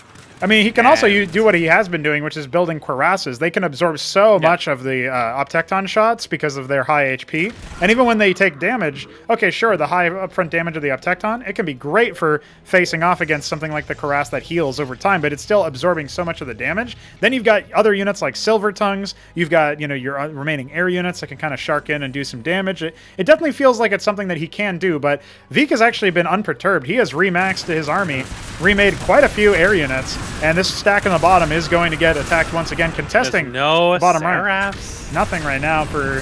Neblime is actually in trouble. There were just 4 Didacs being made at once. There is a very real win condition that I don't think he's been respecting, which is if Veek's air army doesn't get destroyed. Yeah. Well, the Solarians are going to start to be taking damage. Neblime keeps losing the units he takes. Yeah, this is absolutely a tight situation. Now, the Solarian in the back does go down. There's still 2 more alive, and most notably a bunch of Empyreans. He's got to watch out because those Didacs are forcing his units forward, right? The diadem shots constantly cracking off. He can even target his own units if he wants to here. It looks like all of the Optectons have fallen. Yeah, he managed to flank the Optectons and kill them. That definitely hurts for Veek, but getting surrounded here could be a lot worse. Yeah, the Star Sovereign brought down to a very low number. There's some Salamanders are 5 Phoboses there. They're going to kill the Star Sovereign, which is really Veek's biggest damage against them. Yeah. And a lot of his Solarians are actually killing Masons right now. Yeah, they're a little bit busy trying to deal with that bottom right base, but he's only barely been able to set up his own bottom left, so going up to about 7 bases apiece right now for our players, especially with the gas bases in the bottom left, bottom right. They have been saturated for quite a while. Oh, no, Veek. He can stasis. He can get a fat stasis off on the top 3 Phoboses. That is going to be enough. A Star Sovereign also coming in. One of these Phoboses will finally fall, but it takes so long for the heavy Terran air to actually crack open. Another base being set up in the meanwhile in sorts of... He doesn't turn on the ones that thawed out there. He had his attention elsewhere for a moment, building some Stargates, actually. Yeah, interesting. We'll see what comes out of those in just a moment, but we still have Penumbra out. These are the critical tool versus stacked air at this stage in the game. They can deal a lot of damage. We don't see any more diadems being made in the meantime, though. And both of our players are actually kind of low on minerals. Yeah, Neblime's bases are starting to mine out. So, again, a lot of Neblime's stuff is super naked right now. Vikas has not gone into the top quadrant of the map where there is nothing up there. There is just Masons, just ready. And I mean, at the moment, like, if Veek carves through here and ends up destroying a lot of the more heavily defended bases and launches a fork that goes north, Neblime is going to face a snowball situation. Yes. And well, his base like, in the he's middle is starting to about to make get bopped as well, right? Like, he's got to watch out. He sent off a bunch of ministries to the top quadrant of the map. It doesn't actually look like that's where Vik is intending. He gets a huge stasis off. That's going to be most of the Phobos is locked up. He does need to get his Penumbra back in position so he can contest this when they thaw out. It looks like, actually, it's not something that Vik is too interested in contesting. His Uptectons are firing off. The Anseal comes in to detect, but it's immediately the Penumbra taken care can do of. so much damage, but it was just annihilated. There's another one in the back with a bunch of Silver Tongues, but it's not really focused firing, and the Phoboses are dropping like flies. The consolidation of power here from so many Solarians, multiple Star Sovereign, and another Penumbra falls. There's still no Diadex. There's no Diadems, rather, in any stage at this point. They've all been lifted off at various points, and it looks like the pivot is going to be into Mass Penumbra.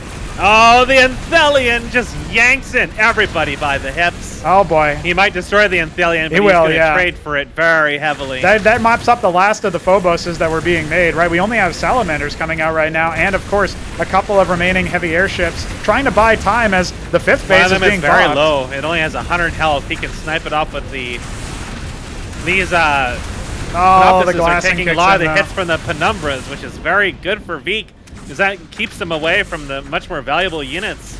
The Panoptises are very easily paying for themselves. Oh, yes. Neblime is facing a snowball here that is getting out of control very quickly. Yeah, his Penumbra were on a move command just from the rally. They weren't really in a defensive position. One of his 2 Iron Foundries goes down. His Apothecaries, a lot of his advanced ground tech. This Didact really wants his balls, but he doesn't want to give him his balls. He doesn't have hardly anything left. In fact, he's even floating money now.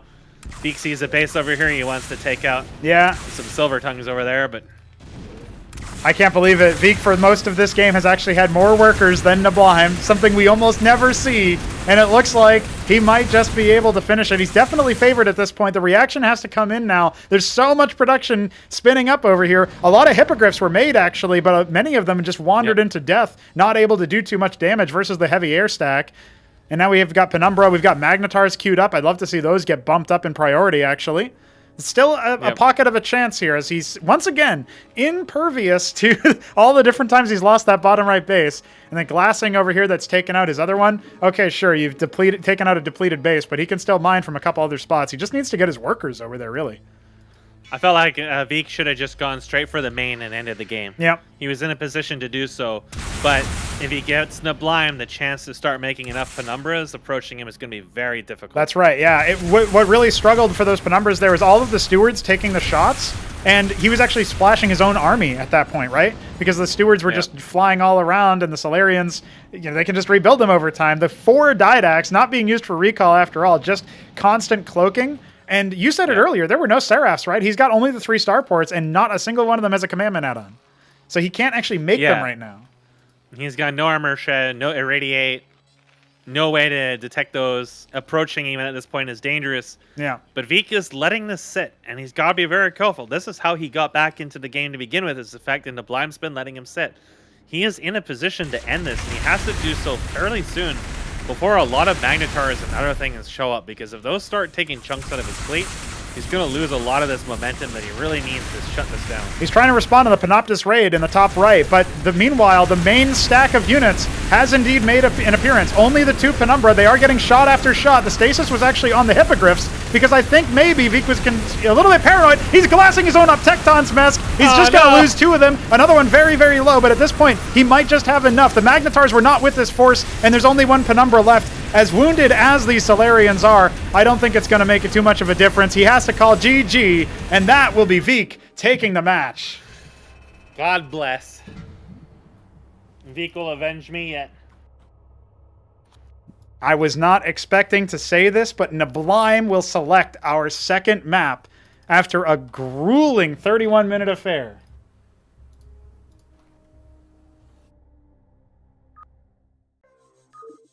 Nitro Valley is selected, a 4-spawn map.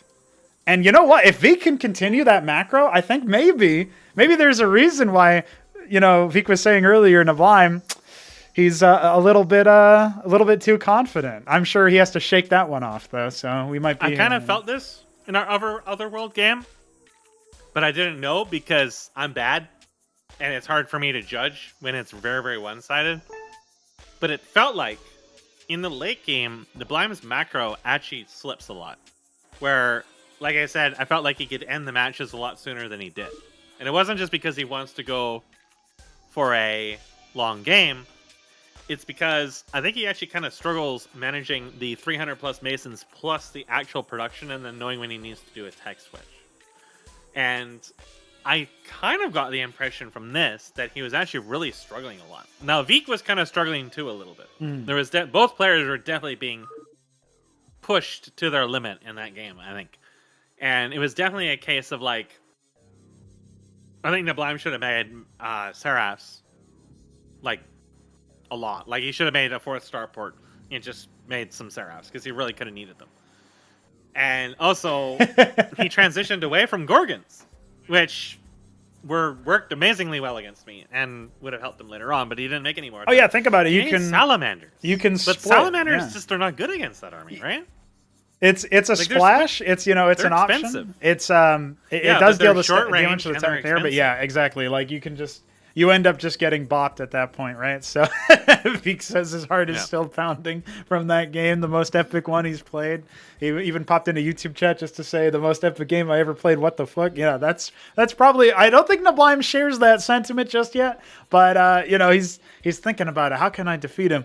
At the very least, right? Okay, neblime didn't crack 300 Masons like he said he would, but that's 30 minutes, and it's already having an effect, right? Like. Viek might actually tire out. Okay, you got me in a 30-minute game. How can you do it again? And even if you do it again, can you do it a 3rd time in a row? Like, this is a situation where neblime can use that stamina to his advantage. He likes his long games. He plays a lot. He plays for 12 hours practicing for this tournament. Like, the guy knows about endurance. He doesn't really need to take breaks. So I think he let it slip in that game, actually. I think that it got to him because he lost a lot of units to bad rallies and other stuff like that if he was really on top of his game, I don't think he would have. And it was because I think it just got to be too much for him to manage it all going on at once. When Viek started gaining momentum, Viek could have ended that game a lot sooner than he did if he just kept pushing and destroyed that production at the bottom of the ramp. The rest of his tier 3 and his Dela was right there, right on his main. Yeah, he could have ended that game a little bit sooner, point, right? Absolutely. So, Viek was uncertain at that point. Yeah. But neblime was also really even more uncertain, and at that point it was getting out of control. And then, well, we also, the other thing to point out, we also saw Viek slip up a little bit. His glassing, there was a few cases. His opportunity, the longer the game went on, the more chaotic the game went on. There were lots of points where he did slip up a little bit, as you would expect, right? It's like a chaotic, long-standing. Like I don't know if it's something he can repeat. Yes, that's sort of what I'm getting. If he can repeat it, then that's great, but. Neblime's definitely going to be watching out for that switch because he got really carried away with the diadems and stuff like that, and he got a lot of mileage out of them. But when there was a switch to error, there should have been for him an immediate switch into building more nanite assemblies in particular, because there was even periods where he had thousands of gas and minerals, and he didn't really spend it all. And Viek didn't do that much damage to his infrastructure at that point. Of course, build space becomes kind of an issue on that map, too. The main was filled up. His bottom was filled up. The bottom left might have been a good choice to build some stuff, but then it's a little bit more vulnerable. He could have been more apothecaries or something like that. Yeah. Like, there was a few choices. But really more importantly, what confused me was that he didn't make any Seraphs at all. The armor penetration would have helped. The irradiate would have helped a huge amount against the Solarians. Like, even if they have to die for it, right? Yeah. At that stage in the game, the trade can be worth it. But definitely like the penumbras and stuff like that they were kind of like they didn't really feel like he had a big stack of them. Like they kind of like came in and trickled in, and the Phoboses kind of sometimes died for they engaged when they shouldn't have. There was times where Viek would stasis them, and then they would both like depart from each other after the stasis ended, and there was like definitely both players were feeling the stress of that match. Yeah. I actually think that as much as neblime might really like a late game like that, if it gets to be too intense like that, that's where it starts to crack him a lot. And if he can like hold it together, then he can maybe consistently do that as long as he can. I think the key point is really the transition away from ground into air, in that he took initiative on the map by doing that. while also keeping all those Uptectons for alive as long as possible. That was really key. Like that composition, it wasn't just any one part of it, but it was the key of that was just really important. That he was moving away every single time the diadem shot at his Uptectons, he'd move his air units away. Hold on. I didn't have a lot of success. I have to doing interrupt it. you. There is it's an instant stockade. He didn't even make a Mason. Neblime in the bottom right of Nitro Valley. Veek top left cross spawn. He is going instantly into a fast Huracan, I think. So, I definitely wasn't expecting to see this on a 4-player map.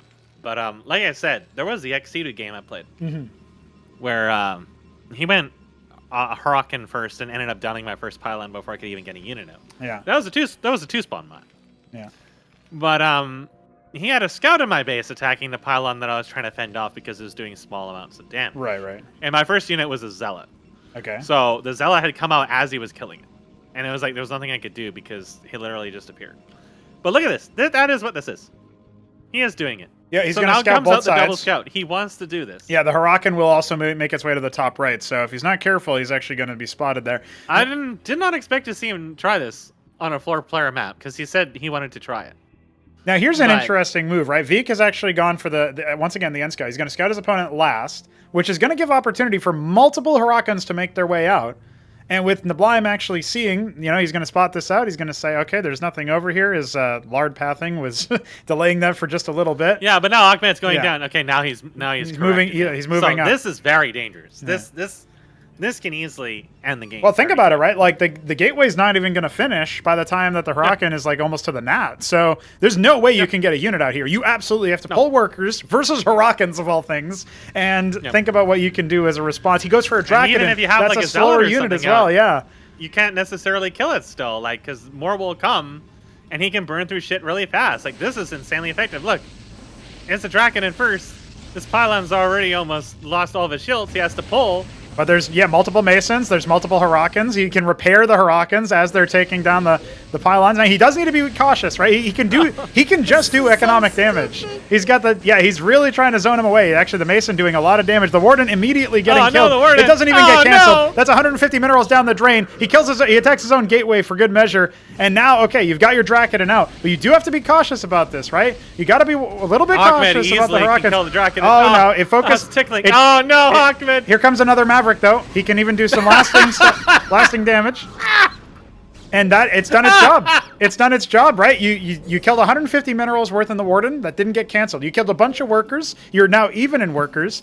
And you're insulated versus an attack, right? You've got nothing to worry about in the same way. Now, how do you come out of this with even workers? Yeah, what the fuck is going on in this game? That was the dumbest way I could have imagined that turning out. I think even Veek just leaving upon sight of Ahmed would be less dumb. Yeah. Yeah. Well, no, listen. Veek has had trouble dealing with Terran cheese, right? Like the problem in this situation is he's often said, "Oh man, I must be so behind." But if he learned from the Newt series, then he should know. Okay, my opponent cut workers for that. I did kill 2 workers that were sent up to repair, etc. And I was able to hold that relatively okay. It did force out a second pylon, so he is Veek is behind, but it's not as bad as it could have been for sure. Like I said before, one of Veek's keys to victory is not getting tilted. Yeah, he can get tilted. I've seen it.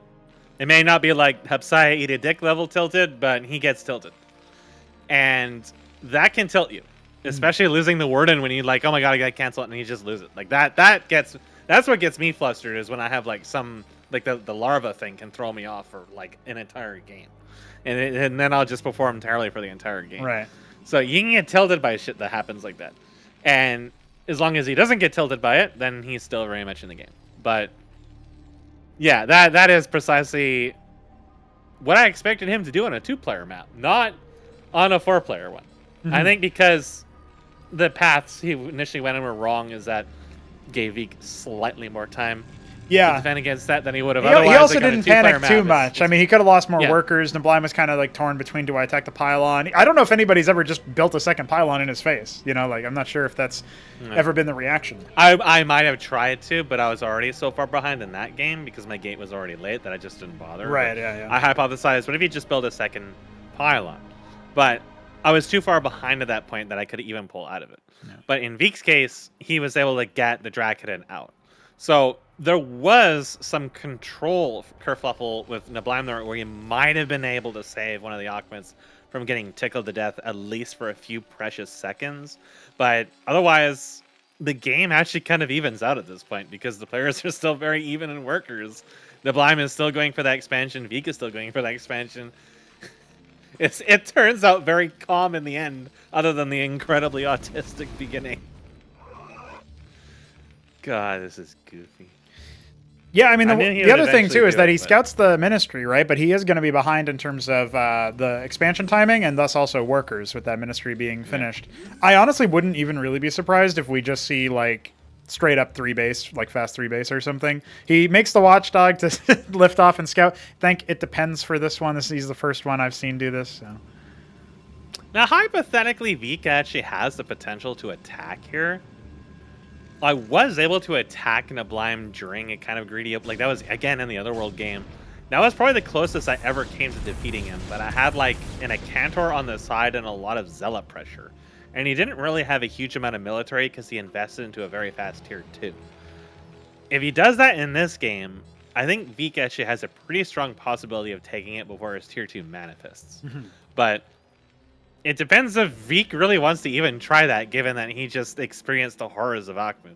He might be feeling a little riled up after that. Well, the star pad's complete, so a lot is going to ride on whether or not, like, okay, basically if it's a Trojan first, that dictates a response from Veek that's going to be very different. And he's taking his time to think about what he wants to make out of that. He is adding another stockade. I really wouldn't be surprised if it's like double, triple anchor or whatever.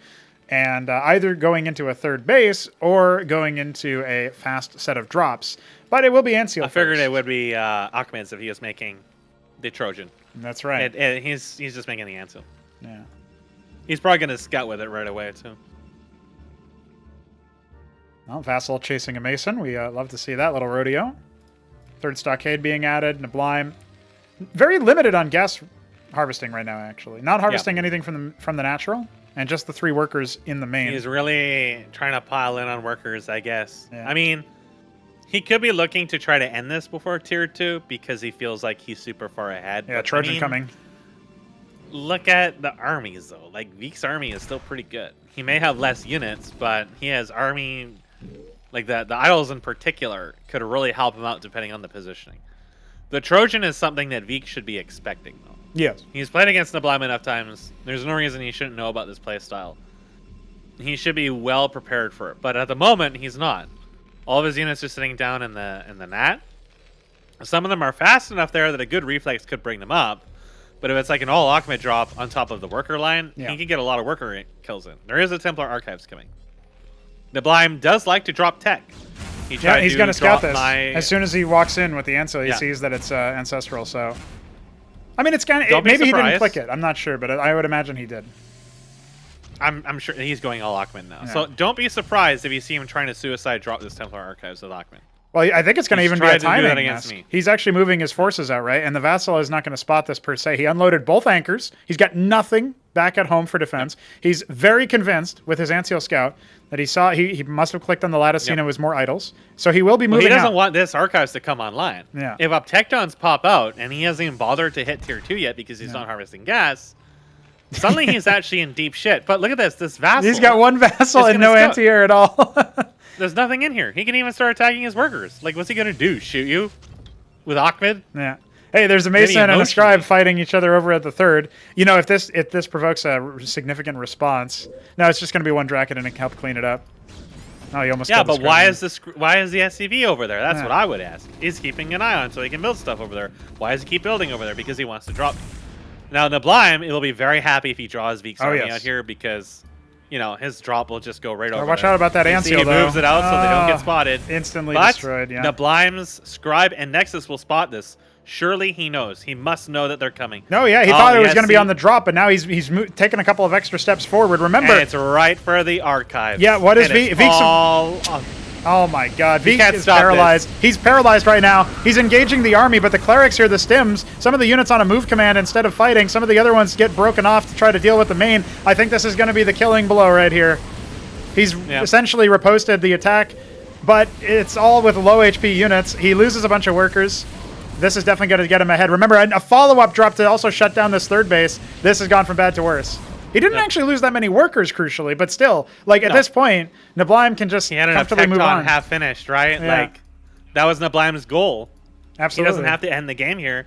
He has to stop the uptectons from coming online. That's 500 gas down the drain. That's your big power spike down the drain. Yeah.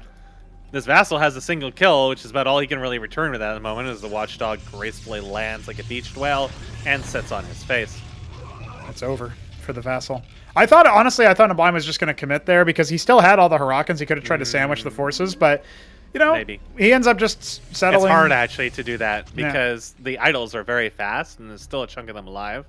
And the Draconins in a large enough number can kind of body block him a little bit.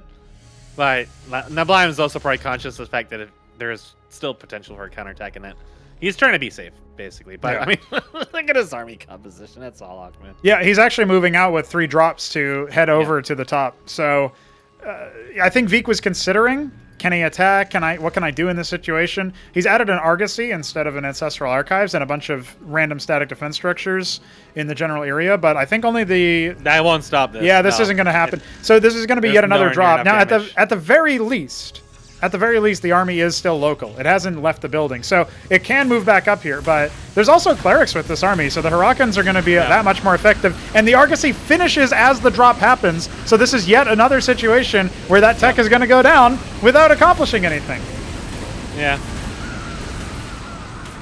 This, like, Matrixes are okay against Terran early on before they start getting, like, 8+ Achmeds, because you can't do damage fast enough to Achmed. Yeah. To stop him from burning shit down. And the second you throw clerics into the mix, it's not going to happen. You really need to have like 2 engrams there minimum to kill the Trojans on their approach. If you can't kill the Trojans on your approach, you're not going to be able to stop them. He's only unless you have all your units there. Like, one of his Trojans only has 1 Hurricane in this time, but his tier 2 is finished. He's adding this will just keep happening. Yeah. At this point, now Veek is deciding, okay, he's dropped me twice. He's not going to do it again. It's going to turn into a trade is what is going to happen. Well, I think he's going to go target the 3rd at this point, right? We do have just a Matrix. I mean, there's no tech this time. The Ancestral Archive is actually happening in the natural. But he can just comfortably drop this 3rd, shut it offline, and the army is now in the middle of the map. The audacity of just dropping nonstop. As the scribes come in as well, that's a lot of dead workers. The Nexus will go down. Yeah, it's going to be a hard committal into the attack. There's some Sentinels and some units in these anchors, but it's mostly Hurricanes in the backdrop. So he's got double Sentinels, soon to be triple. Are on the way. Yeah, this is going to be a really hard base for him to target into, right? He doesn't have anything that can block the Sentinel shots. He has to actually come in here and try to focus them down. But Ahmed is flanking from the top rope. Gonna be finishing the job here. Ironing out all the rest of these units, roasting them up. And remember, this drop, it wasn't cleaned up, so it's still actually going to be able to just walk into the natural as the last of the Gateway and Lattice units end up dying. He's got 2 Wardens coming and only a couple of Idols, but here comes Hurricanes. There's only the 1 Warden completed. Meek just didn't have the structures to make the units. Yeah, look at that. He's just instantly targeting down the Ancestral Archives mess. He's got some of his... That's all you need to do. Yeah, I don't think it's going to be enough this time around, but it was... Oh, no! Oh, look at that! He manages to break it down at the end. Listen, that is just brutal. If you don't think he's going to burn it down, he's going to burn it down. Yeah, Veek hasn't even looked at it yet. He hasn't even seen it yet. He's like, all right, now time to order up my Ancestral Archives. Start to maybe make enough Tecton. No, he hasn't noticed. All right, well, enough about trying to get more tech. I'm just going to make 6 Lattices and try to overwhelm my opponent. There are some Phalanxes out, and those are not going to be too effective against Mass Vassal if this is indeed what it is. Starting to take his 3rd base, floating a lot of money. Hasn't been able to spend any of his money because all of his tech keeps dying. Nope. Yeah. Mantle coming as well. The Idols, actually, when the Idols are attacking the Sentinel, they do at most like 2 damage to the Masons repairing it. So they're actually like utterly terrible at attacking Terran buildings, like just atrociously bad. Yeah. So that unfortunately going into the Sentinels, if he had gone into the Nats, yeah, that could have been a bit of a different story, way more but he sees the anchors and he just assumes there's a lot of units in there. We know there's only 2 Mavericks on the top one and nothing in the low ground one. So, yeah, a little awkward there. But at the same time, it's going to be a little bit before neblime can actually, you know. This Trojan has nothing in it. It's just a scout, but you might see Veek just like go completely apeshit on it. No, he's not noticing. Oh, okay. That probably saves him some blood pressure, to be honest. Yeah, absolutely. Fourth base coming at 3 o'clock here for neblime as he tries to take out the middle of the map here, moving his phalanxes up, see if he can maybe start sieging this base, but it is mass vassal, and he doesn't really have anything that can handle with that. I mean, he has the mantle out, but there's nothing being made out of either of them. He's also got double fulcrum, he's got plenty of sundogs coming. No splash, though. Nothing multi-target, no cataphracts. See if that changes over time here as the transition into mass vassal is happening. Yeah, all he has to do is just unsiege his tanks and put some clerics next to them. That's right. That's right. Vassals will have a hard time killing them. Yeah. Oh, Lord, here it comes. Well, again, there's only like the 2 Masons here, or 2 Mavericks, rather, for anti-air. Look at how little damage they deal. Well, yeah, all right, you can try to attack. I'm just going to keep him in siege mode, or tank mode, rather, and buy some time as I switch off away from that into a magical. Look, they take so long to die, mess. But at the same time, if they ever go into siege mode, they lose all of their armor and the vassals start to shred them. So he does have to win this fight in tank mode or do some damage in tank mode at the very least. More Mavericks stimming up to the front line, clearing out some of the vassals that have now been split. We have a couple of these wardens being brought down. Indeed, there you go. There's an engram in the back line. That's not going to help too much. And now, honestly, I wouldn't be surprised if neblime switches completely into madrigals. He's got another Huracan drop he's preventing. All that work neblime has done to put himself in this position, and his killing army is lost to a handful of vassals. Vassals OP, dude. Veek is like, you won't let me make tech, so I won't make any tech. That's right. And then there was a surprise Pikachu face moment. Yeah, he just needed to spend that money. He has done so now. Ancestral Archives once again coming. He's going to make it again. Ramses drop. All right. Well, with the Hurricanes. This could be bad because the Ramses obviously have kinetic pen, but if you burn the armor, well, they can go straight through it. So Veek pins his hopes and dreams on these 2 Ancestral Archives he is building inside of his main. He has waited so long, so patiently to be able to get past tier 1. That's right. Neblime is by the way, there's a stack of 3 sundogs, and they're incrementing by 3, so we are going to see more and more of them. There is an Idle Mason blocking a madrigal. He's actually going for this engram here, which he might be able to drop.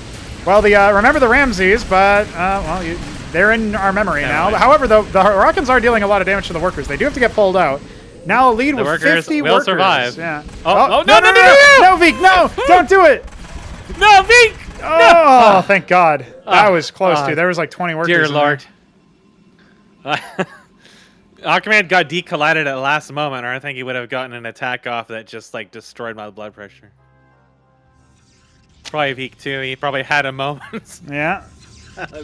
That was intense. Top right, Ministry coming down. Yet another base for our 130 Mason champion. Oh no! Veek is gonna live the Sim versus Madrigal dream, except this time I don't think it's gonna go so well. Oh, it's a Patriarch. Double Patriarch. Okay, alright. That can work out. I guess. I mean, I don't know what that's going to be exactly used for, but... Well, killing madrigals. This is getting stupid. 24 vassals, dude. 24 of them. An unusual composition. It's just like what I was using. Here, pull him in. To win. Oh, no. Oh, my God. And there's a one phalanx. One phalanx and a horde of madrigals to defend it. There we go. No, they're walking into an end. No! No, Veek! No, all your vassals have gone. No, the shamans. Oh boy. Huracan's trying to do their best. Here comes the deployment. It's just a total massacre, and the Simulacra are not that far behind in that respect. Engram here being blocked by the shaman shots. Well, that's going to be enough to crack that base. Well, at least the Phalanx is dead, but at this point, I mean, there's no defenses in the third. Trying to set up a fourth at the same time at about 1 o'clock on the map, but here comes the non-stop barrage of magical missiles, and it is going to be enough for the Simulacra to at least split, but they take a lot of damage in the process. By the way, neblime is busy macroing behind this. He's making more Masons. Listen, he's just making Sims. He's helping Veek replenish. All the workers being massacred by the Ramses on the top of the base.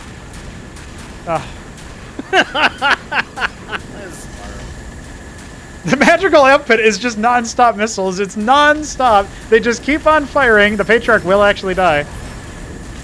There's one. Yeah, when it's less units, they end up hitting them more often, right? Yeah. So. Yeah.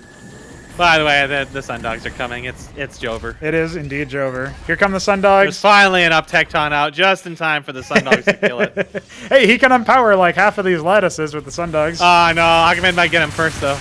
Oh no. Ahmed! No, you gotta stop this Veek. No, Veek! All your pylons. Okay, he's killing everything's unpowered in the main. He's busy. Oh, he sees all the Sundogs. He knows the writing is on the wall. Tectons are trying to fight versus the Madrigal, Shaman, Ramses, and one Ahmed leading the charge from the backline. But the workers are being massacred in the main, which is depleted anyways. At this point, the Patriarch charging up with no HP will get a couple of frags on the exits, but there's nothing powering them, and he can't put any more pylons down because all of his workers are dying. Dude, he's got up Tectons. They are ideal units against wounded Sundogs. Bring him up there. Yeah, shoot him. Oh no, the pylon. Oh, it's dead. Shoot him. Yeah, fuck him up. Fuck him up. Ah, you're there's more of them. Oh god, there's thousands more of them. GG has to be called, and there we go, equalize. You know, that game, Veek really held on quite a while. He held on through torture, torment, and tickling. Holy shit. Well, you know what that means.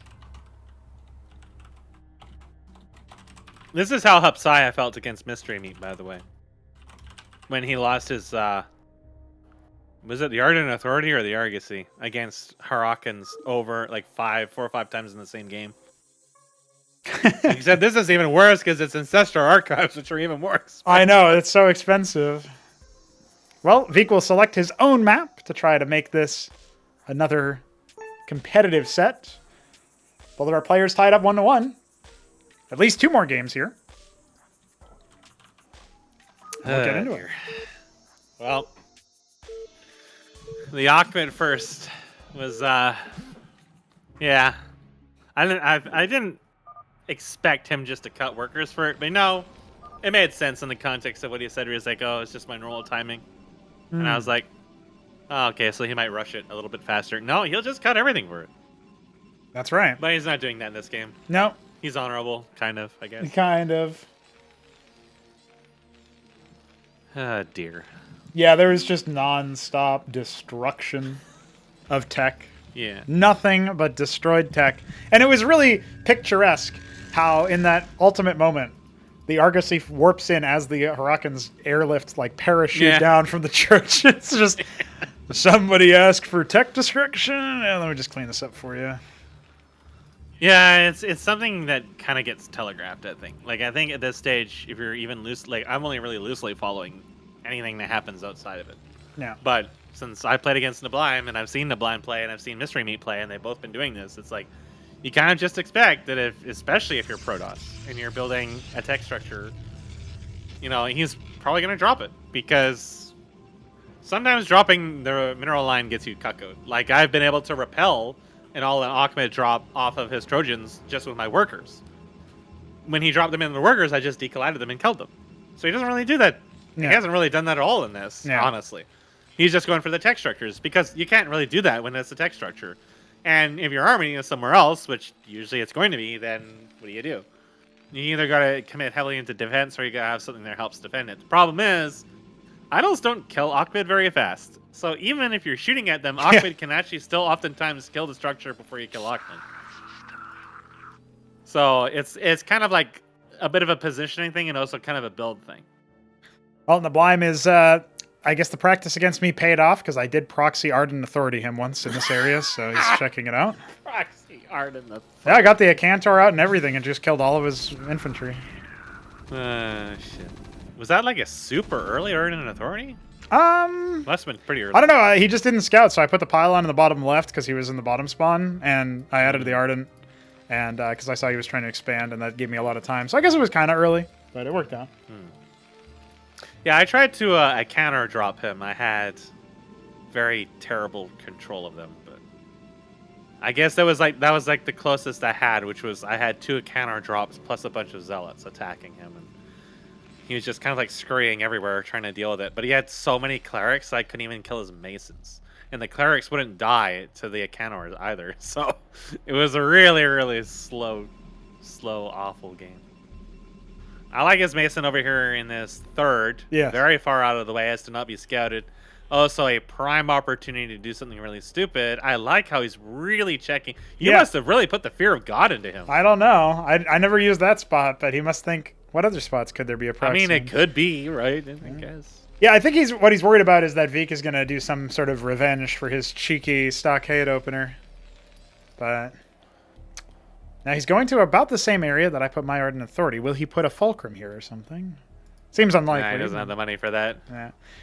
Yeah, Veek is going to go ahead and... I think if he was going to proxy Anchor or something, he would have started it a while ago. Yeah, the workers... but he does probably want to put any eyes on this expansion without getting blockaded by units that are in front of it, so he's certain of it. Dude, he's really checking his proxy spots with everything he's got. Yeah. Ah, look. The Watchdog is on the way for the Scout. There is going to be an expansion. And that Vassal's going to just pass right past his army. Oh, he sees it, though. But he doesn't kill it. Doesn't actually scout the rest of the base, but he might surmise that that's the extent of the production. The fast vestry is really telling. Yeah. It's really telling of what he's going to do, because he only does this if he really wants to try to pressure into tier 1. He might go for a Fulcrum after this and like add in some Goliaths or something. Yeah. But typically this is telling that, hey, I'm going to do some kind of... Yeah, look, he's actually linking up with that army that he moved to the sort of mid-left area. He's got a star pad coming behind it. And this looks like a pretty committed tier 1 push. The Watchdog's scouting out what he's got, sees not very much production.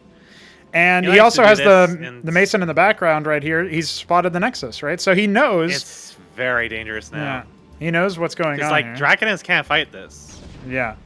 And one of them is also dealing with the Watchdog on the extremity of the base, right? So his very limited military presence is going to be split as the Masons come in.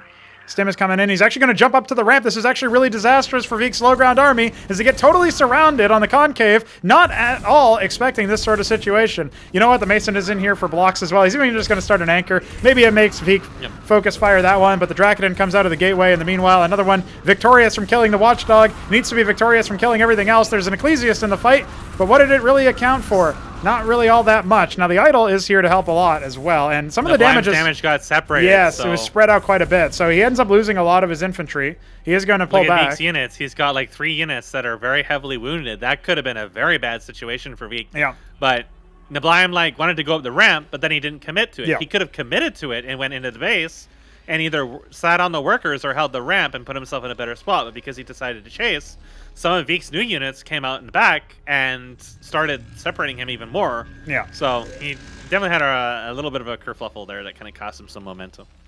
Yeah, the Mason Corpse also belies that it was there for another scout just to get bopped. He did cancel the anchor he had started, and he's going to be watching the extremities of the map as his Ancil moves out to scout. You know, his ministry is quite late, and so his worker count will also be superseded relatively soon, with more gas being harvested here by Veek. The Ancil Scout is on the way. Yes. Veek won't be able to kill it because most of his army is idols at the moment, which won't even be able to hit it. Well, if it flies into it, they can go straight through the shields, because splash damage LOL. And lard code LOL. For that matter. Ooh! Ah! Oh, just like okay, that. Just like that, I guess. That's kind of fucked up. Yeah. I haven't seen that particular interaction before. Well, now you know. I guess you used to see it with Gorgacores. Yeah, that's right. I guess that's when I've seen it.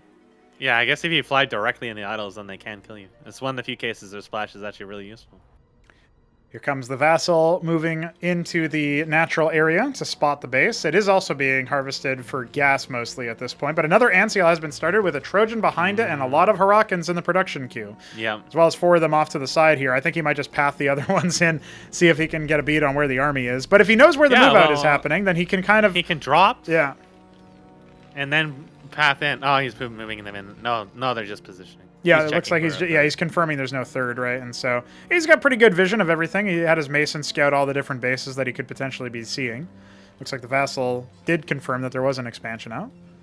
Well, this Ardent Authority is being built in a slightly less conspicuous location, but yeah, it is going to get spotted by the next Ancial that now keeps a berth away from the idols that do actually apparently have the potential to kill it if it gets too close to them. Yeah, you can see the shots going right through the shields there, thanks to the splash. That is busted. Yeah, that's always been the case. It's just double Ardent Authority. Okay, so like I mentioned before in their practice matches, a win condition for Veek was getting a good momentum off of Architects. Yes. And I think he's going to try to recreate that here. But the ability to repel Ahmed is really critical here because, I don't know, if you lose your Ardent Authorities, sometimes it's harder to make Architects. He had an Architect queued up, but he immediately canceled it and swapped into an Acantor and started an Embassy. Yes. Plus another Matrix. He wants to drop, and he wants to be safe from the drops. He did scout with his vassal, seeing one Trojan. He might not suspect two. That's a heavier committal. But if the main gets hit here, then the Ardent Authority, okay, great. It's in the natural. It's protected by all of the military units. But if you hit the main, you get a lot of eco damage out. That can absolutely do some damage if the rest of the military is once again positioned to do the 1-2 punch, where you pull the ground army into the main, you charge on into the natural with a bunch of stimmed Mavericks and wipe out the rest of the workers, etc. He is unloading all the anchors, so he is going to be doing that. Neblime going for the jugular yet again. Anseal even scouting out that there is a scribe waiting at the sort of 8 o'clock position, if you like, for where the third is going to be. And you know what? Veek says, hey, you're looking at there? I'm just going to shift order this scribe around a lot. Just like StarCraft 2. So the Atlas has been started. Additional Ahmed is en route. The large move out is being planned over here. He could go just for a single unified attack here. And the Trojans will seek to drop on top of the army as it engages his army, forcing it to go back. Yeah. Or more likely just get surrounded. Oh no, the Cantor has been spotted here.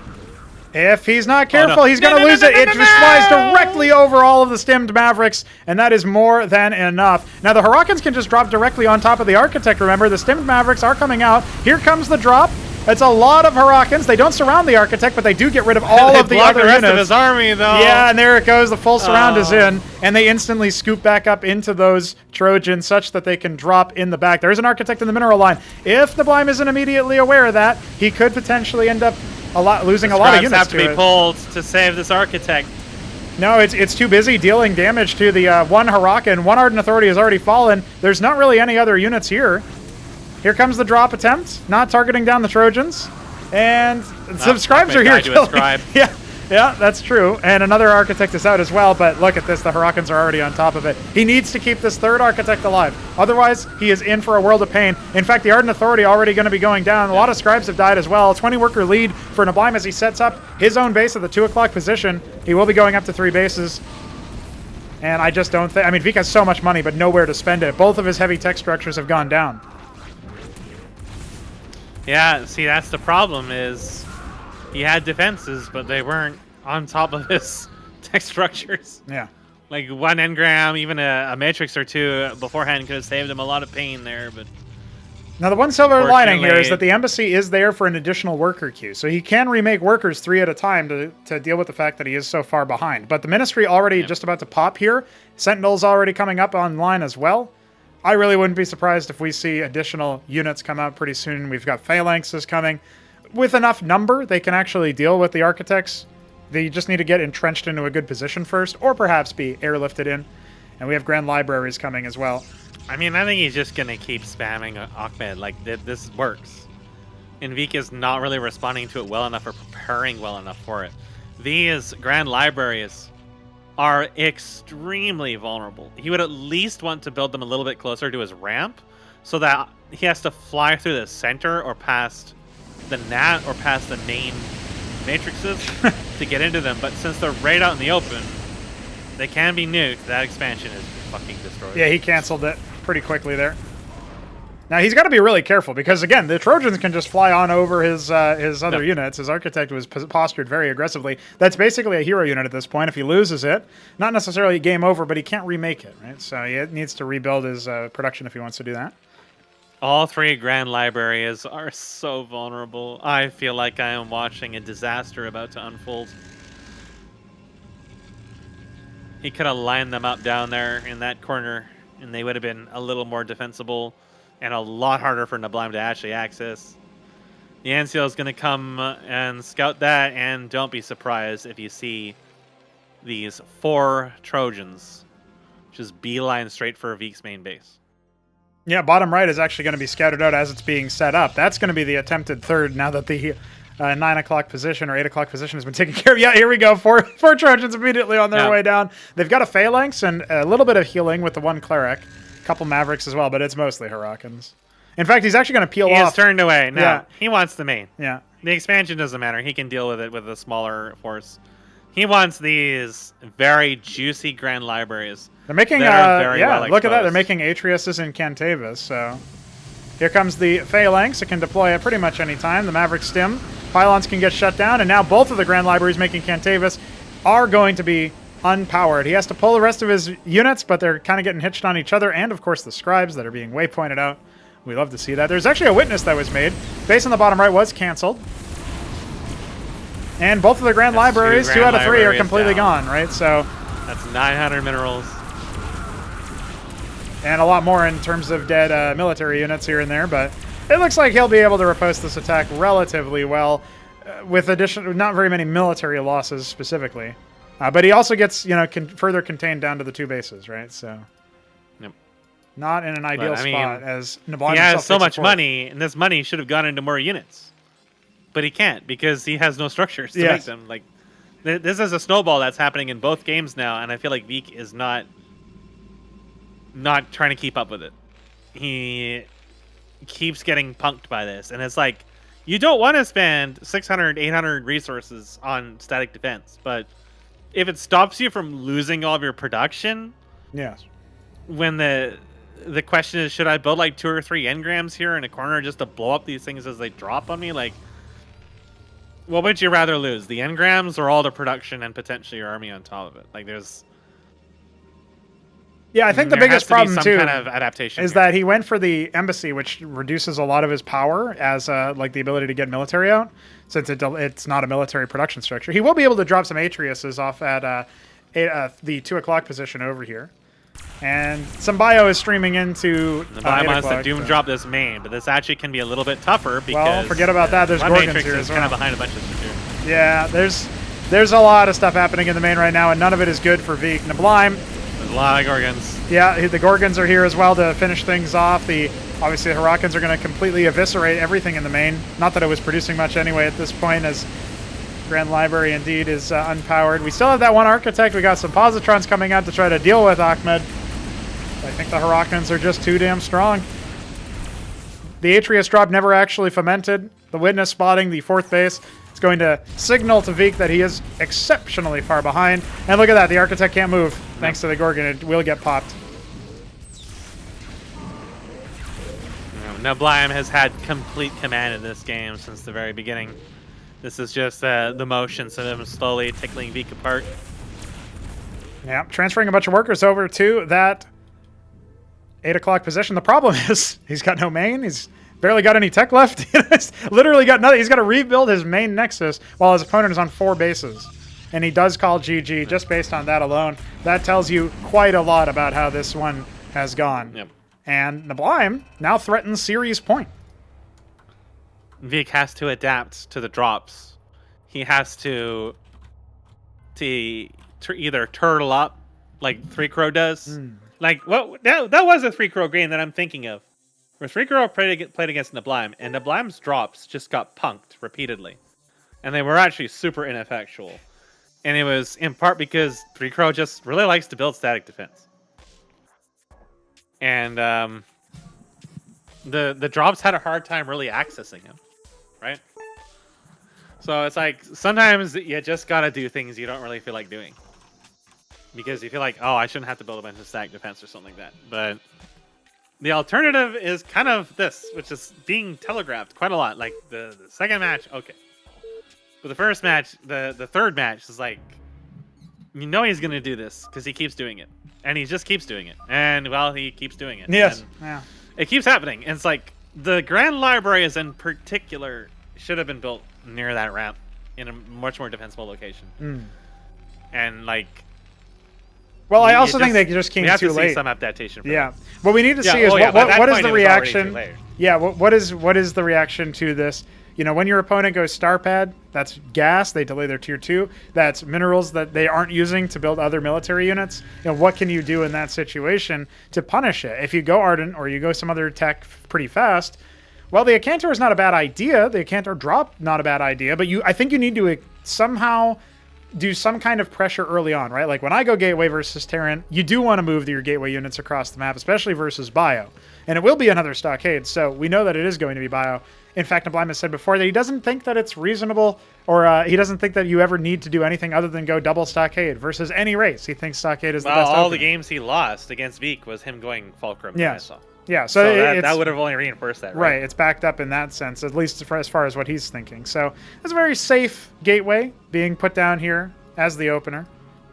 And we will see. I think what you got to do against these drops is you have to make yourself as impervious as impossible to drops. Yeah. Either by building static defense in such a way and your SimCity in such a way as to force the drops to be a full trade. Yes. Or having your units in a better position and then having some scouting. Or, as you said, having pressure on your opponent.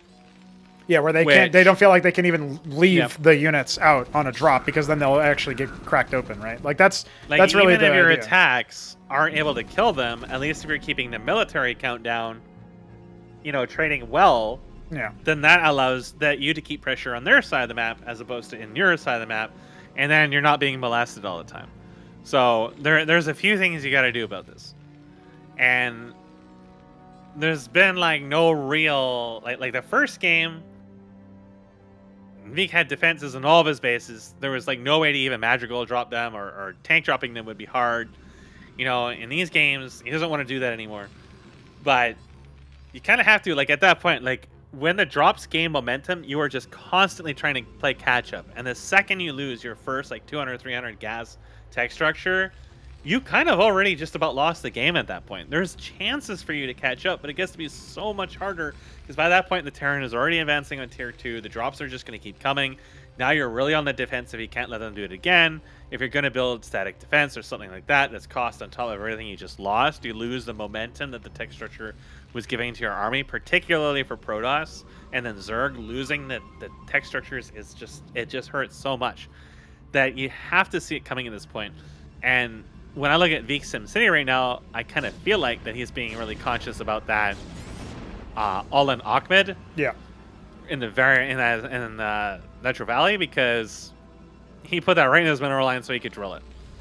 But I think this is a little too cautious, though, right? Like the adaptation I wanted to see out of Veek was more aggro, and I guess he's reading into something that I don't see, but he's thinking that neblime is somehow impervious to this. No, the games where I got the most significant advantages and had the most control over the match is when I set the pace, when I set my army across. And I know I'm speaking from obviously a very different player. Protoss isn't my best race in the first place, so I'm assuming obviously Veek would have a different read on that. But when he comes into this match and he thinks about it, I haven't been able to breach him, but he hasn't even really tried. Instead, he's the one on the defensive. Neblime gets a secondary scout off. Oh, there's a love tap on the lattice for good effect. He gets a secondary scout off. He sees 2 Drakidons in the main. He can surmise then that he's super safe. This is a 1 stockade into an expansion with a Starpad follow-up. So actually, this would have been the perfect kind of game for neblime to get pressured on early by Veek if our Protoss player wanted to get a little bit more of an advantage. At this point, the mind games have worked, right? neblime has realized I've set the tone in the last couple of matches. I'm the one who's been able to get a lot of power. He's just scouted the middle of the map crucially to see if there's any mid-game, Vespian harvesting. And, this Vassal Scout is okay, but it will indeed get bopped by these stimmed Mavericks before it can really do too much. So it will be zoned out. Mavericks loading into anchors again. And early Wraith. He's just going to go ahead and use this is a different opener for neblime at this point. I think it's going to be Wraiths. Yep, he's added a second Starpad. There is no vestry critically. There's no second stockade, no vestry. That telegraphs to you that he's saving the gas or something else. He might eventually add the vestry, particularly if he decides to commit to Wraith so he can make that shaman. Yep. But I had to deal with the Wraiths in one of our games, and I just kind of built defenses and they stopped being a problem.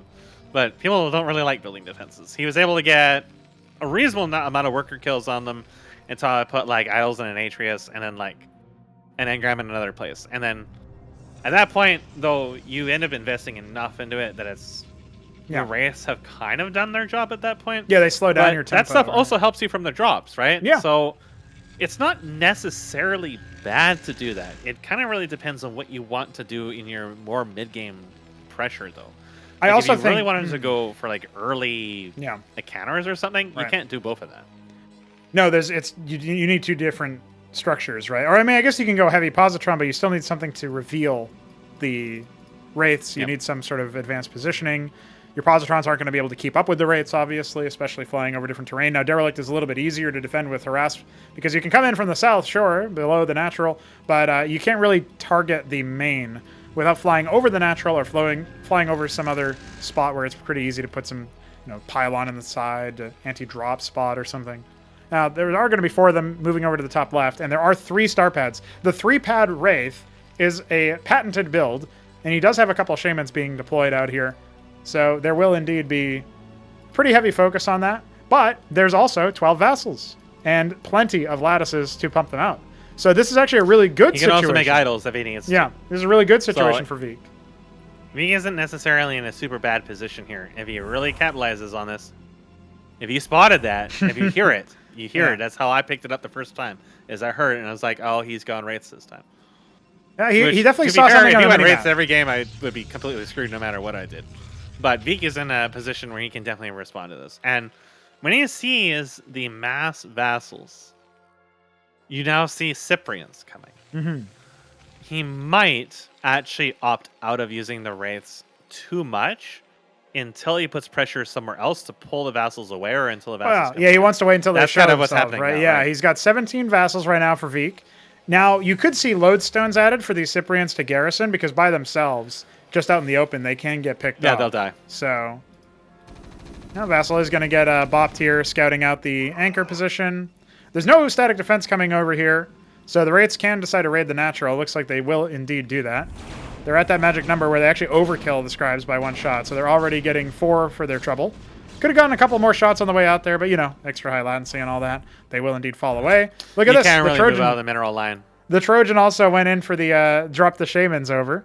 And so they're going to go ahead and heal up the Wraiths, obviously. This is the patented move. And now, maybe at this point, Veek thinks, all right, well, he tickled my hiney with the Wraiths. I've got 6 Draconins. I've got idols coming out of the lattices now, a Positron from the Ardent Authority. So he's going to have Splash pretty soon. Yeah, but critically, the Draconins are not in the mineral line. No. So you know what happens? He comes in and takes more. That's right. This will just keep happening until you put stuff in your mineral line to actively deter them. Yeah, I wouldn't even be surprised if he starts picking off individual Draconins anyway, because again, he has the Shamans. At this point, you can. And right? He has 13 of them, right? So here come the Vassals. They are shredding through one of the Watchdogs already. 3 Cyprians, 4 Cyprians, in fact, are over here. And there's 2 also hugging it out in the main. So there's really not going to be too much of anything happening over here. It looks like maybe 2 or 3 Masons died throughout that whole thing. And now here comes the counter push. With 13 Wraiths, you can absolutely start picking off some of these targets. Looks like he flies a little too close to the sun, instead going after workers yet again. Ends up getting 2 more and then falling back. Hasn't lost a single Wraith yet. Gotta watch out for that Positron, though. If it starts getting shots in the pack of Wraiths, then the Dragons will actually start picking them off. Getting at least 1 or 2 hero fence in the hero would be nice, because then you can almost guarantee a kill every single time he pops in. Yeah, that's right. Now, still only 1 Cyprian, or a couple of Cyprians actually in the mineral line over here, the natural. So he's still, once again, insulated versus that, but now it's just... Well, he's actually switched back away from idols and into vassals yet again. So he still believes in it. Veek taking a 3rd base now, but the Wraiths can hunt this out. And again, the Shamans are here as well. It's very risky now to take a base without your guards there. This is kind of why I would rather just build some static defense there. Just suck it up, take the L, so that you can have your units out front. Yeah, look at this. The vassals are just going to get completely melted by the mass Wraiths. Yeah, there's 19 of them, and that Nexus has to be canceled. It will be done so sooner rather than later. There's a ground army moving out as well. And so now, posturing as if to fight back against the Wraith Menace. Oh. But an idol instantaneously getting bopped. That's the good splash, right? You can just immediately annihilate the splash damage, and then use the Shamans. Only one of which is deployed right now, but that's all right. And here, yeah, look at this, right? He's even got a stronghold of infantry he can use to contain. Not something you would say too often about, bio containing versus Protoss. I think honestly at this point, he can definitely think about, establishing a bit of a beachhead over here. He doesn't have any Masons coming. I'm looking around for that in case he wanted to do some, anchors or watchdogs or anything of the sort, but not going to happen just yet. And again, 19 Wraiths and a lot of bio as well. No, he's trying to dance over here and pick off some of these units, but he's actually lost 1 already. The Positrons are better than the idols at this point because their projectiles will track. So they're like guaranteed to trade damage. Oh no, the move command in, and then here comes the flank, just picking off the positrons, the idols as well. Well, look how much damage the Wraiths took, though. If the rest of his units were there, he could have finished them all off. Yeah, there's still a positron and an idol up there. You can absolutely see total Wraith death in just a moment. Shamans are going to be elevated over here with the Trojan, and they will indeed deploy, but the Wraiths now down to only 10. If he can clean this up, he has no, okay, he's got the one Architect. I think Veek will be able to be okay here, but he is going to lose a couple of workers, and again, a lot of tempo. As we actually have 2 mantles coming up, more of them have already been constructed in the background, so still microing behind us. Oh, the Wraiths. The Wraiths are tanking all the idols, but yeah. They died kind of for a lost cause at this point because this attack is already losing a lot of momentum. He's not going to kill the Nexus. No, but he's pulled the Wraiths back and saved him a little bit. He's up by 30 workers, and he's got a whole horde of Hurricanes over here, including the one Trojan. He might try to elevator them up into the base in the meantime while all this is going on. He has taken a third base. Main. There's one cannon there, which is not in the mineral line, so Ahmed won't get decollided too much in there. That's right. Oh, never mind. He's just going to face pull it. Yeah, look at this. He's going for the elevator position. He does still have 9 Wraiths. He can start to sow some discord by running into over here and picking off a couple of shots. Some of the Hurricanes... He wants to pull the units away. Yeah. That's right. He's got more Hurricanes actually rallied up there. And yeah, look at this. He's kind of caught in Veek between a rock and a hard place, or should I say an Ahmed and a hard place. The units are going to come in here and try to mop this up. Honestly, he almost lost an Architect to those Wraiths, which would have been absolutely disastrous. But here comes the Hurricane Storm. The Wraiths, some of the Wraiths do end up being okay over here, but the Scribes are going to try to pull away. Oh, no, the Scribes. They walk right through Ahmed. Somehow they managed to not die. And, you know, this attack could have been a little bit more devastating from neblime, but he still kills the Lattice, kills some workers, keeps the tempo in his favor. He's even got 4 more. He could have killed like 30 workers right there if he was more on point with that. That would have been just horrendous on top of everything else. That would have had to be the insta GG at that point, right? But we do have 4 Wraiths coming back in to see if they can do a little bit of damage. Now, they have flown directly within the Architect's kill threat over here, but it's still a couple extra workers being killed, right? He's definitely leveraged his harassment force for the maximum ability. Tactics definitely coming in and forcing out matrices. It's not really like Veek has a lot of money coming. He is going to go ahead and take his third base, but he's down 48 workers, and we even have Trojans and Cataphracts suspiciously close to each other. Yep. Just make Masons. That's how you win the game. That's right. Even taking a 6 o'clock base right now as we speak. The Trojan drop is something he did do against me, but it was way later in the game and I was way stronger. Architects can deal with this quite handily, actually. But the Architects, if they're on low ground, that can be a really big problem. Oh boy. If he goes right up to the... Oh, yeah. One Ahmed arrives. One Ahmed escaped. He managed to make it out as the walls closed in upon himself. But yeah, good reactions there. Couple Architect shots dealing with the Trojans. He wants to do a Cataphract drop here, but if he just pays attention to the ledge... No, I think it should be, like you can't really drop in the natural because of these matrices are going to buy too much time. You can't really drop in the third because of all these units being postured over here. But now, as we say that, right, like he can kind of hug the top of the map. Moves away from the ledge a little bit. Yeah. He can definitely drop in that ledge now. It's wide open for him. Well, there's no worker transfer happening over here, so the opportunity for a lot of rear end pain is... Well, he's not going to he's probably just going to go for the main base again. Yeah. He doesn't really need to kill workers at this point. He just needs to secure the base like he did in the second game. Yeah, his reaction is pretty fast there with the Cataphracts. And remember, they don't have any armor pen anymore, but Hurricanes can help you out with that problem. There's the response by pulling all the ground army away from the third. There's no call and response, knockout punch lined up here just yet. So he's going to, once again, try to depower stuff. But there is that hidden pylon off to the right-hand side, keeping a lot of that alive. The workers, once again, being... Oh, no, this time. Oh, no. This time. They were transferred the wrong way. No. Oh, so many of them died. 60 and tragic. Counting as far as the worker lead goes here for neblime as his fourth base is up. Trojans waypointing to the top left of the map and coming on down. We've got more Cataphracts, more Hurricanes. In a frontal engagement, right? Like, Veek can still potentially do a lot of damage here. Finally. Finally, the Seraphs are coming and the Silos. Okay, we're going to see the classic move. What we see neblime do, especially versus Zerg, he loves to just use nukes. He loves to call down Morning Stars, and he's even thinking about building something over here in the 3 o'clock position. Looks like he's just going to block it off with a Sentinel. We love to see that. Yeah, Veek has no answer to the nukes at that point. Even if he can pull the Architects over to fight the Seraphs, they can't kill them before the nukes go off. Sentinel on the high ground, so he's trying to put some pressure here. Yeah, he's going to see that, okay, my opponent does have 6 o'clock. He can clean this up. This isn't too bad. He can even lift the Ministry, really. Now 2 Scribes joined the fight and died instantly. Yeah, they're dead. Here it comes. the drop right on top. Oh of the no, yeah, the spot. Architects were actually on the low ground for some of this fight, so they're kind of being forced back. Now there is a Trojan with 4 Harakans in it that has 10 HP. That's very dangerous. Ahmed's not feeling too good about that situation. So at some point, I'm sure the Ministry will end up lifting off over here, but the Sentinel is actually left alive, and the Golem not blocking the shot onto those Drakodons. A little bit awkward. No. Some Golems even dying over there with the 5 Cataphracts laying in a lot of damage. And yeah, Drakodon did die to that. Oh, he's just going to make a Mason. Yeah, why not? Just make more Masons. Well, the Seraph is en route, and it's heading over to what I'm going to assume to be the main, because, Yeah. well, that ledge is still not being protected. But the Scribe spots him as he scouts around over here, which gets radiated up. I guess the radiate wasn't enough for him. Heartless bastard. No, he needs to drop Ahmed as well. You kill one of my bases, well, enjoy this Okay. missile launch. I mean, this is an interesting spot. It'll kill some of the workers. It's going to lock out the mining at this pace, and I'm not sure. Like, he's looking around for it desperately. It's dirty, because you can't see up there. Well, actually, he had the idol there, so he could have seen it, but it looks like he didn't bother. Ooh, narrowly managing to avoid death. His workers will live with, like, 1 HP, I think. Yeah, yeah, exactly. Some of them lived with exactly 1. But again, you can't mine from there anymore, right? So you have to wait for the radiation. Oh, to the fall. idol's going to die. It died. Rip. Oh, if he goes for a counter nuke, he's thinking about it. Ooh! No, it's... Okay, he has to cancel it. That's another Morningstar down. I'll get an irradiate on. Oof. Well, not the most effective of Seraphs, but he did kill a couple Scribes at the end of the day with it, so it's something. Yeah. Consolidation. Yeah, he also delayed the mining time quite a bit. And, you know, it was annoying. You can be annoying. Yep. That's the thing. 3 Harakans on their way to unload onto these poor 2 Drakodons.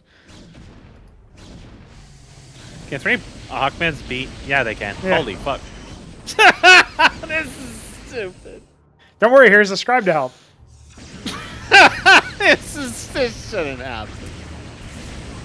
Man, they killed the Scribe too. Disgusting. Well, there's like 50 cat facts Oh, yeah. being hand-delivered to your banking account. Cataphracts are I on was their just way. reading about 16 Harakans fraud dropping in the 12 charges. o'clock. Fraud. from Google just charging you from Australian bank accounts. I guess that's what this is. Oh my god! Utter devastation, but don't worry, there's another nuke happening on the Ahmed third. had a bad day. Well, Oh no. There's no Azazel to dematrix it. It died. it's dead. Honestly, this could actually be kind of a disastrous fight for Yeah, Neblime. His that's forces are bad. split. Like, the cat facts don't really do too well against Architects. Architects are way higher burst damage, and they kill all your healing too. Well, And he does have the these cliff advantage. bounties are at just this going to point. melt. So he will be able to at least deal with the front line, but yeah, there's a stack of 4 Architects here. If those 16 Harakans had been effective at stopping the Architects and maybe dropping on top of them, now we've got Azazels. That might help turn the tide. At least it's enough to convince Vic to back off. He's got more Atriuses coming, more, obviously more Architects as well in the production queue there. Adding some Hierophants. Looks like maybe he wants to try to ambush those drops if they continue happening. But again, okay, some excitement here. Vic is still in the game. Worker advantage has started to close in. But we're seeing a lot more bases for Neblime still. Especially if this base gets continuously harassed and reduced in efficacy. Well, probably the most important thing is that Vic managed to turn around from being completely on the defensive Yes. and getting just ass fucked in every hole to becoming like able to fight in the middle of the map, able to deny a base, able to repel losing the Seraph and the 2 Morningstars being largely ineffectual in actually killing him was really critical, because that could have gotten out of control and that really could have caused him a lot of headaches. He's also If he's trading able to very deal with cost this- efficient over here. He has to watch out though. These Trojans are going to kill his units. For sure. Yeah, that's what I mean. Is Neblime was super cost efficient thanks to the dematrix onto those wounded Cataphracts, and now he's even trying to corral the Architects. 2 of them are going to go down instantaneously. Third not very far behind. will die right yeah, on. and there is still a 4th one over here, but there's nothing. Oh, there's actually a couple more Harakans that get unloaded out of that one of those 3 Trojans. And, I mean, Neblime's not even really microing his forces. He's got Masons to build, but that's all right. Gonna go ahead and charge on forward. Oh, defensive Matrix Harakan. How I've missed you. And now the workers have to be transferred away from the main. They can't, or the third rather, they have to go to the natural because they can't go to the 4th base. Vic had 3 Amaranths that were stuck in the middle of the map, just in a corner somewhere that really could have helped out during that. Yeah, that I was could have. looking for the rest of his units. I was like, I know he had Amaranths. Where were Yeah, it's gonna be GG. Neblime will take the series 3-1. But honestly, we got to applaud Veek. He played well. He stayed alive for quite a while, honestly, all things considered. He did pretty well. I just think that he's definitely, like, the biggest thing he's got to watch out for is, again, we saw in that map, is being conscious of when neblime, and really, I mean, anybody, neblime is just, like, taking it to the extreme. When you offer your receptacles and they're entering it, they're going to just keep entering it until you deny them your receptacles. And that's kind of like the story of this entire series, is just Veek really didn't actively try to prevent the drops in the race and stuff like that from really punishing him. The dragons eventually came down to protect that mineral line, but by then there was 13 wraiths. They were just going to kill the dragons at that point. Like, there had to have been, like, immediate pointed responses to that and shutting down possible opportunities. And the legend is main being constantly dropped in was also really painful.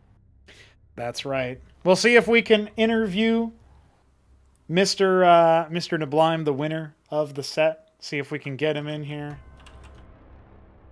But it is his time to be celebrated, as he will ascend towards that upper final. And of course, we'll have to schedule out this match. This does mean that Veek will face iSarCasm. He will not get his wish. Poor old Igor.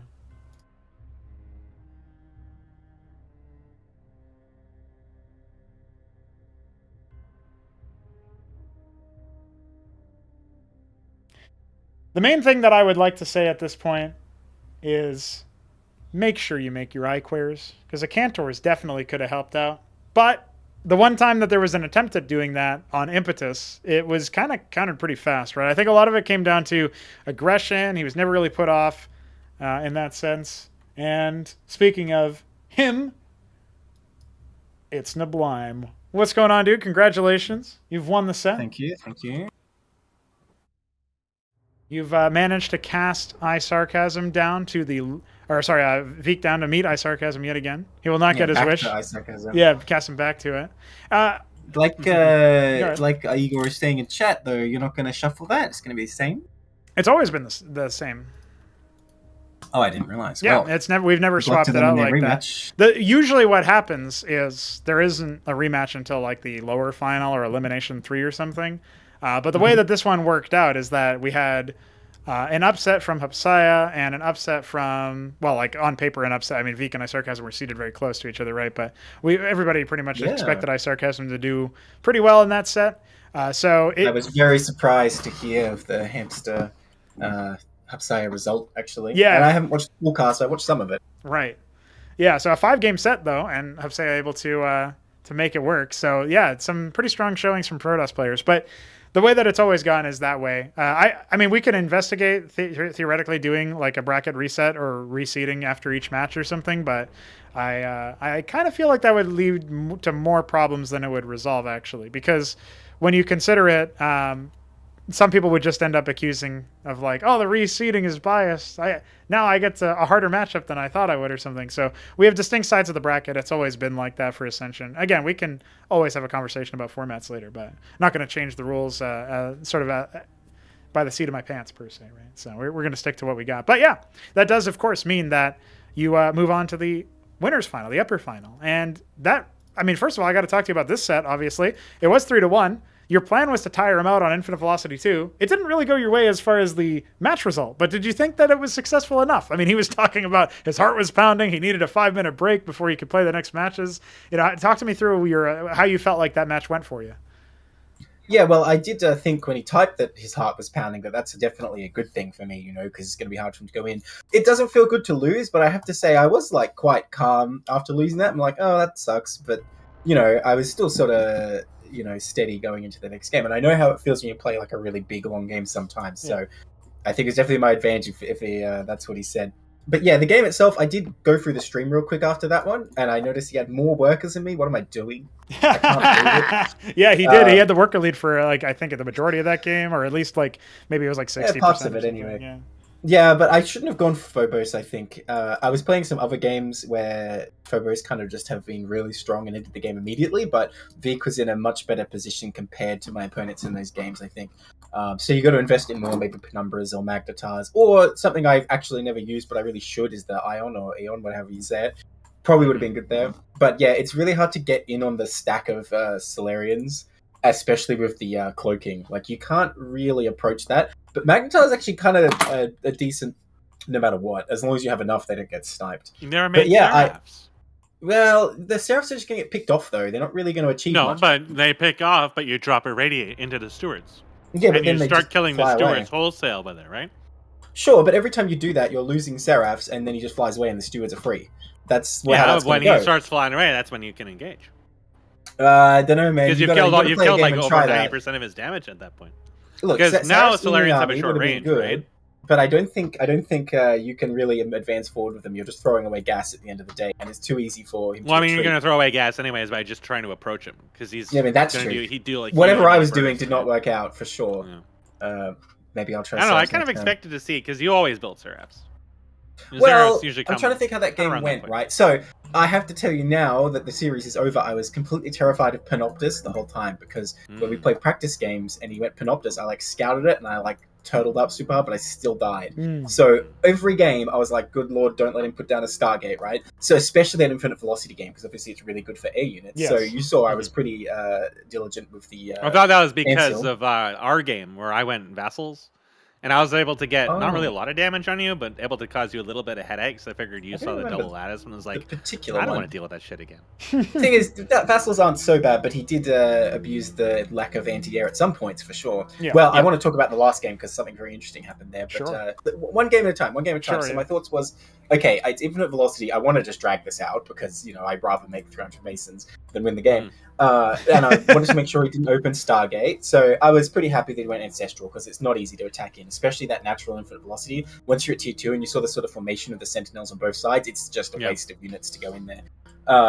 But I didn't expect the massive Solarians, right? I saw the monuments, and I was trying to win with Phobos. You ended up and- killing one of them, and he never canceled it. Yep, that was Yeah, really it all. was. Yeah, he ended That up was losing massive. 1,000 of each resource just Yeah. on that, right? So it's a huge amount.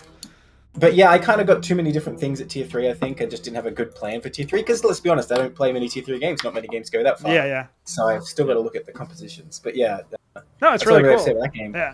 What map was game 2? Game 2 was Nitro Valley. It was the one where you did the instant Yes. stockade. Yes, I remembered, and I brought this up, that Yes. we played Exceedu. Yes. And I had that late gateway because I was going to try to proxy you, and I kind of had a brain fart. And before I know it, there's a fucking Ahmed killing my pylon. Well, as we and discussed, I don't even didn't have- cut for that stockade, right? Yeah, you got didn't it even all cut the for time. it, but you said that was just your regular build. And Yeah, I guess that time the was. insinuation that I insinuated is that if you went, I thought Exceedu was still in the map pool. So honestly, I expected you to take Exceedu and just all in Ahmed. If it was in the So- map pool, I probably would have, because I thought Yeah. to myself, oh, this is probably a pretty good strat. I mean, I know Mystery Meat sends a Huracan across, but he's never trying to kill the production. He's just trying to kill workers, right? So I thought, Yeah. I should use this. But it's risky, and- right? Yes, and I was betting on close positions, as you saw. And you saw it kind of went not too terribly. I mean, it went pretty bad. But It could have gone imagine if it was better where close if he had positions. gone in his right direction first. It was pretty ballsy Yes. to do that on a 4-player map to begin with, because you had Well, to it's send out 2 out 2 of 3 workers to odds. look for him. And they More both likely went than in the wrong not. direction. More likely than not, he'll be close positions. That's my thinking. Yeah. And I was, not happy that it went wrong. But I haven't watched the replay yet. Was I okay on workers after the rush? Because I felt like I was super behind. You guys were even. Yeah. Oh, okay. All right. Yeah. You were dead It is a even bit on tough. workers for most of the game up until later on in the match where you started. It is a bit destroying tough his- with. Oh, sorry. You go. Yeah, you kept destroying his tech structures. Yeah, that was the Yes. It was ridiculous like- match where you You really yeah. had a hard time. He wasn't really trying to respond to that, so you just kept doing it over and over and over for 3 matches, just drop thing over and over. You just see those exposed tech structures and just no longer can it be just about building masons. It has to be about killing Yeah. tech structures because That's the only way to make me build Mystery Hurricanes means the instead. same. If you just, put Monuments of Sin out in the open, I'm like, oh. Like, well, it that really was our feels game, like- right? On Otherworld. Yeah. Well, I had to fortify that just to stop you from doing that. Well, But he didn't it's do not that gonna though, be right? fast. Yeah. So what happened? It feels is- like you won 3 of those games off of just Ahmed drops, but especially the 2 of them. It is tricky though, because if he puts his army in his main, or he spends too much on defenses in the main, then I attack somewhere else. And yeah, I'm always then it thinking, completely kills it. But he didn't do that. Especially against Ardent Authority, you're always thinking like, oh, I want to drop the Hurricanes on the army, right? So Yeah. if all the defenses in the main, then you just attack somewhere else and whatever defenses someone has on the ground anyway, there's an amount of Trojan Hurricane that will break it. So it's just a matter of having the stuff in the right position. And that's why the Bio and the Trojans are so strong, because it gives you the power to strike in any location. But yeah, for sure, when I killed the second Ancestral Archives, I was like, oh yeah, no, he's screwed. And we got to see the Madrigal versus Sims. What you call it? Yeah, it's not quite the same as our game, where I had a bit more space to move them out. And I got, 15 Sims off of it. Of course, they all had no health and could never go back in. It was a good move. He did get a number of them. That was a good move when he was in a bad position, I think, because it definitely caught me off guard. Yeah, he killed, Phalanxes with them. He killed some Mavericks. Yeah, because you had mostly anti-ground, right? The Madrigals were really interesting, because when you think about the Madrigals, obviously they've received a big change to their secondary mode with Furia, but you were able to make them work. They looked pretty good in that situation, maybe partially because you kept your opponent on low-tech units, but, I wouldn't normally expect them to be super successful versus Protoss, but they're a totally reasonable strategy versus Mass Vassal, right?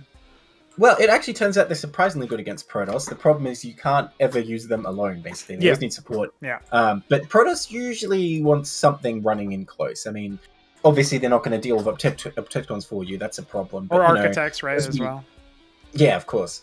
Protoss will be running in with Amaranths or Golems even, for example. And obviously, anything tier 1 Magical is probably decent against. But yeah, I found if you have a big fight with any bulk of units, if you have a few Magicals, they do insane damage.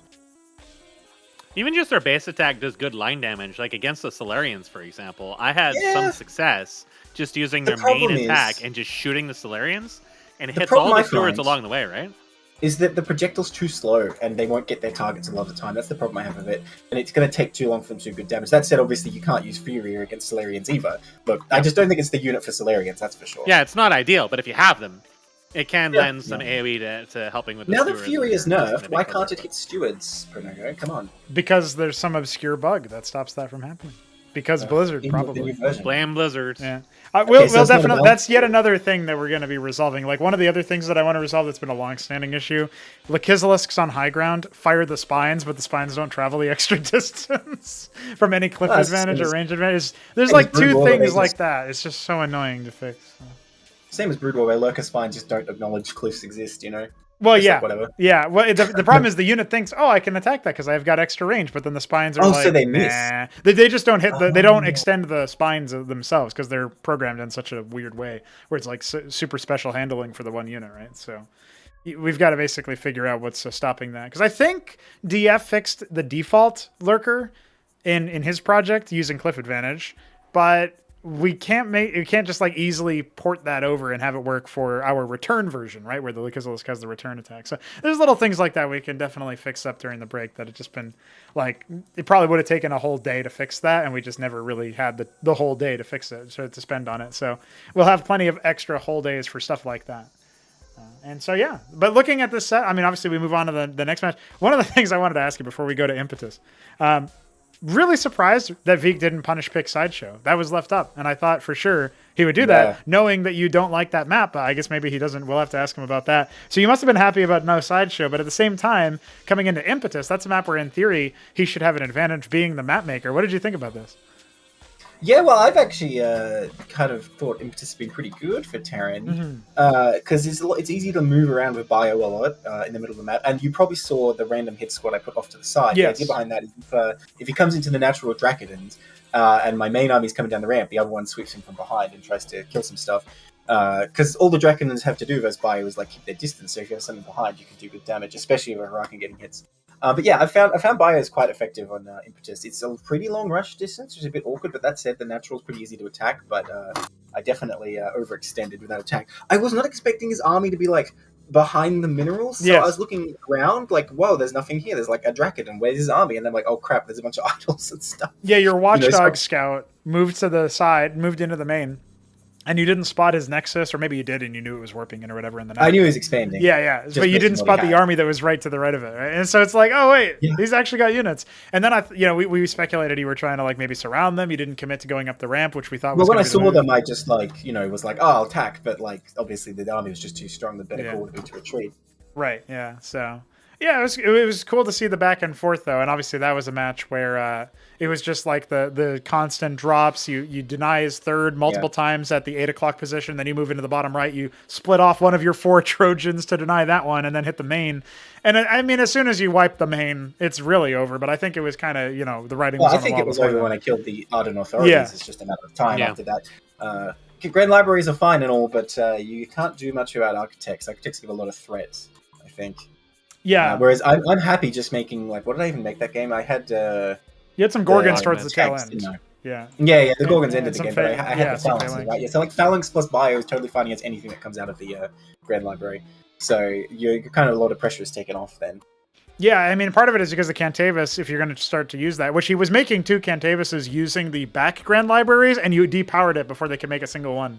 So it was like kind of heartbreaking for him because the other one was making Atriuses. And like combined, they're fine, but you want the area denial to really stop the drops from being that useful, using the Psystorm, using the Hallucinate. Like you said, You know? if a building's exposed, I'm just making the hurricane. Like, all Yeah. right, I'm going to get it. I flew through and I'm like, I don't think those are covered. So off I went. And then on Derelict, his SimCity seemed to improve a lot. How did you feel about that match? Okay, so Derelict was very interesting because I knew going in I wanted to go Wraith. That was just my decision. Yeah. But then I scouted all those vassals, Mhm. right? But I don't think he saw me.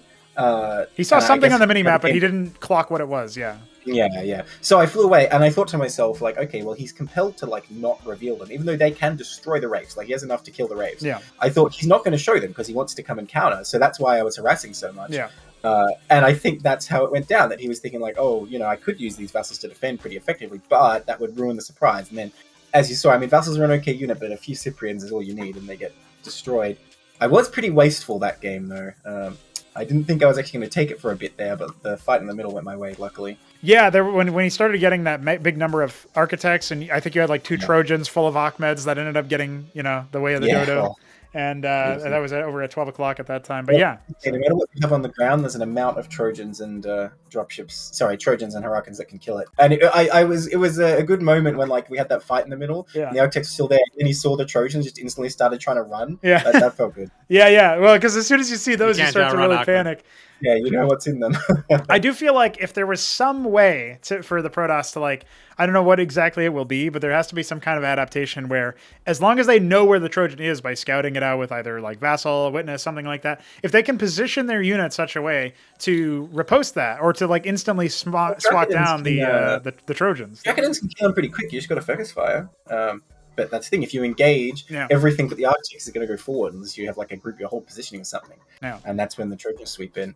And even the architects themselves, if you're fast enough on the job to focus fire, you can actually kill off a lot of Trojans. I mean, that actually happened at one point where you flew over his third. Yeah. You go to the ledge, you get 1 Huracan out, and everything else dies to like three architect hits or whatever it was. So that was tragic. Yeah. But yeah, that's the thing about architects. They're kind of funny because they fire so slow. Yeah. They're actually kind of vulnerable against air units. If they're choosing to engage, then they are devastating. Yeah. But if you can spread or like surround or whatever, and like even if you're flying over them with dropships and they turn to like attack you, you just start unloading because you know they're going to sit still. That's right. And they're slow enough anyway. The Hurricanes will catch them and destroy them. So they can't really defend themselves unless you like stack up all your Trojans in one spot or something.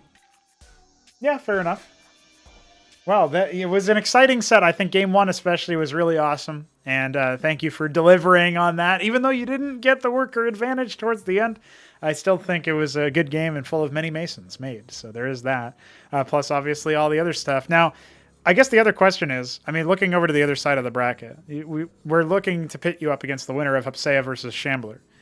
And I think either way, like you said earlier, that the only one you were afraid of was Hamster. Do you stand by that with what you've seen so far and what you've heard so far about the rest of the players? Well, I guess if Hupsaiya beat him, he has to be the prime enemy, right? That only makes sense. I don't know how his PvT is. So I guess I can't ignore him any longer. But I'd be interested to see how Shambler and Hupsaiya goes down. Look, to be honest, I think in a straight-up game, Hupsaiya would probably win, just based on what I saw of Hamster. But Shambler is good at preparing attacks and things like that. If Shambler has some tricks up his sleeve, I don't think Hupsaiya is actually going to be able to like adapt and stop him from doing what he's going to do. Versus but Protoss, if Shambler's Shambler- stronger too, right? Than Hamster, which is his Yeah. weakest matchup, I think. So. Yeah, if Shambler's just like, oh, hasn't played in a week or whatever, he's just coming in here playing it like any other game, I think Hupsaiya will smash him. But if he's going hard, if he's prepared specifically for this match, I think it'll be the opposite. So I think it's going to be like 3-1 either way. That's my guess. Okay, similar to your set here against Veek then. Nice. I guess so. Did you catch his interview before we started this, by the way, after you left? Hupsaiya or Shambler? No, Veek, before you left. No, I We pulled him in after, and I asked him, I was like, so you think the blind is trash, you're going to 3-0? And he said, nah. So nobody's confident yet That's again. why he lost. Someone's got to get in there and say that they're going to win. Yeah. Well, Shambler said he's going to win, didn't he? Yeah, well, Shambler thinks that he's going to win no matter what, and then he doesn't sometimes, and then it's like, oh, insert litany of excuses. I'll say this, I definitely want Shambler to win that series so I can play Shambler instead of Hupsaiya. Yeah, I think at this point we're definitely looking at if Shambler makes it through, it'll be an exciting grudge match because obviously all the way back in Ascension 4, you kicked him out when we still had single elimination playoffs, and then you faced each other in essentially what ended up being a show match because he couldn't face off against Mystery Meat ahead of time to determine who would make it. But yeah, it was an exciting time. It was an interesting time. Now we're in the future, in the present day, where apparently StarCraft 2 Grandmasters can come in and start finding success against our former finalists, right? Hamster in the lower bracket. He'll be taking to the stage pretty soon, actually, in about 20 minutes to face off against 3 Crow. I'm up now. I'd be watching, but I got to go probably before it's over. You got to go what now? Got to go to work probably before it's over. Oh, yeah, probably. Well, we appreciate you waking up nice and early to get this game underway, and we are obviously happy to see you continue to make your way towards those finals. And yeah, I guess at that point, we're going to be pulling up your competitor here, Veek, for a follow-up interview after the game. But any closing words or Mesk, any closing questions before we do that? How many games do you think it'll take for me to take a round off of you? 20? 20?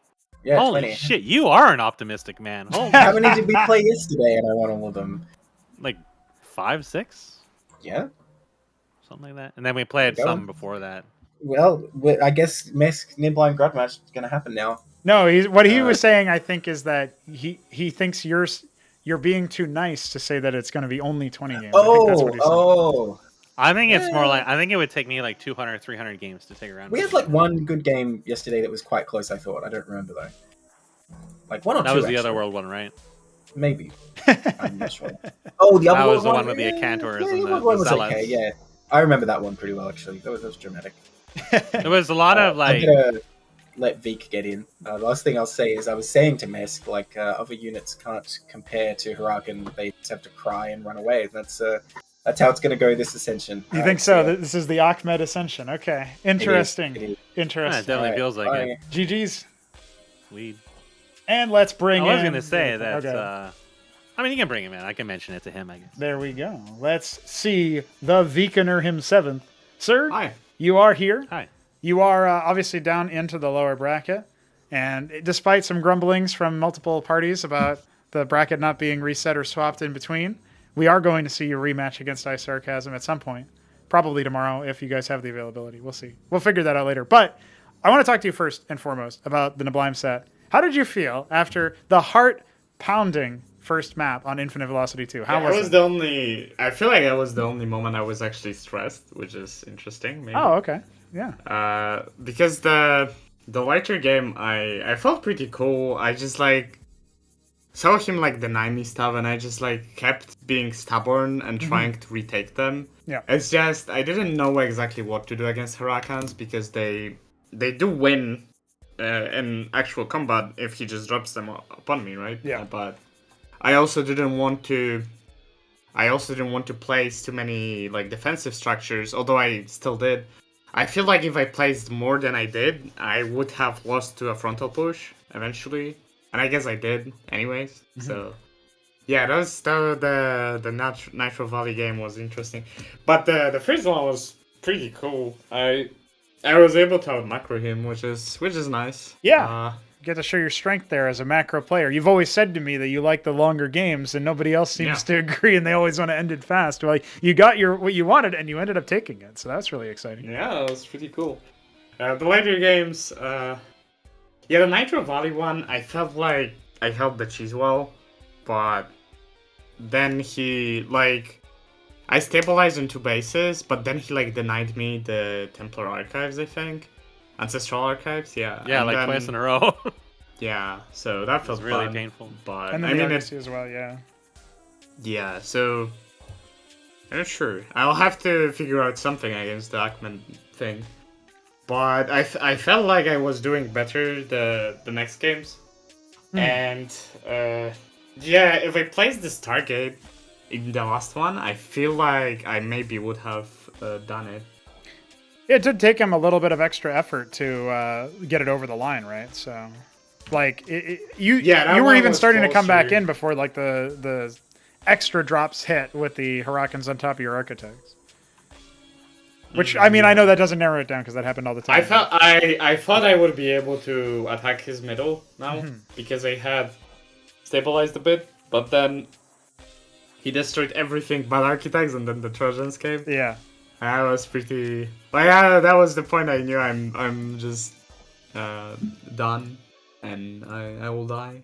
So I didn't have enough production to really do stuff, and I think the Grand Libraries I built weren't that great. However, I also had no gas, so I felt like I had no chance. Maybe if I went like Mass Golem or something, Mass Simulacrum, maybe. You I did don't have know. the 3 I lattices, just like placed right? 8 lattices or Yeah. something, and just. Especially if you're also waiting Pumped, for... I don't know, did you cap your geysers in that last game? I didn't clock it. No, I didn't have a chance. He pressured me too much, and I was low on minerals. And eventually, I was high on minerals, but I needed production, so I just slapped Grand Libraries. Yeah. I think lattices would be better, yeah. Could have been. Definitely some more room to think about that stuff because, I mean, even if the golems die eventually to the Hurricanes, they still buy so much time. Anything that's like meaty enough that has a high enough HP pool can definitely riposte or at least hold them at an arm's length. I guess the biggest problem is if you don't have any sort of general splash, like that's why people were suggesting Architects, or Cantors, since you were making Architects anyway, if you can mix in like 1 or 2, they can be really great for repelling the Trojans. Yeah, that reminds me how I lost the game on Impetus, where I just like lost everything when I moved out. And I would actually smash his army, I think. Yeah. I lost Cantor because he just like happened to be there. And I tried to drop it last second, but the DPS of Mavericks is just too high, so I couldn't. And then he dropped over my army when it was pathfinding on the ramp, and I just lost everything. I don't know how I even was able to hold it again. And maybe I would stabilize, but then I took the corner expo, and he obviously found it. So, I don't know. Yeah, trying to hold on with base feel like- disadvantage is really hard. But his army was it's funny, it's a weird thing to say. His army was kind of like the weakest thing about him in most of these games. It's just he was able to get Yeah, the but tempo, if right? he never has to fight me, Yeah. then Yeah. it doesn't matter. And I didn't have map control because I had nowhere, and the pathfinding and how big the buildings are really fucked me when I tried to defend the main. Yeah, when you lost the Cantavis producing, yeah, like the power so- to the Grand Libraries making the Cantavises on Impetus, that really Yeah, I don't know why I didn't follow. I had that idea a few times that I would want to follow vassals with Panoptos or something, but I just never did it. I don't know why. I feel like that would have helped. Funnily enough, that game on Derelict, I actually expected him to go Madrigals because I was just spamming Lattice. And yeah, he did, so... Oh, you mean it on was Nitro funny Valley. to see all this... Yeah. It was funny to see all the Sims just splitting. I don't know. Yeah, Meska's a fan of Pretty that. cool. Meska's a fan. Yeah, we had a game. We had a similar game on Infinite Velocity where I had about 20 Sims that walked into Furia Madrigal and walked away, and they all popped. But now I had like 30, 40 Sims. I literally could do nothing with because I still couldn't attack them. Yeah. Now there was too many to path in and keep multiplying. Yeah, they just end up dying It instead. was really stupid. Well, I liked watching the tanks die to the vassals. yes. That was very exciting. slowly, but they did die, especially since they were in tank mode. They lived up to their mode name. Yeah, I mean, it's definitely a situation where... Those games were pretty fucking fun, though. Yeah, you get to see the back and forth. You get to come up with potential I feel strategies. like he just like used a strategy that I wasn't prepared for, and he abused it 3 times in a row. So Yeah. I was trying to adapt, but it just didn't. I just couldn't find the thing. And yeah, I think the Stargate would just would help so much, or maybe like Argosy, although he sniped it. Yeah, if you can get it up, if you can get it up, then yeah, it's a yeah. huge deal. So Oh, that's another idea. I didn't even really think about this, but you could definitely use stasis on the Trojans, and then sit under them or whatever. Like if you can, if you're in the right he just spot. drops on my army, and I'm dead. Well, So- what I'm saying is if you find them and you have Didax, right? Like you could theoretically do that. I mean, it takes some attention. Well, too bad we don't have the stasis rework, where you can like break the stasis by attacking it, because then it would be really good. Well, I don't know. it's if already the really good rework as is it even stands fun, because but you can anyway. surround it. There was some times where you tried to do that a few times. It looked like on Infinite Velocity too, but definitely something that you could see. I really was surprised to see in the production queue in the top right you see 4 Didax being made at once. I was like, holy shit, that's a lot of gas. It was pretty surprising, but it worked out for you in that game. Yeah. Wait, what? In one Argosy? No, he had 4 of them. It was towards the end of Infinite Velocity. Yeah, so probably. Yeah, you had 4 Argosies. I think they were very useful, even though I made so many. I mean, they don't have an attack now, but still, like, when they die, I wouldn't want all of them to die, so having excess was fine, I think. And I also, from what I recall, didn't have enough minerals to do the heavier units, so... Well, And the glassing at the end was fun. of course. As I thought I'd destroy more of his units, but I think I like destroyed 3 of Tectons or You something. did. So It was fun. beautiful. Well, V, But I won that anyway. You That did was pretty win. cool. and you are able to say that you took a game off of Neblime. But it was, it's an interesting one. I almost wish we still had Mystery Meat in this tournament so he could show a very different, imperious, map control oriented play. He doesn't do the drops as much. He might do them on occasion, but he's not as dedicated to it. It's not like sort of core to his style. And that, I think, Mystery Meat would have been a really cool foil to see Neblime against. But sadly, it's not to be. Maybe Neblime will surprise us with the Mystery Meat style strategies instead in the future. But I am, either way, happy to see that both of you are still, maintaining your presence in the tournament. And so, Vik, we'll figure out how to schedule your matches somehow. I promise. It'll happen. I don't know how, but we'll figure it out. And, if we can get that played, maybe tomorrow or something, depending on your availabilities, we'll figure that out in the server. But we do have to take I a don't short know. break. Playing the same player twice in a row feels pretty bad, though. I don't know why that's how it works. It's just that nobody's like ever complained about it. Nobody's ever said anything about it. So we've. Why kept did it that always, It was just so always the weird. thing. Well, most of the time it wouldn't happen because, like I said, most of the time you wouldn't see the upset. You'd see one player go through the whole bracket by themselves, and then you wouldn't actually have rematches, right? So I'll quickly run it through. If you get defeated by iSarCasm, and then iSarCasm defeats Neblime, then you face Neblime in the lower bracket, right? And you don't ever face iSarCasm again unless you manage to make it all the way to the grand final or something, and then there's been some distance. But that kind of thing was happening every single time. So there you go. That's basically what was going on. So now we've exposed that flaw in the format. We'll figure out a response to it. But I'm not going to change the rules in the last second, obviously, because that would be kind of shitty for all the tournaments that came before and everybody's expectations where they see themselves on one side of the bracket and so on. But either way, we will see how we can wrangle that. And hopefully it's an entertaining set where both players can meditate on what they've seen. We already saw iSarCasm actually do a little bit more Vik-esque moves with the lattice. So we did see that he was able to adapt, I think with a little bit more time to study and prepare. It should be interesting to see what he has to field against you. But I guess you can be confident for now, going into against a player that you dismissed 3-0 last time. Yeah, well, I had like a knowledge advantage on him, and now I won, so... Maybe not as You'll much probably- of a knowledge advantage, but I think it's still... You're literally a co-creator of the project, so I think at this point you can say you've got a knowledge advantage on literally anybody. It's just a question of how current is that knowledge and how tested has it been, right? But I think, yeah, you're in a pretty good spot. So, at this point, I will be seeing you soon, a little bit later on. Maybe some dumb phone posting in the future. But for now, we will take a short break, and we will then welcome Hamster and 3Crow to the field. So, Vik, thanks for the interview, and GLHF on your future matches. Bye. Weed. All right, ladies and gentlemen, the upper bracket is set. Neblime moves on to the upper final.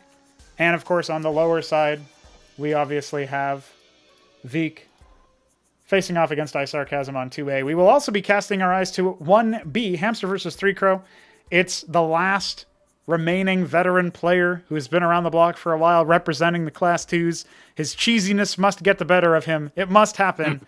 But Hamster has other ideas. Obviously, we can call this one pretty confidently from an analytical perspective, but you can't predict cheese. At least not the outcome of cheese. So, what about the we had a what? I thought we were having oh yeah, Hupsaiya versus the Shambler. I was just told it has been rescheduled for tomorrow at 9 p.m. Eastern time. So, okay. It looks like we won't be casting that. So this will be our last match today. This will be our final match of the day, yes. So. We'll have, of course... I want to see 3 Crow cheese every single game. Yes. And I want to see Hamster cheese every single game. Yeah. 6 pools. I would love to see fast Kagrin drops, proxy vassals, and grams. Show me the dirtiest games you boys got. And on that note, we will be back in approximately 5-10 minutes. More like you 10 minutes. Am I right?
All right, ladies and gentlemen, we are getting on to our final match of the day. Again, for the upper semifinal, round 2, we will be seeing Hupsaiya versus the Shambler, but that will not be played until tomorrow. Maybe we'll bring it to you live. Probably not because I have work, but you never know. And at the very least, we'll obviously cast it from replays at our earliest availability, our earliest opportunity. Listen, I can bring it to you live. You guys like anime, don't you? You guys like pictures of goats? Do you like seeing goats? You know, like stretching? No. I can set that up for you. Not quite. I like how you would have to intentionally like ruin your config in order to do that. Like, I really am quite surprised that so many people just are fine playing with it stretched. Bit goofy. Yeah, But, you know. don't know about that. It's kind of like, what was your Warcraft 3 videos or something? I have to comment every single time I see them. Because like the first thing my eyes narrow onto is the day icon, the circle, and it's not a circle anymore. Yeah. It's been sat on. Tony sat on it. Yeah. So squished. And also, I mean, look at Designer Dave's videos for that if you want more. Oh, dude, Designer Dave. Like, how can you even like say with a straight face you have any game design experience when you literally don't even know how to fucking record a video? Like one of the most basic goddamn things you even do as an individual in regards to any kind of game development is prepare some videos, record work or whatever, or deal with game testers or whatever. All right, because your company doesn't use any. LMAO. The last person in the entire world that should ever be so completely tech illiterate as to fail at something even people who use TikTok get right. Come on. Come on, Dave. You're not fooling anyone. Well, you know who is fooling somebody is 3Crow, because he's not yet selected his number. He's thinking about it. Is it going to be 69? Is it going to be 42? Hamster selected 50. They're now flipping a coin for their pick ban. It's thought of 88. Oh, shit. Well, unfortunately, narrowly, Hamster will win. Almost 69. Almost 69. That's why I led with that, but I don't think 3Crow is listening, so he didn't hear it. He didn't hear the clue, and it's kind of in character for me to ask that. So. Your face is the best if you want the highest chances of winning. Ha! Got him. Got him. Got him. Listen, at one point, somebody picked 1, and the other person picked 2, and 2 lost because it was 0. So, get fucked, honestly. Well, let's get this pick ban underway. We are going to be speaking with Hamster shortly, and then hopefully 3Crow as well. But first, I gotta bring you guys the classic pick ban option. No Mame Street, no life. Hamster is obviously favored for this matchup, but I do want to see something funny out of 3Crow. I want to see him get cheesed. See how well he deals under the threat to the cheese critter. It'll be Infinite Velocity 2. He bans Infinite Velocity? I know. Can you believe it? I don't believe it. I can believe it. This is a troll. This isn't the same man.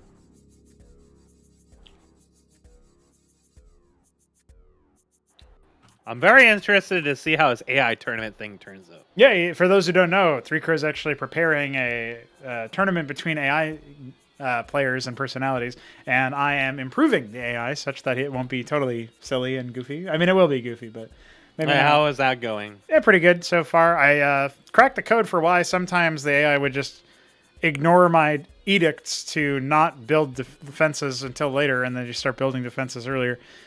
So, you know, there's some things like that. Do you get in capping gas? I have not actually tested whether or not any changes go there, but I think it's just a matter of priority, so that should be pretty easy to fix if it is still a problem. But I'm mostly going through the early game and optimizing a lot of the build orders right now. So. Isn't he setting up build orders? No, he's the one doing the build orders. He's deciding which of the build orders that are available are being used by each AI. Oh. But I'm making the build orders or whatever. He should make his own build orders. For each player can like give a general idea, and then they have their own distinct build order. I think that'd be more unique. Well, I agree. Really general, but he'll have to tell me which build orders he wants then, and I'll have to program them in. Do you still have an AI script bin size limit? Not really, because all of the default commands are no longer existing within that size scope limit. So it's like most commands are basically free. So it will be Sideshow for our opening match, so I'll go ahead and host that, and then we'll start to get our homies in the chat in the voice. So let us welcome none other than the Russian Zerg. It's Hamster. Welcome, sir. You are here, along with your trusty translator, Lonely Crow's UED commander. First off, Hamster, I wanted to talk with you a little bit about the series that you played against Hupsaiya earlier. It was a 5-game series. How do you feel about how that set went against Hupsaiya's Protoss? Alright, so... Hamster, Пронго тебя спрашивает касательно твоего предыдущего сета игр с... Я не понял, как это ник произносится, но ты понял, о ком я говорю. И какие по поводу него у тебя ощущения? Hello, everyone. Hello. Игры были очень интересные, мне понравились. Стиль Hupsaiya не похож ни на Mystery Meat, ни на Week 7. Можно сказать, я в процессе этого матча изучал возможности расы протоссов, какие еще у них есть. Так что, хоть я и проиграл, но впечатления остались сугубо положительные. Alright, Hamster says that the style that this player used does not match the one used either by Mystery Meat or by Week. And so he was really interested to observe that, and despite losing, he still thinks that was very interesting. Okay. When you're thinking about your versus Protoss, Hamster, one of the things that you said in the interview during group stage is that you had taken steps to improve your Zerg versus Protoss. Do you think that you'll continuously improve and be in better shape in case you face Hupsaiya in the future?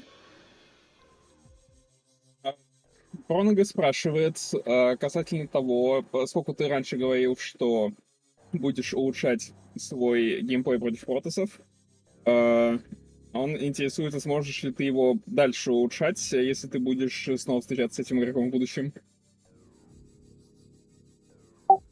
Ну, если честно, не могу сказать, что сильно возрос мой навык в матчапе за ВП. Для меня самой большой задачей, проблемой нерешенной в этом матчапе, остается соблюдение баланса между юнитами и накоплением газа для технологического перехода. Не могу сказать, что я преуспел в этом, а именно это является самым уязвимым моментом для Зерга в данном матчапе, на мой взгляд. Поэтому, думаю, еще одну встречу с Hupsaiей на этом турнире я не переживу точно. Вот как, окей, хорошо. So Hamster says that he doesn't actually believe that he improved all that much against Protoss, and his biggest issue while fighting the Protoss is keeping the balance between units he produces and accumulating a gas reserve for purposes of going up the territory. And he is never quite sure about when he has to do that. So he believes that meeting Hupsaiya again in the future matches might be the end of him in this tournament. Okay, so hoping that maybe Shambler takes the loss in that series. I guess I'll ask that question as well. I mean, before we talk a little bit about 3Crow here, Hamster, if the Shambler loses to Hupsaiya and you end up facing off against the Shambler as a result in the lower bracket, should you move past 3Crow here, do you reckon you can defeat him in Zerg versus Zerg? Ну, я думаю, в целом ты понял вопрос. Собственно, Пронго тебя спрашивает касательно того, что если получится так, что Hupsaiya в итоге будет играть Шемблером, и тебе в итоге придется сражаться с Шемблером, а не с Hupsaiya, сможешь ли ты победить Шемблера в ЗВЗ? Ну, Шамблер, у него сильная механика, он быстрее меня, у него лучше концентрация. И в целом, в результате наших с ним игр у нас выработалась некая мета в ЗВЗ, и удивить, думаю, его будет довольно сложно. Поэтому сомнительные шансы, но я постараюсь выдать наилучший результат. Это очень пораженчески. Hamster is apparently a defeatist today, so he says that Shambler is much quicker than him, and they during their gameplay together they achieved somewhat of an established meta in their ZVZ matches, and it's gonna be rather difficult to break it. And somehow surprise the Shambler, so he again doubts his chances, but he says that he'll try his best. Okay, all right. Well, we do have the match against 3Crow here to talk a little bit about. Mesk, I don't know if you have any questions pertaining his opponent that we're about to fight, or any other questions related to his play throughout the tournament. Are you familiar with all the different kind of bizarre cheeses that people seem to be subjecting various Zergs to? Like, for example, Btyb against Sipiak. Do you foresee having to endure silly cheeses? Are you prepared to receive the lash of the spanking? Good luck translating that. Okay, that's not about. Меск тебя интересуется, готов ли ты быть избитым кнутом? В общем-то, готов ли ты оказаться на получающем конце различных чизов, которые выработались против зергов? Звучит угрожающе, конечно. Ну, сделаю ставку на свою какую-то механику, не знаю, на теоретическую подготовку. Будем надеяться, что переживу. Хотя, конечно, не знаю даже, что ожидать. Вот с протовскими чизами очень слабо знаком в матчапе с ЗВП. Ага. So basically he says that that sounded rather threatening. And I did translate it exactly, by the way. Oh, great. God bless. Thank God you, sir. So, okay, so he's not sure. He says that he'll have to hope he'll have to rely on his mechanical skill and like theoretical knowledge because he doesn't know much about the said cheeses, and they will likely be a surprise for him. Okay. All right. We can respect that, and we can obviously look forward to that as well as the tournament progresses. Well, sir, I guess on that note, unless Mesk has final questions, I guess we can probably see him out and bring up the cheeser himself, 3Crow, coming up here. So any closing thoughts here, Mesk? Who does he foresee his biggest challenge to be in the tournament? Who is the player that he perhaps is like the most concerned against going up against, but perhaps also which player is he most interested in going against? Apparently that's everyone. Everyone. Хамстер, тебя Меск спрашивает касательно того, какого игрока ты, собственно, какого игрока ты, во-первых, считаешь самым страшным своим оппонентом потенциальным, и, во-вторых, против какого игрока ты больше всего, собственно, боишься играть в этом плане, типа, что, скорее всего, он тебя победит. Ну, я думал об этом. На мой взгляд, неблime в последнее время вырос чудовищно и в плане механики, скорости принятия решений, и в стратегическом, то есть в знании теории. Могу предположить, что этот Ascension будет его как раз. То есть я кастомил с ним не так давно, я примерно знаю, чего ожидать, и я испытываю трудности в том, чтобы его одолеть. Боишься его кнута? В том числе. Alright, so he basically says that neblime has grown quite a bit in the recent days, or like weeks, I guess. He has much improved his mechanical skill as well as theoretical knowledge and strategy, so he actually believes that neblime will be the one to take his Ascension in general. Okay. So he's interested maybe in fighting him specifically?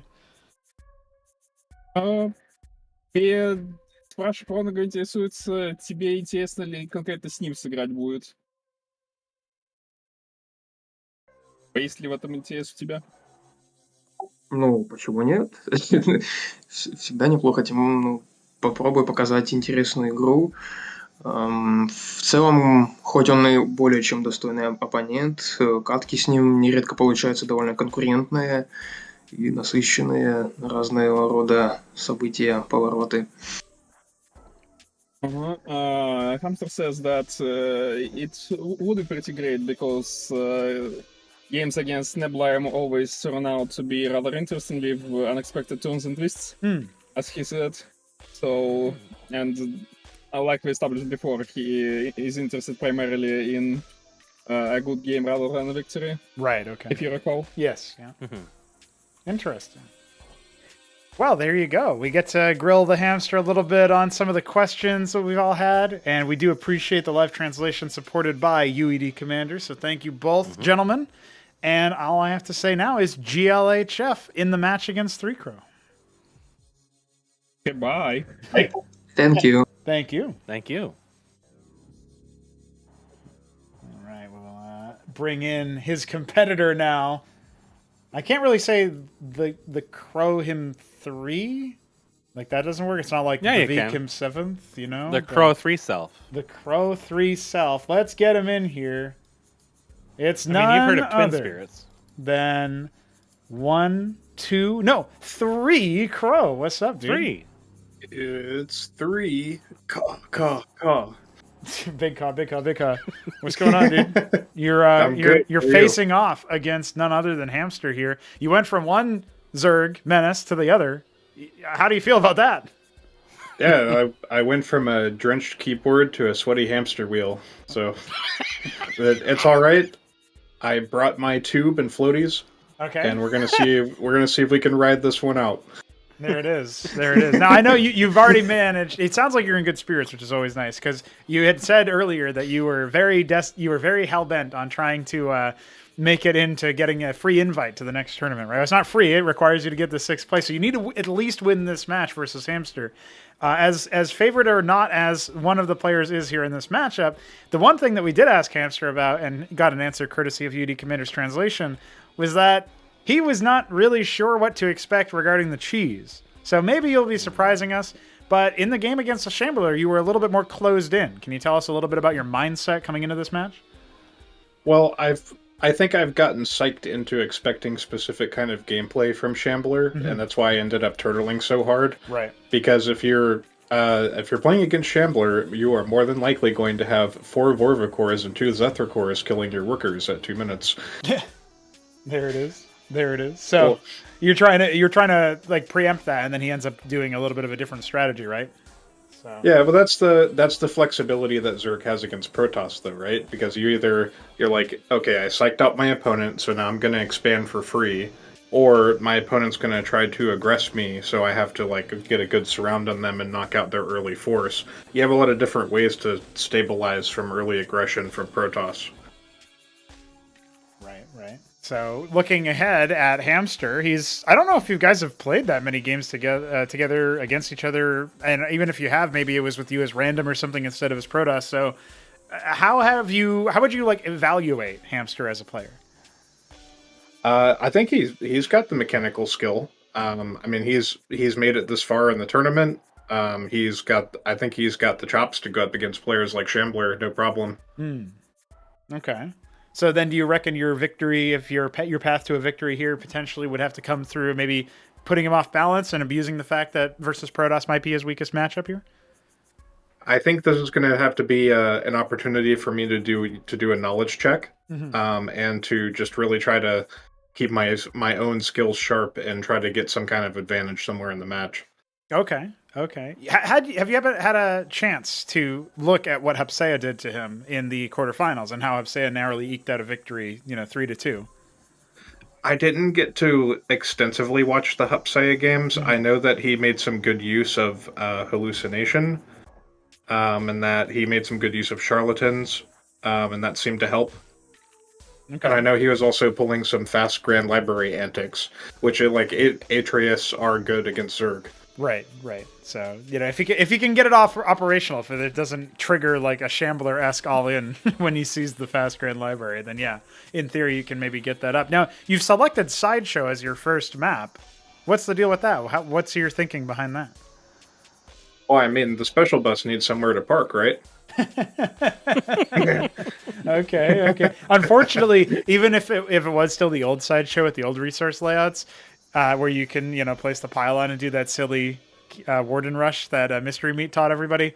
Unfortunately, the new resource layouts don't do it, and Kager spreads anyway to block it. So I'm really looking forward to where exactly you're going to be parking the special bus and what exactly the special bus looks like this game. So I'll say that much. It's going to be interesting.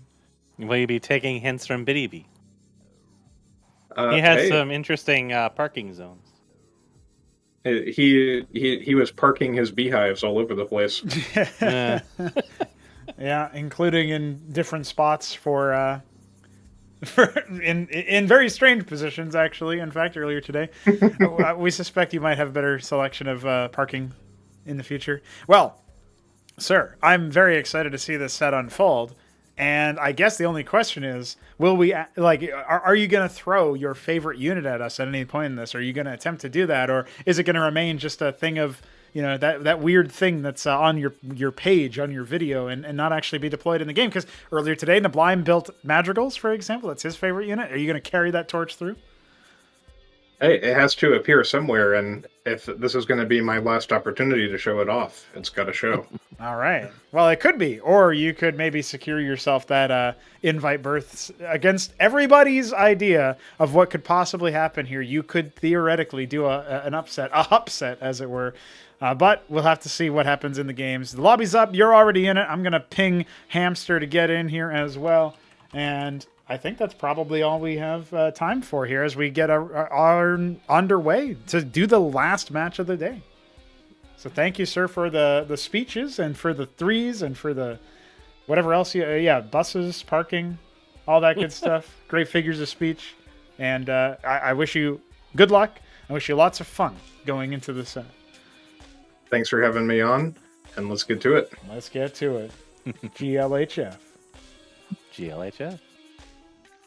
Neblime was looking for people who wanted confidence.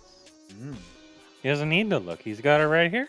That's right. We're going into this lower bracket match. We would absolutely expect 3Crow to be maybe a little bit sweaty, maybe a little confused. Like, what's really going to happen here? What are we going to see?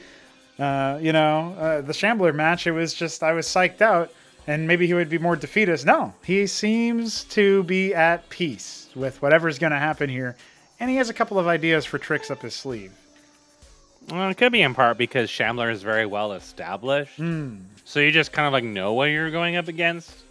So you tend to, know your resolution. Right? Whereas with Hamster, it's a little bit more unknown. Yes. Well, the chat... That unknown can open you up, right? The chat is in favor of 3Crow. And I think that's a beautiful thing. I also think it's beautiful that we got to pick Hamster's brains here and see what we could come up with as far as a response. It was interesting hearing his analysis, but yeah, I think I kind of agree with UED Commander's editorializing there. He feels like a little bit of a defeatist. I hope that doesn't come back to bite him. Because, he was kind of a defeatist the whole time through the last tournament and managed to be a defeatist into the grand finals without dropping a series until Mystery Meat showed up. But it was interesting hearing, for example, that he thinks Hupsaiya's strategy, his play style, is entirely different to the other Protosses that he's faced. Yeah, it evolved into something very different. Yeah. So that's what I was saying, and that is he changed completely between the matches early on and the group stages and then this. And it became very different. And it is, I guess Veek kind of had a similar style in those matches where he was a little bit more passive. But Hupsaiya was more exact about taking map control. And that kind of stuff is something that I find myself returning to a lot in these commentaries, is the map control during the more passive periods. There's not enough of it going on. So definitely Hupsaiya's approach to that has the potential to break that trend quite a lot. Yeah, I would say so. And I also say that we are ready. We see that 3Crow and Hamster are just about to get started. It's our last game of the day, Elimination 1B. Let's see what kind of cheeses the Three Crow has prepared for this furball.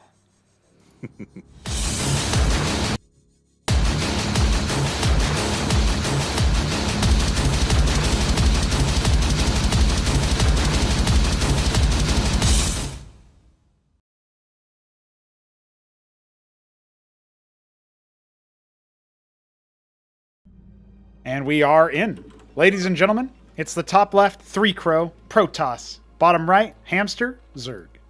Here. And for the first time in forever, both players aren't piss yellow. No, only one of them.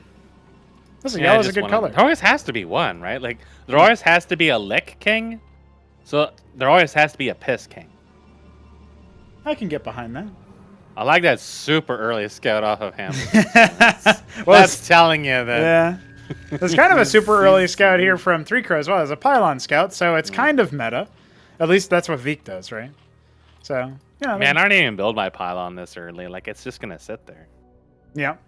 Well, listen. The build's so fast in this that it's like... Yeah. You can kind of put it down whenever. Another worker out faster, right? Maybe, but... Now, the real key distinction here is what Hamster wants to do. It's safer a bit to go for the pool first. But right now he's saving up a little bit. Hatch. Yeah. It's hatch first. Why not? This map, I think he can go for it.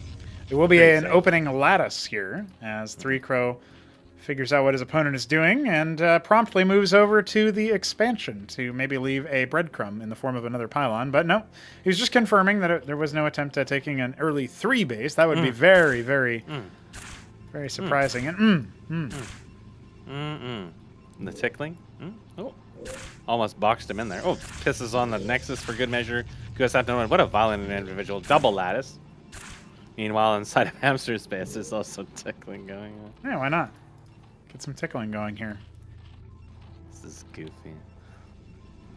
Well, you know... Oh, that worker. Oh, it burrows. And now they gang up on him. Yep. This is just like in Compton. It happens all the time. Particularly the burrowing part. A pool coming, and it is, of course, vassals. Dude, fast vassals? He's going to force at least a Kagrin out, right? So you used to be able to do this all the time against Zerg before. You know what I know I was just talking about cheese. I was just talking about a couple other things. You know what I'd really love to see? No, the scribe's going to die. Cheesy, right? No. But what I was going to say is I'd really love for the scribe that's at 5 HP. He's seeing the Quaseth pool timing. The vassals were not really paid too much attention to by Hamster. There's no Kagrin coming for the... Okay, now it's going to show up. It's going to be a little bit. He's going to have to borrow some stuff. I would love to see, like, a pylon somewhere and a warden somewhere. That's what I would love to see, but it will be a pair of Quaseths. You could really stick it down. Like, I mean, the Quaseth can just as easily make some ticklers, and then you're kind of in trouble. Yeah. Look at this. He's trying to add some DPS using the scribe. He can even stand on top of the wounded Droll. That's actually... He's got a first worker kill already. Couple workers burrowing here. Hamster not really sure how to respond to this, and now, I mean, he can use the scribe here to try to deal some damage. He's actually going to pick off the top Quasi. Yeah, there you go. He gets the scribe kill. Oh my god, we got another one coming. Oh, Hamster might be in a little bit of trouble. No, he's going to add the Spraith, though. He'll be just a-okay. A couple more workers should be fragged here by our 3 Crow representative, our 3 representative. Oh, but one of them stays alive on 5-0. Unfortunate. Yeah, he needs to be producing behind this, though. He's got 500 minerals in his work. Yeah, he really needs to pull off this momentum. He's shut down Hamster for a while, made him waste a lot of money on Quasis at this point, which could have been an expansion building behind this, or a Hupsaiya library or something like that. Shambler has unburrowed. Okay. He scouts the Nexus, though. I mean, that's a good enough usage of your resources, but despite the worker harassment, 3 Crow is behind in workers already. Shambler is burrowed. Shambler is killed. Can't type when you're dead. Unfortunately. I mean, I guess den. Hypothetically, right, if you flop over onto your keyboard, you can send one final message. Yeah. Just kind of like a cat, just like roll across it. Yeah. I still remember there's this legendary forum post, or maybe it was like a AOL Instant Messenger message or something, but it was like, this guy, so-and-so, doesn't think before he posts. He just shits in his hand, splatters the shit on his face, rolls his face across his keyboard, and presses post. Man, when I was... that's what I do. When I was 12, that was really funny. That's what I do. That's how I use the internet. I think that's really the only way to use the internet. Yeah, why not? Well, the Hydrith Den is indeed complete. I wouldn't be surprised if we see Skittercores as the sort of unit du jour. He's going to need way more minerals, though. That did cost him quite a lot of time and resources. 6 also vassals are tickling his Hatteras. Well, he's tickling them in return. Honestly, I would have been... I get that you want to go for the Nexus, right? Makes sense. But you could have added 2 more lattices. Yeah, you think about it. Like, if he had 20 vassals right now, he can just straight up kill these quasis instantly. Yeah. And then deny the hatch. Force even more static defense out of him. More quasis. And then you can just ignore them and just start killing workers. And then come in with golems. Right? Like, you have a really strong follow-up to that. Yeah.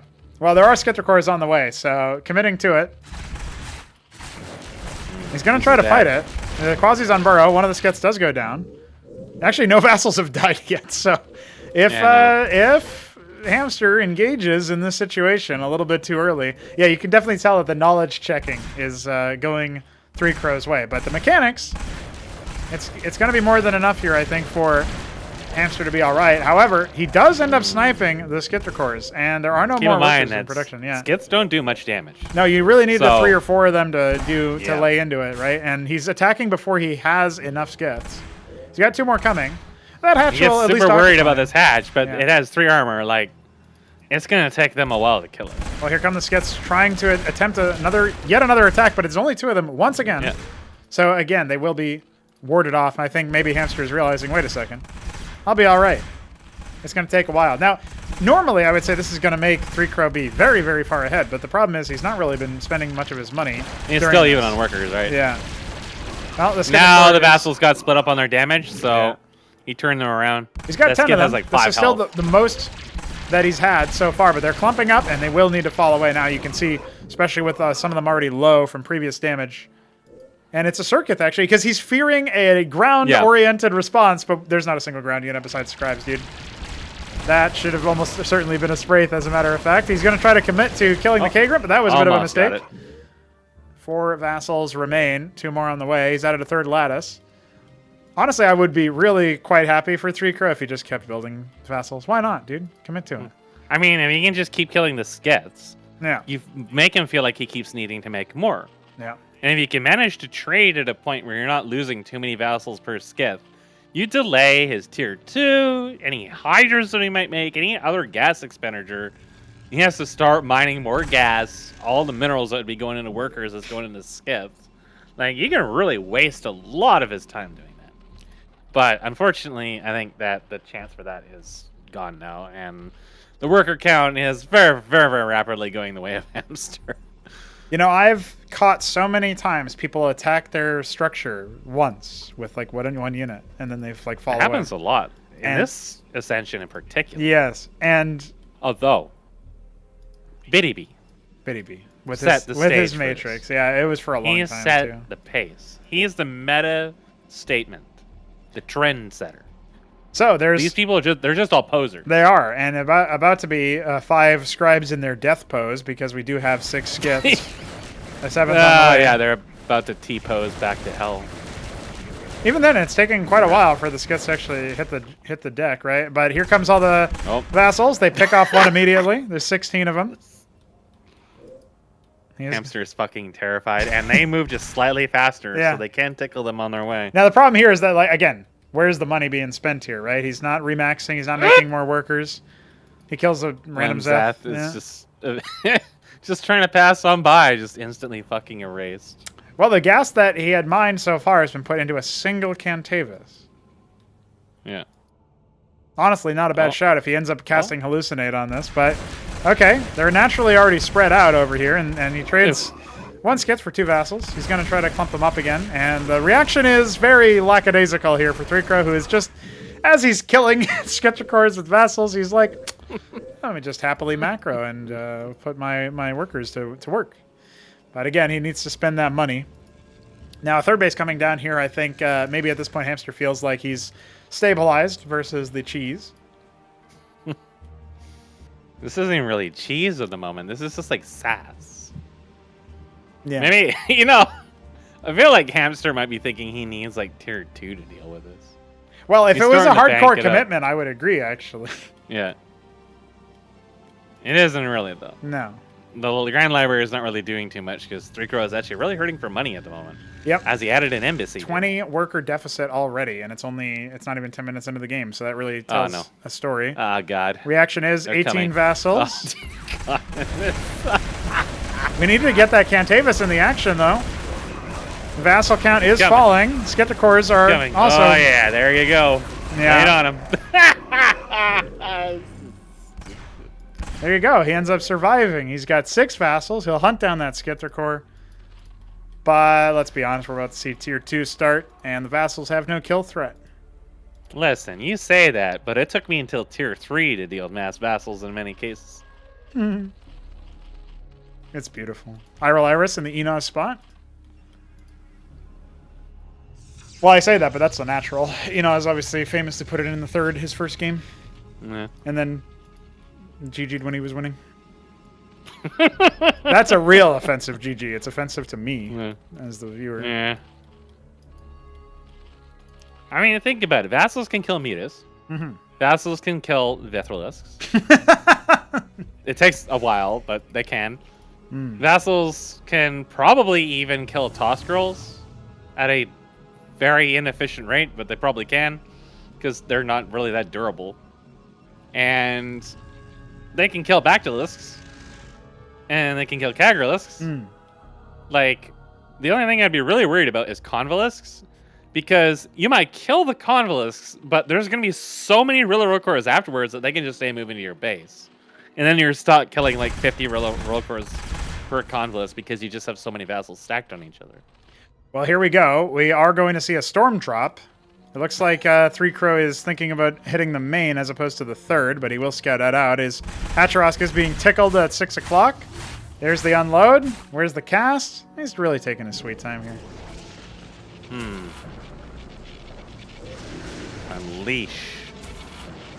A storm of vengeance. Oh dear, a big man has arrived. Yeah, scoop him up. Bye. Maybe drop into the natural. Oh no, the vassals. Oh no, the Quasilisks. His lifeline. Wait, they killed the hatch. Yeah, they 6 did. o'clock is gone. Ooh, I hit the gone. wrong key. Hold on, let me just 1 second. Let me regenerate enough energy to cast Ionic Storm. All right, now we're good. They tripping balls now. They tripping. Wait, he's got another Psystorm he could do, but it's not going to happen. And he'll just shut down my name for a little bit. Hey, he's actually almost even in workers now. Bye. Oh no, the tickles! No, It's a good thing worry. Pauseless and Azericores don't do much damage to Envoys. That was definitely not a weak moment. Yeah, he didn't fly as a Cantor directly over all of the Now, incoming Mavericks. With 2,000 minerals in the bank, what will 3 Crow do next? He will build an Earned Authority. He could build another, like, 6 lattices and keep making vassals. That'll probably be trading relatively efficiently with everything that Zerg has at this point in the game. Well, listen, he sniped a base with nothing but vassals. This is honestly... no, it's no, Hamster, you can't do the this. static defense drop is coming. He's gonna counter bullshit with bullshit. He's I mean, probably really happy just with drop this game. Spear Tits into his base. Yeah. Drop Spear right Tits underneath on top the of lattices. Yeah, exactly. Now you need And to then do... he can't make vassals anymore. That would be amazing, honestly. But he's massing up for a frontal attack. The matrices are going to come online before that, and there are still the 2 wardens there. This is gonna be dumb. All right, let's see what he can do. Nope. He's going to go ahead and commence it. Trying to focus down some of the static defense with Vorvercores. It's not a bad idea. Remember, the Cantavises were still in that brought the envoy. Cantavises back home, but Yeah, no, he's only in the now are top they right coming. now. Yeah, he needs to get that over. Now, the vassals have God, the Azericores. disrupted the Azericores quite a bit, and there are even defensive wardens here to break the Zeths. So that attack wasn't super successful, but here comes Listen. the Scortriths. And can They're you coming really right for counter the it? main. You only have vassals, This is dude. a better place than against Hupsaiya. It begins. He needs to unload the other one he's in the licking. top. He's licking. The Hydras are here as well, just to occupy a little bit more time. Oh, you realize, There we wait, go. it's here. There we go. Now it's unloaded. Oh, it's a train wreck. Double They're gates. biting. Wait, the vassals, though. Vassals can fight this. Ah, see ya. They can. So many workers are dying. He has the power. Kager's in your base. Oh my God. Kager's in your base. Oh, he's too busy building. Trico's wardens. dealing with his expansion right now. Yeah, he's not looking. Now he's looking in his base. He's like, wait a second. Here we go. Oh, those aren't mine? Fuck. I mean, he could have teched up to a Demiurge to take control of them so they would be his. Yeah, that wouldn't have been there, it's gonna die. It's it escaped. Just barely. What if it restarted remorphing into a spray right now? I mean, I would. He has the money. He's also got Kafralosks out because he does have some Bactyls. 3 Aziricors have arrived. Where they're trying to go into that. He's trying to bring them to the fucking Kagrons. I'm not sure if that was just a bad rally or what, but... No, there's more of them coming. He realized. Wait a second. He still has the Burrowed Zethicor. It's the replacement for Shambler. Yeah. Shambler is reincarnated alter ego. Dude, I think we're gonna get a. If this is game 1, we're gonna get some real silly shit in this set. This is gonna be a perfect way to close things out and have some typing moments in Shambler's honor. Matraval Nest is done. We will presumably see some Convolusks as a result. And we get to see, at least we get to see some Zerg, right? Like, it's good to see some Zerg. It's been all Protoss and a little bit of Terran. Now we get to see some Zerg here. I like how basically the only ground units that he's really seen out of 3 Crow is like the Heralds. A couple Heralds and the Cantavises, but he's still building a very predominantly anti-ground army. Well, he assumes surely you can't just keep making vassals. And actually, 3 Crow has abandoned that plot. He'd be wrong. I mean, he's got a lot lying around. Yeah, that's a mistake. Yeah, I think so too. The vassals were giving him the game. If he literally had nothing but vassals, he could actually kill right now. Like, if he had like 40, 50 vassals... He'd probably have even more. Not tier 2 sprays, right? He's not morphing them. The main only has 1. Like, mass vassals has commonly won me games in later stages for this sort of the same reason it helped out Hupsaiya. Yeah. Is they not only do they tie shit up, they do a lot of damage because they just stack up like all area units do. Except you got 60 in one spot, they just kill shit. And you gotta watch out for AoE, but Zerg has bounces, not AoE, so they can be surprisingly efficient. Yep. Well, here comes the big attack on the 3rd. The Wardens did finish, but they are going to get popped. The Matrolet's actually being focused down by Vassals of all things, but the count is dropping. And there was the Cantavis drop set off to the top right, but I think this is actually going to be a pretty scary push here. I'm not really sure that 3 Crow has what it takes to repost this, but he does have a single Cantor on the high ground. He has an Cantor to help mop up the thousands of Rillorcors coming out of dead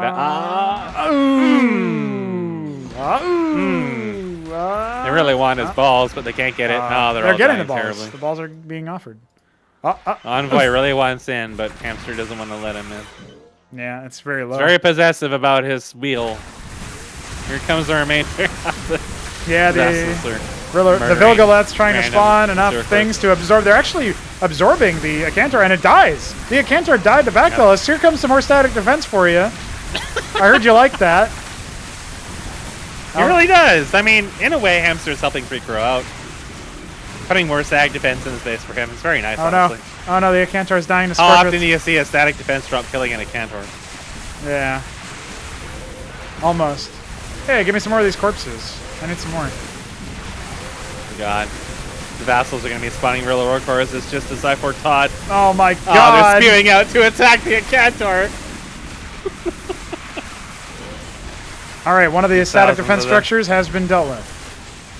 There's thousands of them. No. Oh, it died to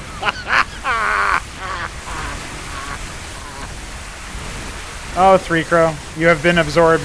The Cantavis has died somewhere. I don't know where. They're just pissing out in an unstoppable tidal wave.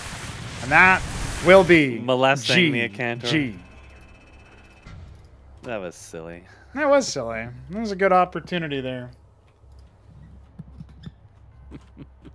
I really liked how the Vassal was just puking Orcors on top of the Acantor. Oh dear.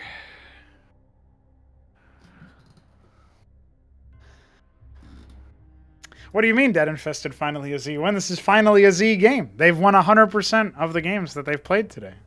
That's OP. Nerf Zerg. Nerf Zerg. Derelict is our next choice. 3 Crow Now down a The map. blind builds workers. I figured that out the other day. Yeah, I saw that. Smarty That's Cakes very legend. true. He does build workers. Well, let's see. We are going to get straight into it. Hamster likes this map. He likes to harvest gas from the middle. We'll see if 3Crow checks that ever. Neblime checked that versus Veek earlier. I thought that was interesting. Yeah, that was interesting to see. I mean, especially when the Protoss likes to rush tech against you, which Veek said he likes to go for tech. And 3Crow You loves recognize to that go for that's tech that as map? well, so Yeah. absolutely an option. 3Crow in the bottom left, and it's Hamster in the top right. All right, so Vassals, effective, but not committed. Did not commit to the Vassal dream. Yeah, he has an opportunity. He could go for it again, but it looks like it's just going to be a pylon. We'll see if he scouts with it or not. Oh, he's thinking You about could try something a little bit more ballsy. it. Yeah. Depends if Hamster goes for the Hatrosk first, because that's really what opened him up to being potentially tickled to death. Because he definitely took a lot of early damage in that. You're probably going to see him go for a Quaz first most of the time now, in light of the tickling that nearly cost him that match. That's right. That's right. Especially since this map is a little bit closer. It will be a lattice again. Okay. Well, this is good So because you're- it's the same kind of signal. Now Hamster can respond, but it doesn't have to be Vassals, right? No. 3Crow was actually harvesting gas just enough that the Drolla saw it. I don't know if that was intentional or if it was a misclick, but He doesn't. Yeah, he I hasn't saw spent that. any of I'd it. be like, oh, you're going to go fast idles because you're mining gas. But it was really like a misclick or something. If you really like read too far into that, you can actually get baited by that. Oh. The scribe. Uh, the scribe. Uh, It died. Total absolutely murdered. death. Total death. Now here comes the Droleth. Oh, I can go over here and harvest Vespine. Here I come. He's coming. He's going. Shit. It's more Vespane than in my main. It makes me feel gooder. Yep. So it begins. Now, if you showed a Brood War player just this, their mind would break so many times, right? You show a Korean player, a worker, harvesting gas with no cap and returning it to something that isn't owned by the player. What? Yeah. And also, if you pan to it's the left on a little typically bit... non-buildable terrain. Yeah, well, there's that. But if you pan a little bit to the left, right, you see a ramp that actually has the right perspective. And they Yeah. just start fucking snapping. No one's them out. ever seen that before. That doesn't happen in Blizzard. Oh my fuck. god, now show them this. Oh, Oh, it burrowed. Dude, who researches burrow? It doesn't have to be research anymore. I'll just right back to it. Yeah, may as well. Just clip this and Freak send may it not to, have send even this to noticed that Snow. that's what was happening. Send this to Jadong. Send this to Artosis. Whatever. Send it to Savior. If he's still in prison, he can watch it. Yeah, that's right. What if he is still in prison? What are my boys doing these days? Fraud of the battlefield. I mean, this is the No Frauds ah, Club, so I don't think he's allowed. But yeah. I don't know. I think he would belong here. Well, the Quasis will indeed start zoning this vassal away, but it is just the one vassal. So that's kind of... I mean, there's 3 more back at home, but... he hasn't Most sent them crucially across. is that he hasn't forced Hamster to overcommit by building a Kagrant yet. Yeah, It's just the Quasis, which are universally useful against Protoss, so that's right. he's not like overcommitted workers, overcommitted to a defense that he may not even use because, well, there are more vassals coming. Triple lattice this time. I think he is going to hard commit. So Ooh. it could be something like golems, and he wouldn't know that. So Well, he should definitely try to kill this worker if he can, because if he notices it's there, it's still harvesting, and he's on a move command right now. So yeah, it's providing intel and gas. It's like both things. And right? he spotted it immediately. Yeah, he immediately his looked at his camera camera. flipped over there right away. Now he's going to build a Kagrant because he's like, oh, it really is just going to be this bullshit again. Yeah. Well, there goes the Kagrant. Don't worry, the Quasis are on their way, and a third hatch was also coming. But, oh no, it's gonna die. Mask hold me. Died. Yeah, we'll trade that. You got a vassal for it. 75 for 100. For 100 actually, because you got to factor in the worker. Oh. Ooh. Make that 150. Just tickling. Just peppering. Just tickling. It's okay. That's all the Quasis are doing too. It's just tickling. You know, it's like passing somebody on the street and you just like reach up their blouse and start tickling their armpits. Yeah, it's kind of what that is. kind of. I like when I said peppering, and then I imagined that Shambler would be adding the salt part to that. So you get salt and pepper. Yeah. But I think Hamster's pretty stalwart. He knows he's up a game already. He knows he's favored against this player. He just keeps flying vassals over my middle drill. Okay, well. Yeah, whatever. Yeah, it is actually 3. He's banking for tier 2 at the moment. I don't think he's even going to attack until tier 2. Yeah, why not? I mean, just build more quasis, build more workers. It's crucial to note, he's only got 1 spray, right? And we see he's got 1 in his expansion. Well, yeah, 1 per base is sort of what I meant to say there. But like, we're now seeing a total of 13. I mean, they're kind of spread out a little bit. They're not really moving around in the right spot exactly. But like, when the number gets high enough, he can absolutely do some damage here. He's going to trade some of his vassals to get some more worker kills. And again, this might convince Hamster that he needs to do something about this. He's getting 1 pair of gnats for scouting. Unfortunately, with Recro's positioning over here is absolutely going to cost him a lot of his vassals. Well, despite all the kills, Recro is still down on workers because he's not multitasking during all this at all. He's not like flipping into the hotkeys or anything like that, so he could be getting a lot of momentum off of this, but he's not because the multitasking just really isn't there. He needs more. He needs to get even more damage out of this. Now, what he has done has encouraged Hamster to start building gnats instead. So that gas that might have gone for a very early tier 2 is instead being committed into gnats. But the gnats can also Sorry, I'm just watching the... Yeah. I think he looked over there too, and he says, wait a second. There's a dude mining here. He can't even do anything about that now. Yeah, he needs to ambush it. Oh, here we go. Right back to it. Yeah, why not? Give me more Vespine. I need more. It's actually a horde of gnats. He might have remembered from Shambler saying that like Nathacors defeat vassals. We'll get to see if that is still true. Once again, the magic number of 13. He's going to have a lot of gnats, so yeah, it's all his gas that he had up to this point. Yeah, the committal is in. He's kind of like attack moving, so... Uh-oh. Oh, God. A little bit of Canada there. Well-timed Canada moment. That's like the to-be-continued fucking Curb Your Enthusiasm shit, to be honest. It's a train wreck. He's out-vassaled you. He has kind of out-vassaled.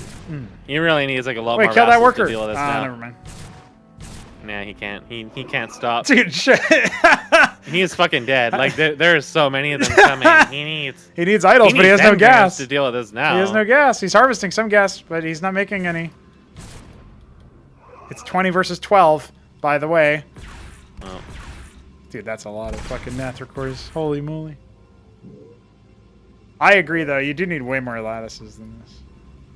He's thinking about an expansion. He really wants Dude, to you build don't an need expansion, but you know.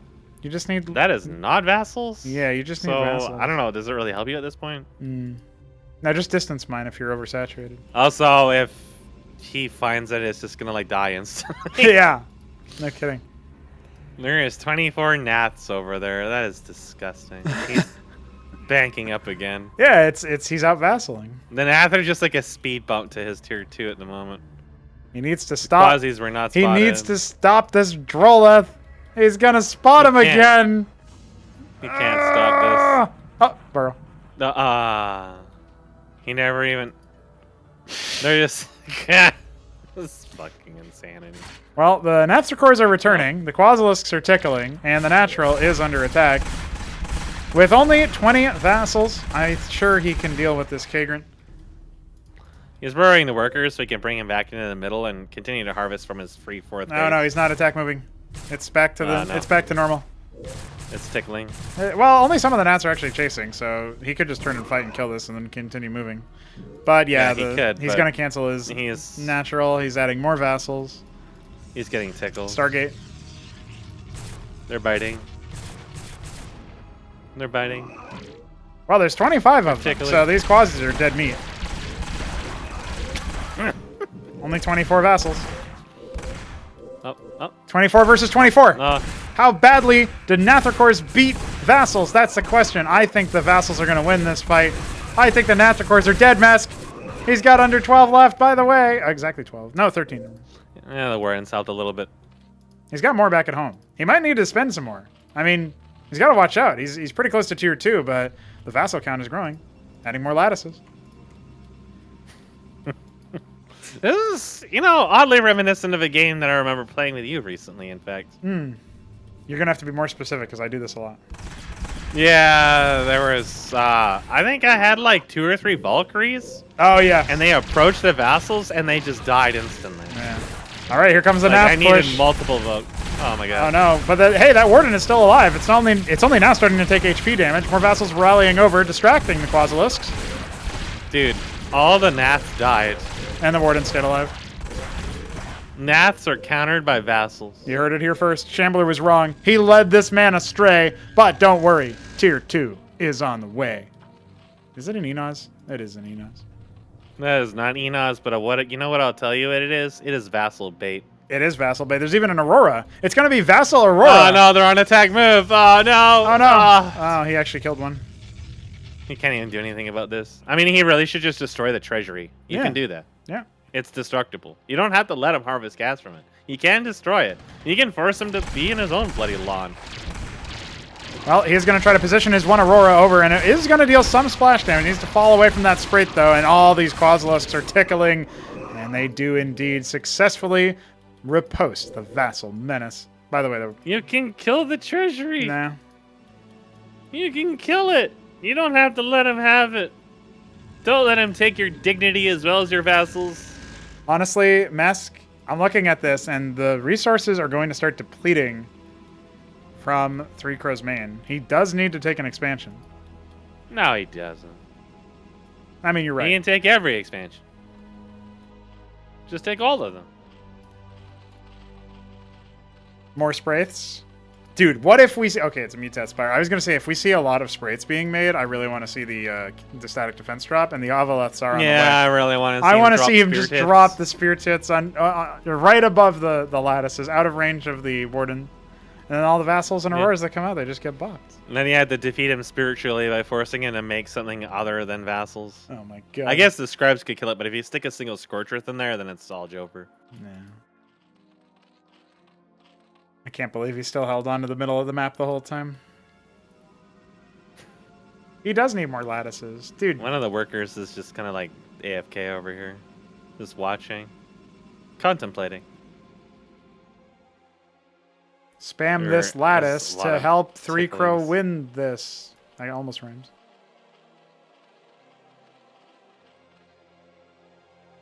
Oh, wait. Wait. No, I know what this is. This is a Nidus. It's a proxy. This is a Nidus. Yeah. He's making the Nidus in home. He's got the Kagran and the Avala. I see him over there. He's going to move it into the natural. 6. Wait. Three Crow is actually going to scout this with a random scribe that is going to go to 6 o'clock. Why would you go there? Oh, no. Oh, and the God. Horde is on the way. No. He was just about to drop his load, and he realized, wait a second. I'm and he dead. Just had enough time just to clench his anus in a black hole. Create some dark matter. Now all of his quasis that had gathered around the Mutat Spire to worship the shaft have to wiggle and jiggle their way out of his base awkwardly. Oh my god. And march across the map. By the way, I think the Sikralisk might be the graphic that Enos hates the most, so it's a real affront that the Iral Iris was Well, used look at the walk cycle on it. Like, dear God, that's almost as good as the old Manifold. Almost. I can't, like, the old Manifold honestly just sometimes springs to my mind and I just start screaming. It really is traumatic. Yeah. So there's never morph these into Spirit Tits, so... You know, if he actually gets, like, a large number of Exemplar... He's only got the one right now. He's got another one coming. And he's going to need to use everything he's got to hold this Zerg swarm up there. Yeah, just whatever. Fuck those workers. Yeah, who cares? He looked over there and he's like, okay, whatever. Oh no, I've just taken this natural. Oh no, not the other. Okay, don't worry about it. Nah, it's fine.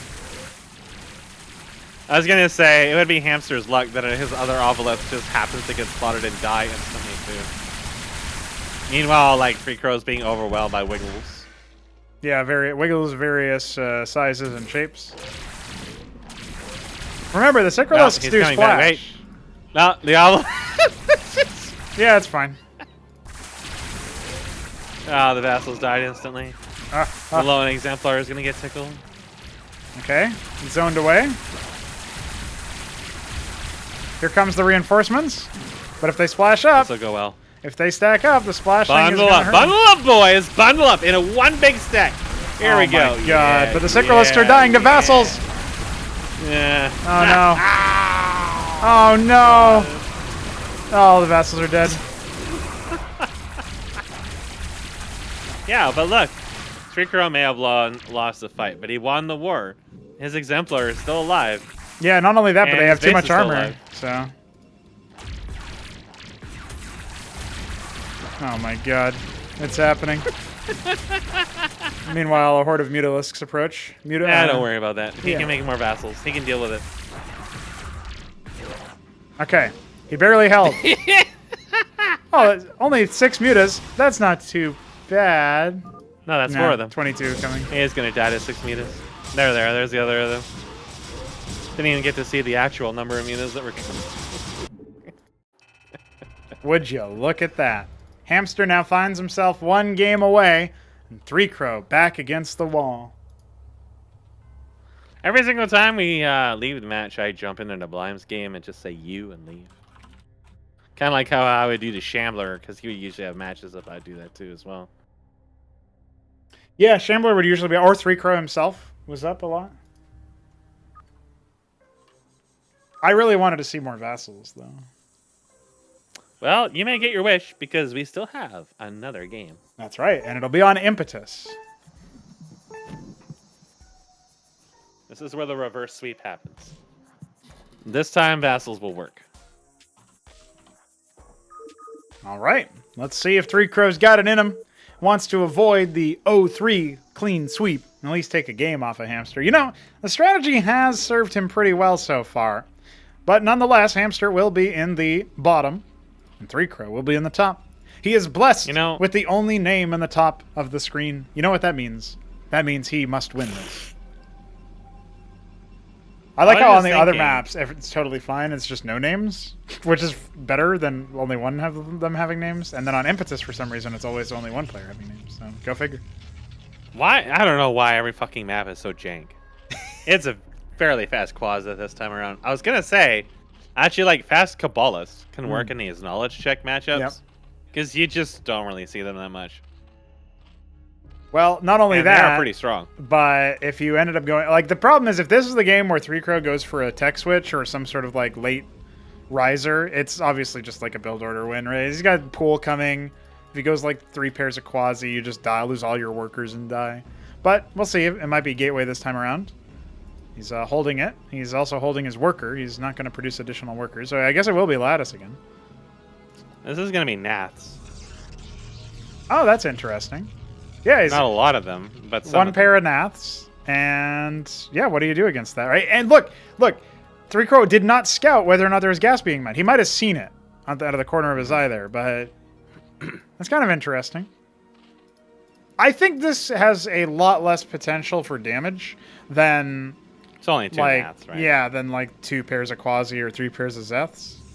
And yeah, you can see a word. Yeah, I'm mad Zeth's gonna just like, even if he makes a vassal, it's like, well, I'll just wait for a while and build a single Quasi while my Zeths kill everything you own. Or you can try to kill the Zeths with your vassal, which it can work if you drone drill them really well. But as long as you like just hang out and don't dive the worker line, you can kill the pylon. You might even be able to kill like the lattice. It's actually going to be a simulacrum. Well, that's kind of like a vassal. Okay. Instantly bopped. He does lose 1 worker. And now, Hamster's ahead in workers because 3Crow. You also can't pressure this to death because he went fast Quaz and not Hatchra, so he doesn't have the larva to make a killer army at the moment. Yep. So that instant Zerg switch that people complain about a lot is not actually going to activate for a while. Yeah, it's not in the cards this match. A little bit of a risky play, maybe doing some limit testing. First couple sims are indeed available. You know, if I see my opponent in this situation, maybe I help them out. Maybe I give them some more sims. But Hamster's not looking like he wants to do that. We do have a Manifold coming as well.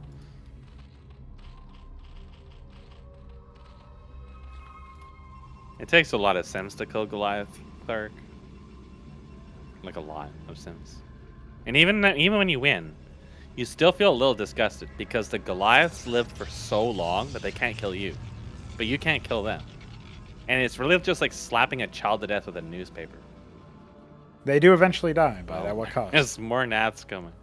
I wonder if he's just gonna like just spam all in gnats. I think he's handshaking. He's like, oh, you want to spam my air units? I'll do that. Well, he isn't this time. He's making manifolds and some electrons. So yeah. And ironically, he's idols, made. Yeah, which, the one idol is coming now. I was gonna say, ironically, the units he's made, he could have had anti-splash or anti-swarm, you could say, with a little bit of splash damage. But he'll have one. If he can just stop the idols from gaining any momentum, but the trades at this point are going to be kind of inefficient for him. If he loses gnats, it's a lot of gas to lose at this point in the match. Yeah. Well, the ground army is going to go ahead and posture, and this is going to allow a pair of 6 gnats to come in here and start storming the workers to death. Needs to fall back. 2 kills. Yeah, he can only take 4 hits on a nath before it dies, right? So 3 hits is the maximum number you can take from a single warden before you have to pull away. So killing a couple of workers, you know, extending his lead. I mean, it's not the most efficient, but he's doing something with it. Now up to 8 naths. At the very least, he keeps three crow locked in his base. So Yeah. if he had any ambitions of doing anything with those idols besides hanging out, he can't really, because it's confirming that there is just an ungodly number of gnats flying around. He can engage this if he really wants to. Yeah, he wants to go after the idol, and it will actually be zoned away and brought down to only 30 points of health. But he loses 2 gnats and doesn't get any frags. There's now another idol out. So he could throw this into a bunch of Vorvs, right? He's going to add 4 Vorvs. He's got 4 Zets in the background. So I still think that he's in a pretty good, strong position. A Vassal's going to come out to scout, but Hamster might be able to respond to this if he sees it. No, it doesn't actually spot it. The vision range of these units is very, very, very low, so you got to keep that in mind. But the Vassal should be able to get some kind of scout done.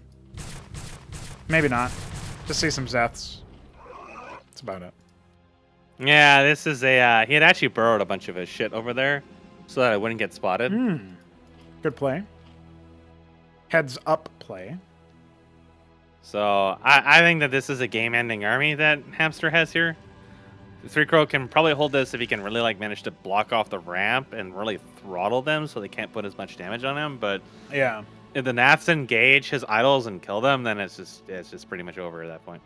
Yeah, the main thing is that he's got the 3 idols. He's got the 3 manifolds as well. Actually, he's got 3 of everything. That was his secret plan. That's 3. His 3 crit plan. He can't make any more of those though. Now he's got to make golems. Yeah, and maybe 3 Those are really expensive. And he's got 400 minerals, so he could do it. You can get started on it. Come on. There's 11 Vorvs, 19 Zeths, and of course the 8 Naths, actually. An extra pair was made. Oh, dear. This is going to be a very swift match here, Mesk. I really don't see how 3 Crow can possibly withhold the Horde, withstand the army push. His Vassal Scout doesn't really get him really much of anything that he can work with. And he's starting to build more idols, but it's too little too late. He had something like 700, 800 minerals at one point, and now his Warden is going to be ripped apart. He's got another one that he made in the back, but there's no more idols to deal any damage. He's going to lose too many workers, and I think just based on that alone, with one of his lattices already brought down, GG has to be called, and Hamster will comfortably smooth on, sail directly into Elimination 2B.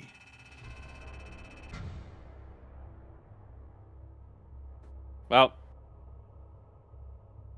that was pretty painful. It was. Although the Mass Vassals was definitely working him. It was, you know, he was getting some damage done with it, but just really, like, if you're going to do that, you really need to have the multitasking to keep working behind that, because you're like chiseling out little bits of victories here and there, which you really got to be taking advantage of. And since he was floating money and not getting expansions and not like making workers, making masons, you know, the neblime thing, that kind of like really stunted the growth that he was able to get out of those advantages. I would say that, yeah. I think the key distinction out of all of that was probably when we look at it from the perspective of Hamster, the first 2 games, especially the first game on Sideshow, he looked like he was kind of on the ropes. He didn't necessarily know how to respond, but he is capable of replying and adapting and seeing what he can do. And so it's no surprise that when 3Crow decided to not move on and do anything else, that he had some idea for that last game, but you needed to adapt a little bit more. You needed to throw in a couple of other ideas in the works. Unfortunately, 3Crow just didn't feel comfortable doing that, I guess. So we'll have an opportunity to bring in Hamster and UED Commander for another round. So let's do that now to speak with them a little bit more authoritatively about the future of the tournament. Hello, gentlemen. Congratulations, Hamster. You smoothed on in, sailed on in relatively easily, I would say, against 3Crow. How would you break down the vassals that were leveraged against you in absurd quantities? That's actually a good question, because we just discussed that one. There we go. Пронога спрашивает как раз насчет вассалов тебя, как ты хочешь прокомментировать их использование в огромных количествах? Ну, в последнее время и Hupsaiya использовал их довольно активно. Я, можно сказать, в этих играх искал инструменты у зергов для отбития. То есть условные квазилиски, они работают неплохо только поначалу, а такие юниты, как скитрокоры, работают только в больших количествах, на что требуются средства значительные. А другие же варианты, вроде натрокоров зерговских, в макро слишком плохо себя чувствуют, поэтому с точки зрения пищи для размышления это были полезные игры. От тебя еще тогда дополнительно спрошу, что в итоге стало ключом к победе? Хороший вопрос на самом деле. Ну, наверное, я отдавал не так много рабочих, не попадал в отставание слишком сильное. Вот, и более-менее эффективно отбивался. Хотя, конечно, есть куда расти. So Hamster says that the large-scale usage of vassals is apparently rather popular among Protoss players these days. Yes. And quasilisks tend to work, but only like as a temporary solution, as an immediate response, and don't really work out once there becomes too many vassals in the field. Skitra cores tend to work in large, but only in large quantities, which you need to get first. And basically, he was trying to search for an optimal strategy to counter vassals, but in the end, it seems like just simply not losing too many workers did the deed. Okay. So it was just a matter of stemming the tide and making sure he didn't lose too many units. I guess that makes sense. I want to ask Hamster about the choice to go for a large number of Nathracores, specifically on Derelict. How does he feel about the Derelict match, and what does he think about the choice of Nathracor versus Vassal? I think he actually mentioned them previously, but I will ask again. Собственно, Пронога спрашивает насчет твоего массивного использования натракоров на карте Derelict. И что ты думаешь, почему ты решил их использовать против вассалов? Ну, вообще, мне просто было интересно проверить слова Шамблера касательно того, что натракоры контрят вассрайтов. Не помню, говорил ли он про то, что они против васлов хорошо работают, но в целом, по-моему, неплохо. Но Derelict меня привлекает тем, что там есть в центре газы бесплатные, которые можно забрать и очень эффективно качать их. Вот. Но, опять же, главная проблема натракоров, по-моему, то, что они совершенно не скейлятся в макро. Даже и на Т2 уже от малейшего сплэша они все помирают. Поэтому мне не очень понравилось. Это был эксперимент. Ага, вот как. So Hamster says that massive usage of Natracores was basically an experiment based on Schauber's words about Natracores being effective against Wraiths. And he thought that they might be also effective against Vassals in that sense. But it looked like for him that Natracores are really bad when transferring to Tier 2 and basically start dying to any AoE damage whatsoever at that tier. And talking about Derelict, he basically appreciates the fact that the Vespin geysers in the middle of the map which he can quickly take and then like quickly transfer into higher tiers. Okay. I want to ask about his opinion of 3Crow, his opponent, who he was able to 3-0. Does he have any advice from or opinions of how it worked? Like, does he have any comments for how 3Crow might be able to improve or maybe do a little bit better if he tries that strategy in the future? Does he have any comments about 3Crow's play? Пронго спрашивает, есть ли у тебя какие-то предложения, собственно, твоему оппоненту насчет этой стратегии, которую он использовал с вассалами, и, соответственно, есть ли у тебя какие-то советы по поводу того, как ее улучшить? Вопрос, конечно, хороший. Ну, вообще, сет на Sideshow, первые два матча, Sideshow и Derelict, они меня довольно сильно потрепали. На Sideshow я вообще поплыл очень сильно из-за того, что рано ударился в дорогих юнитов. Вот. Но в целом, мне кажется, вот в первом матче он слабо строил рабочих. Если бы он потянул бы свою механику, свою концентрацию на игре, скорость, то, думаю, опенинг вассалов очень эффективно смотрелся бы в его руках. Поэтому пожелаю ему развивать и дальше это дело. Hamster says that basically he had most issues with maps 1 and 2. And but basically on map 2 he had primarily had issues himself with like overbuilding units and stuff.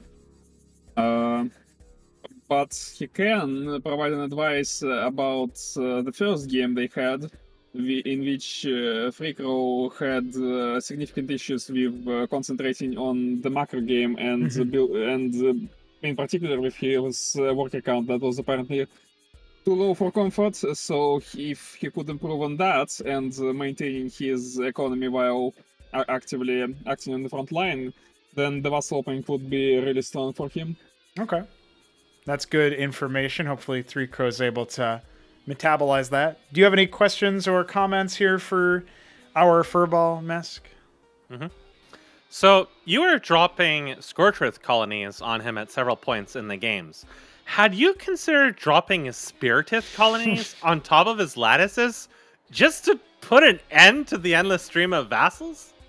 Just to kill them as they appear? Do you even realize how difficult it is to translate that? So you can say advanced spore if you want, advanced anti-air. Right. I understood what said Mesk. Okay. Ну, я уточню, что Меск говорил по поводу того, что это что... Не думал ли ты над тем, чтобы это что... Поскольку ты дропал какие-то там колонии, которые я не могу произнести название. Да. И типа, не думал ли ты над тем, чтобы дропать продвинутые ПВО штуки, чтобы, собственно, закончить страдания твоего оппонента и его вассалов? Вообще, ну, мысль хорошая, но в целом на тот момент, я думаю, у меня было достаточно антиэйра, чтобы дропать Spirit Seaside. Вот, поэтому вот мой 3Crow застроился так активно турелями и прочей статической обороной, что именно пробить его по земле было более приоритетно. Вот. Обычно, вот изначально на Sideshow я хотел продолжить харас, но использовал в итоге скоркеты для пробития его обороны на хайграунде. Вот. Поэтому вот, антиземля была в приоритете. Basically, Hamster says that while it is a rather good thought He believes that he had quite enough A at the time, and it was a bigger priority for him to punch through his defenses on the high ground with the on the ground side of things. So he had to use his the colonies to actually against ground units primarily. We were particularly entertained by the convalisks hitting the vassals and causing Rillo Orcers to spawn on top of the Acantor on the high ground. That was pretty funny. Yeah, Convalisks ended up being pretty good, right? Им очень понравилась твоя игра с конвалисками и тем, как в результате их действий спавнились штуки очень интересным образом.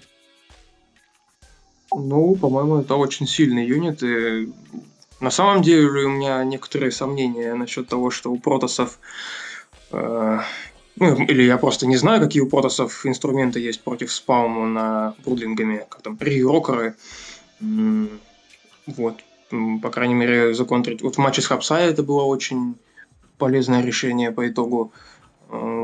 Так что я считаю, это довольно сильный стиль. Буду с нетерпением ждать, когда протоссы найдут контрол к данной стратегии зергов. Так что я тоже доволен. Hamster says that actually he believes that Protoss don't actually have that much in terms of something that is capable of countering Convalisks and the Brawling Spawn. And he actually used that in previous matches as well, which to great effect. And he is hoping that Protoss might be able to find something that counters them in the future. Okay, so he just thinks that they might just be a really, really powerful unit in the matchup. I see. That's interesting and good to know. All right. Yeah, they seem pretty good. They do. Well, we will see if Three Crow wants to present himself for an exit interview. But other than that, Hamster does move on. He will face the loser of Hupsaiya versus Shambler, which we will be playing tomorrow night and casting later on. So we'll give you guys more updates on that match as it continues to shape up. But congratulations, Hamster, and thank you for playing. Thanks. Looking forward for next opponent. All right. We'll catch you later on then. GG. GG. Goodbye. And of course, we might as well move the Three Crow himself up. Sir, you gave us a hell of a show with your vassals, dude. That was great. Especially Sideshow. I honestly thought you might take him and really punish him in the early stages. He did not know how to respond to that. Walk me through that first game. What were you thinking? Well, when I realized he was going hatch first, I was like, okay, I gotta double down on this. This is gonna be my only opportunity to absolutely troll this guy. Honestly, we both said at numerous occasions, you know, Mesk and I both said, if he just adds more lattices, it just adds more vassals. And I feel like it would have actually made a difference. I know it sounds like a meme, but I felt like you could have maybe killed him. Did you feel like you were maybe in control there throughout some of that? I think my mistake was going Grand Library.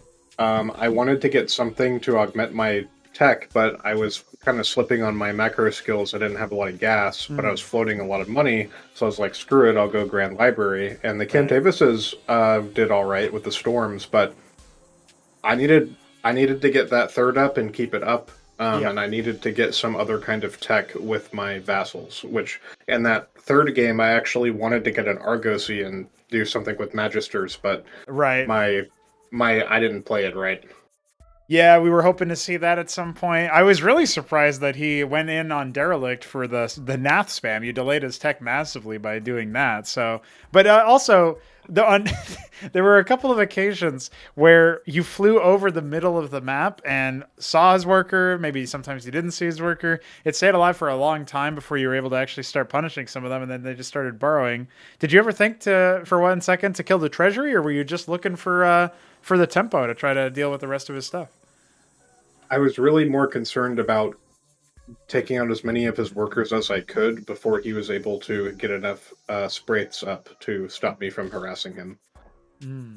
I see. Because that's one way you can force an early GG out of Zerg, is if you kill enough of their workers, they lose their tempo. Right.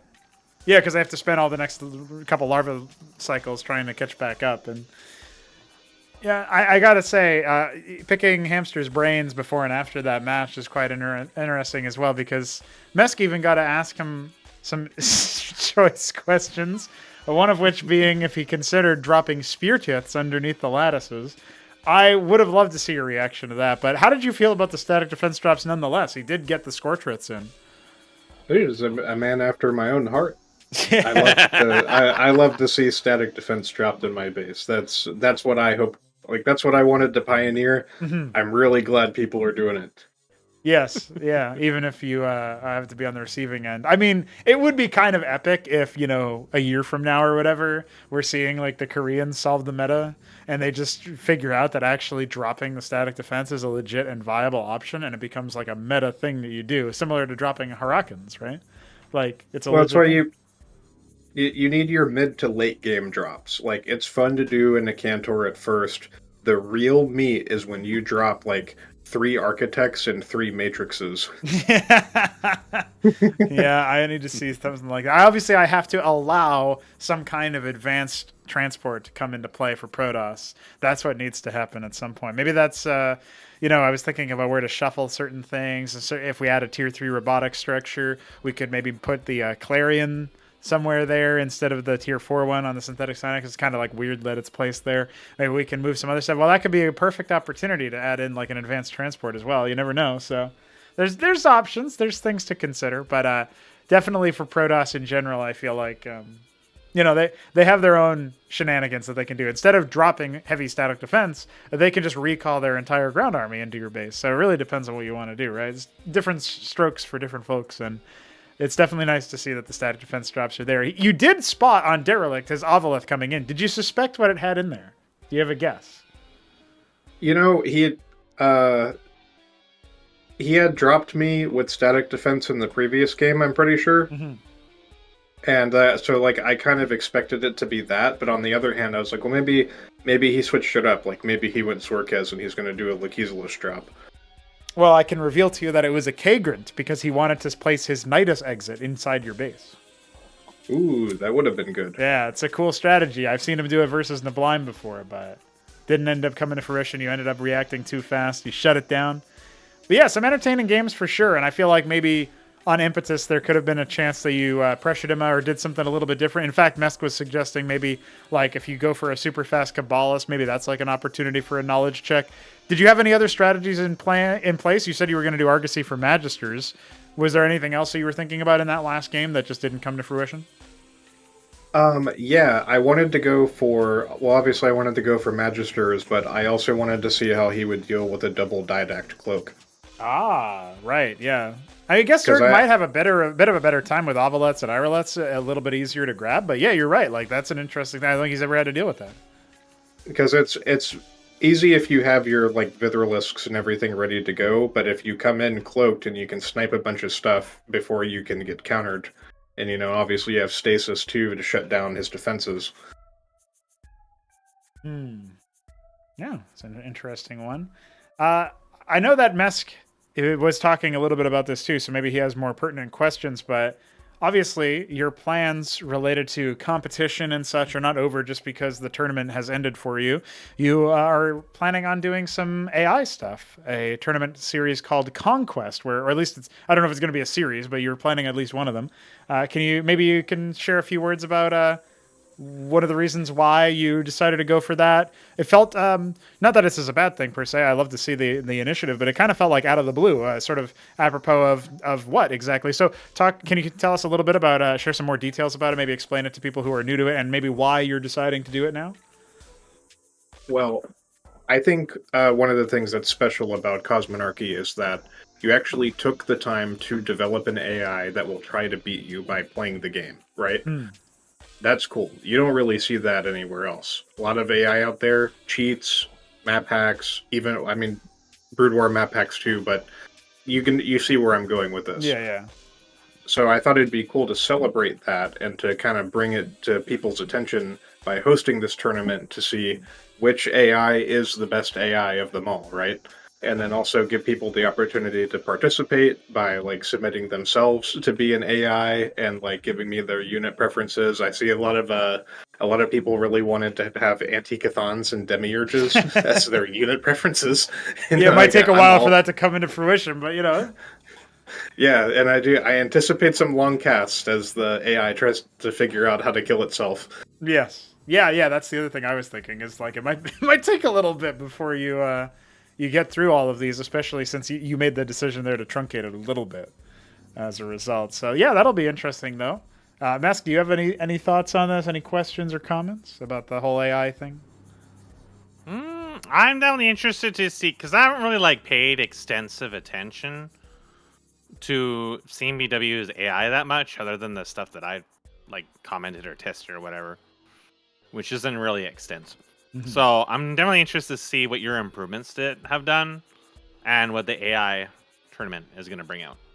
Right, yeah, because it's one thing for the AI itself to just be on showcase, on display, but it's another thing too to comment that the fact of the matter is that we don't actually know what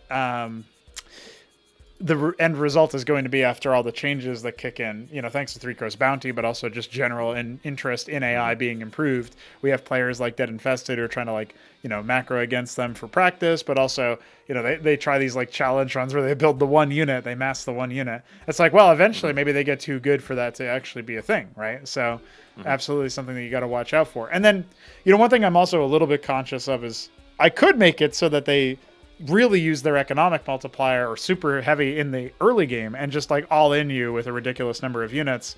And I feel like that would probably be pretty unfun and also unsatisfying. It's the only reason they're winning is actually because of the cheat. So if I can get their early game to be stable enough, maybe we can we might only instantiate the cheat after the first 3 minutes or 5 minutes or whatever. We find some time that we push them a little bit closer to being fair and even competitors, right? So there's all sorts of things that could happen as a result of that.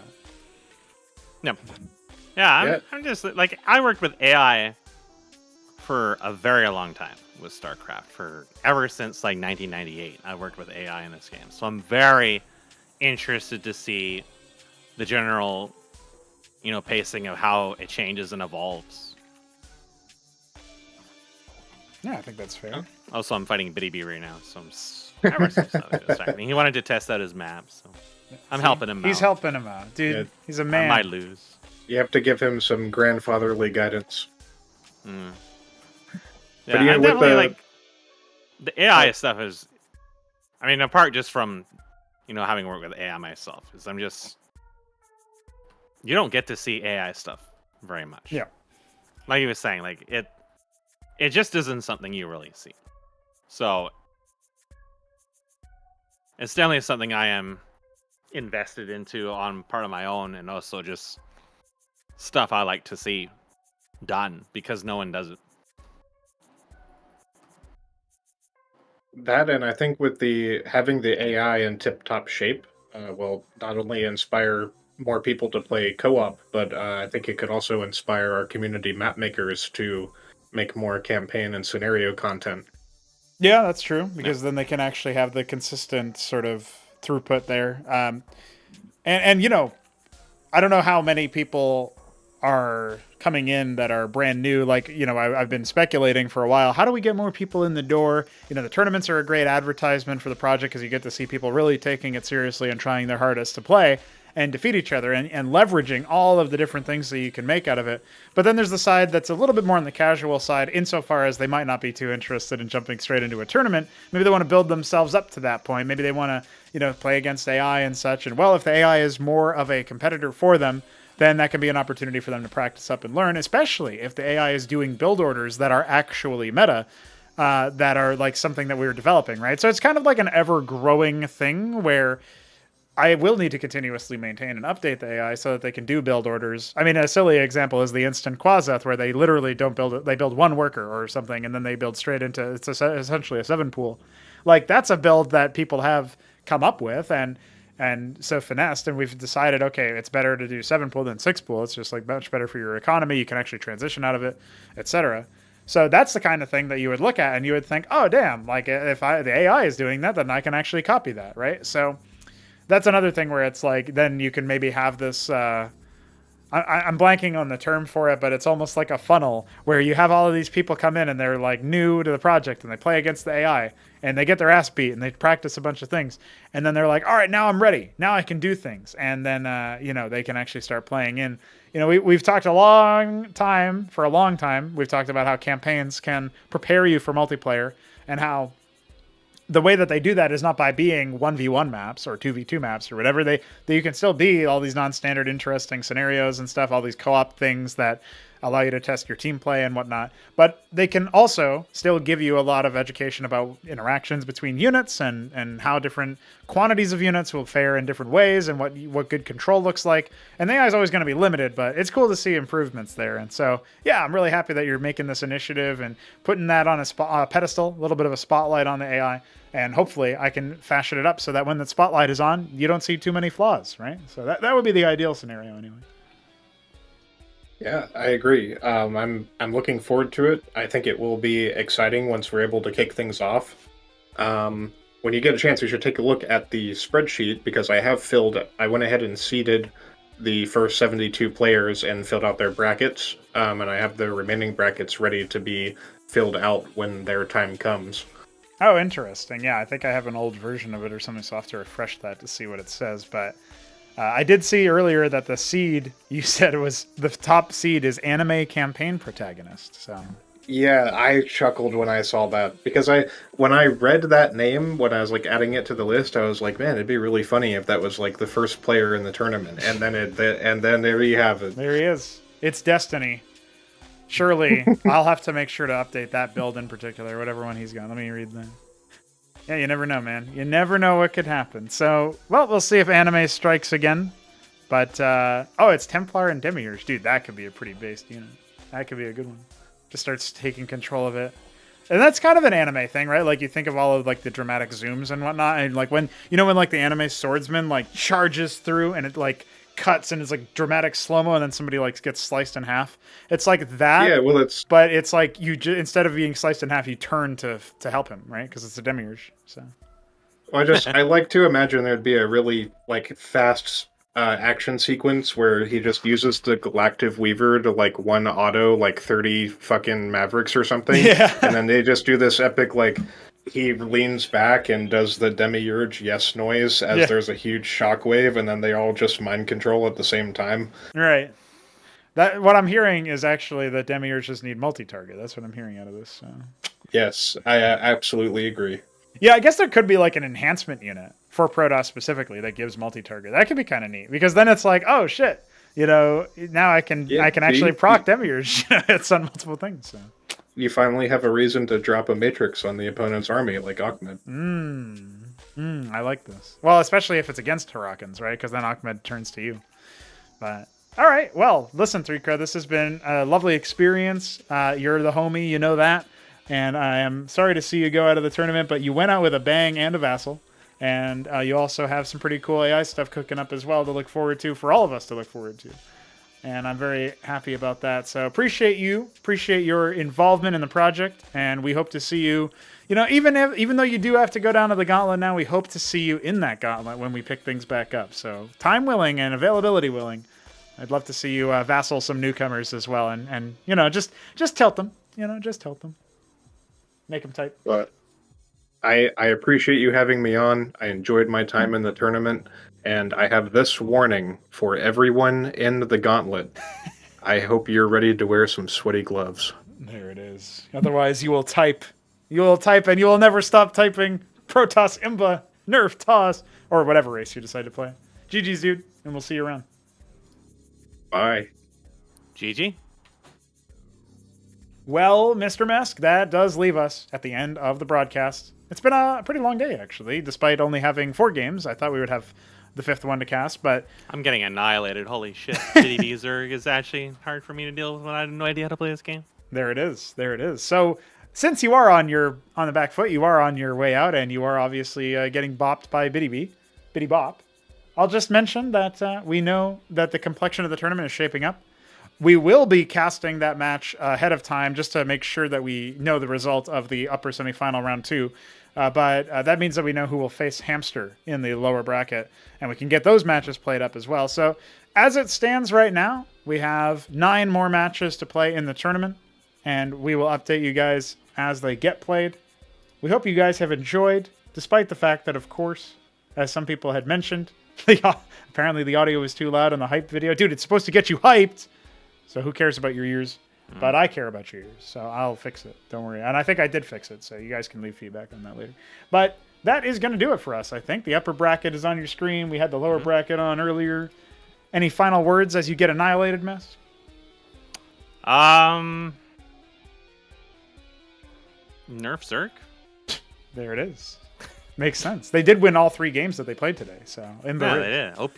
300% win rate. GG's. All right, boys. We'll be keying you. We'll be keying you. We'll seeing you guys later on. So stick around, fuck around, find out, fight against the AI in co-op or something, and yeah. Until next time. Until next time, smoke weed every day.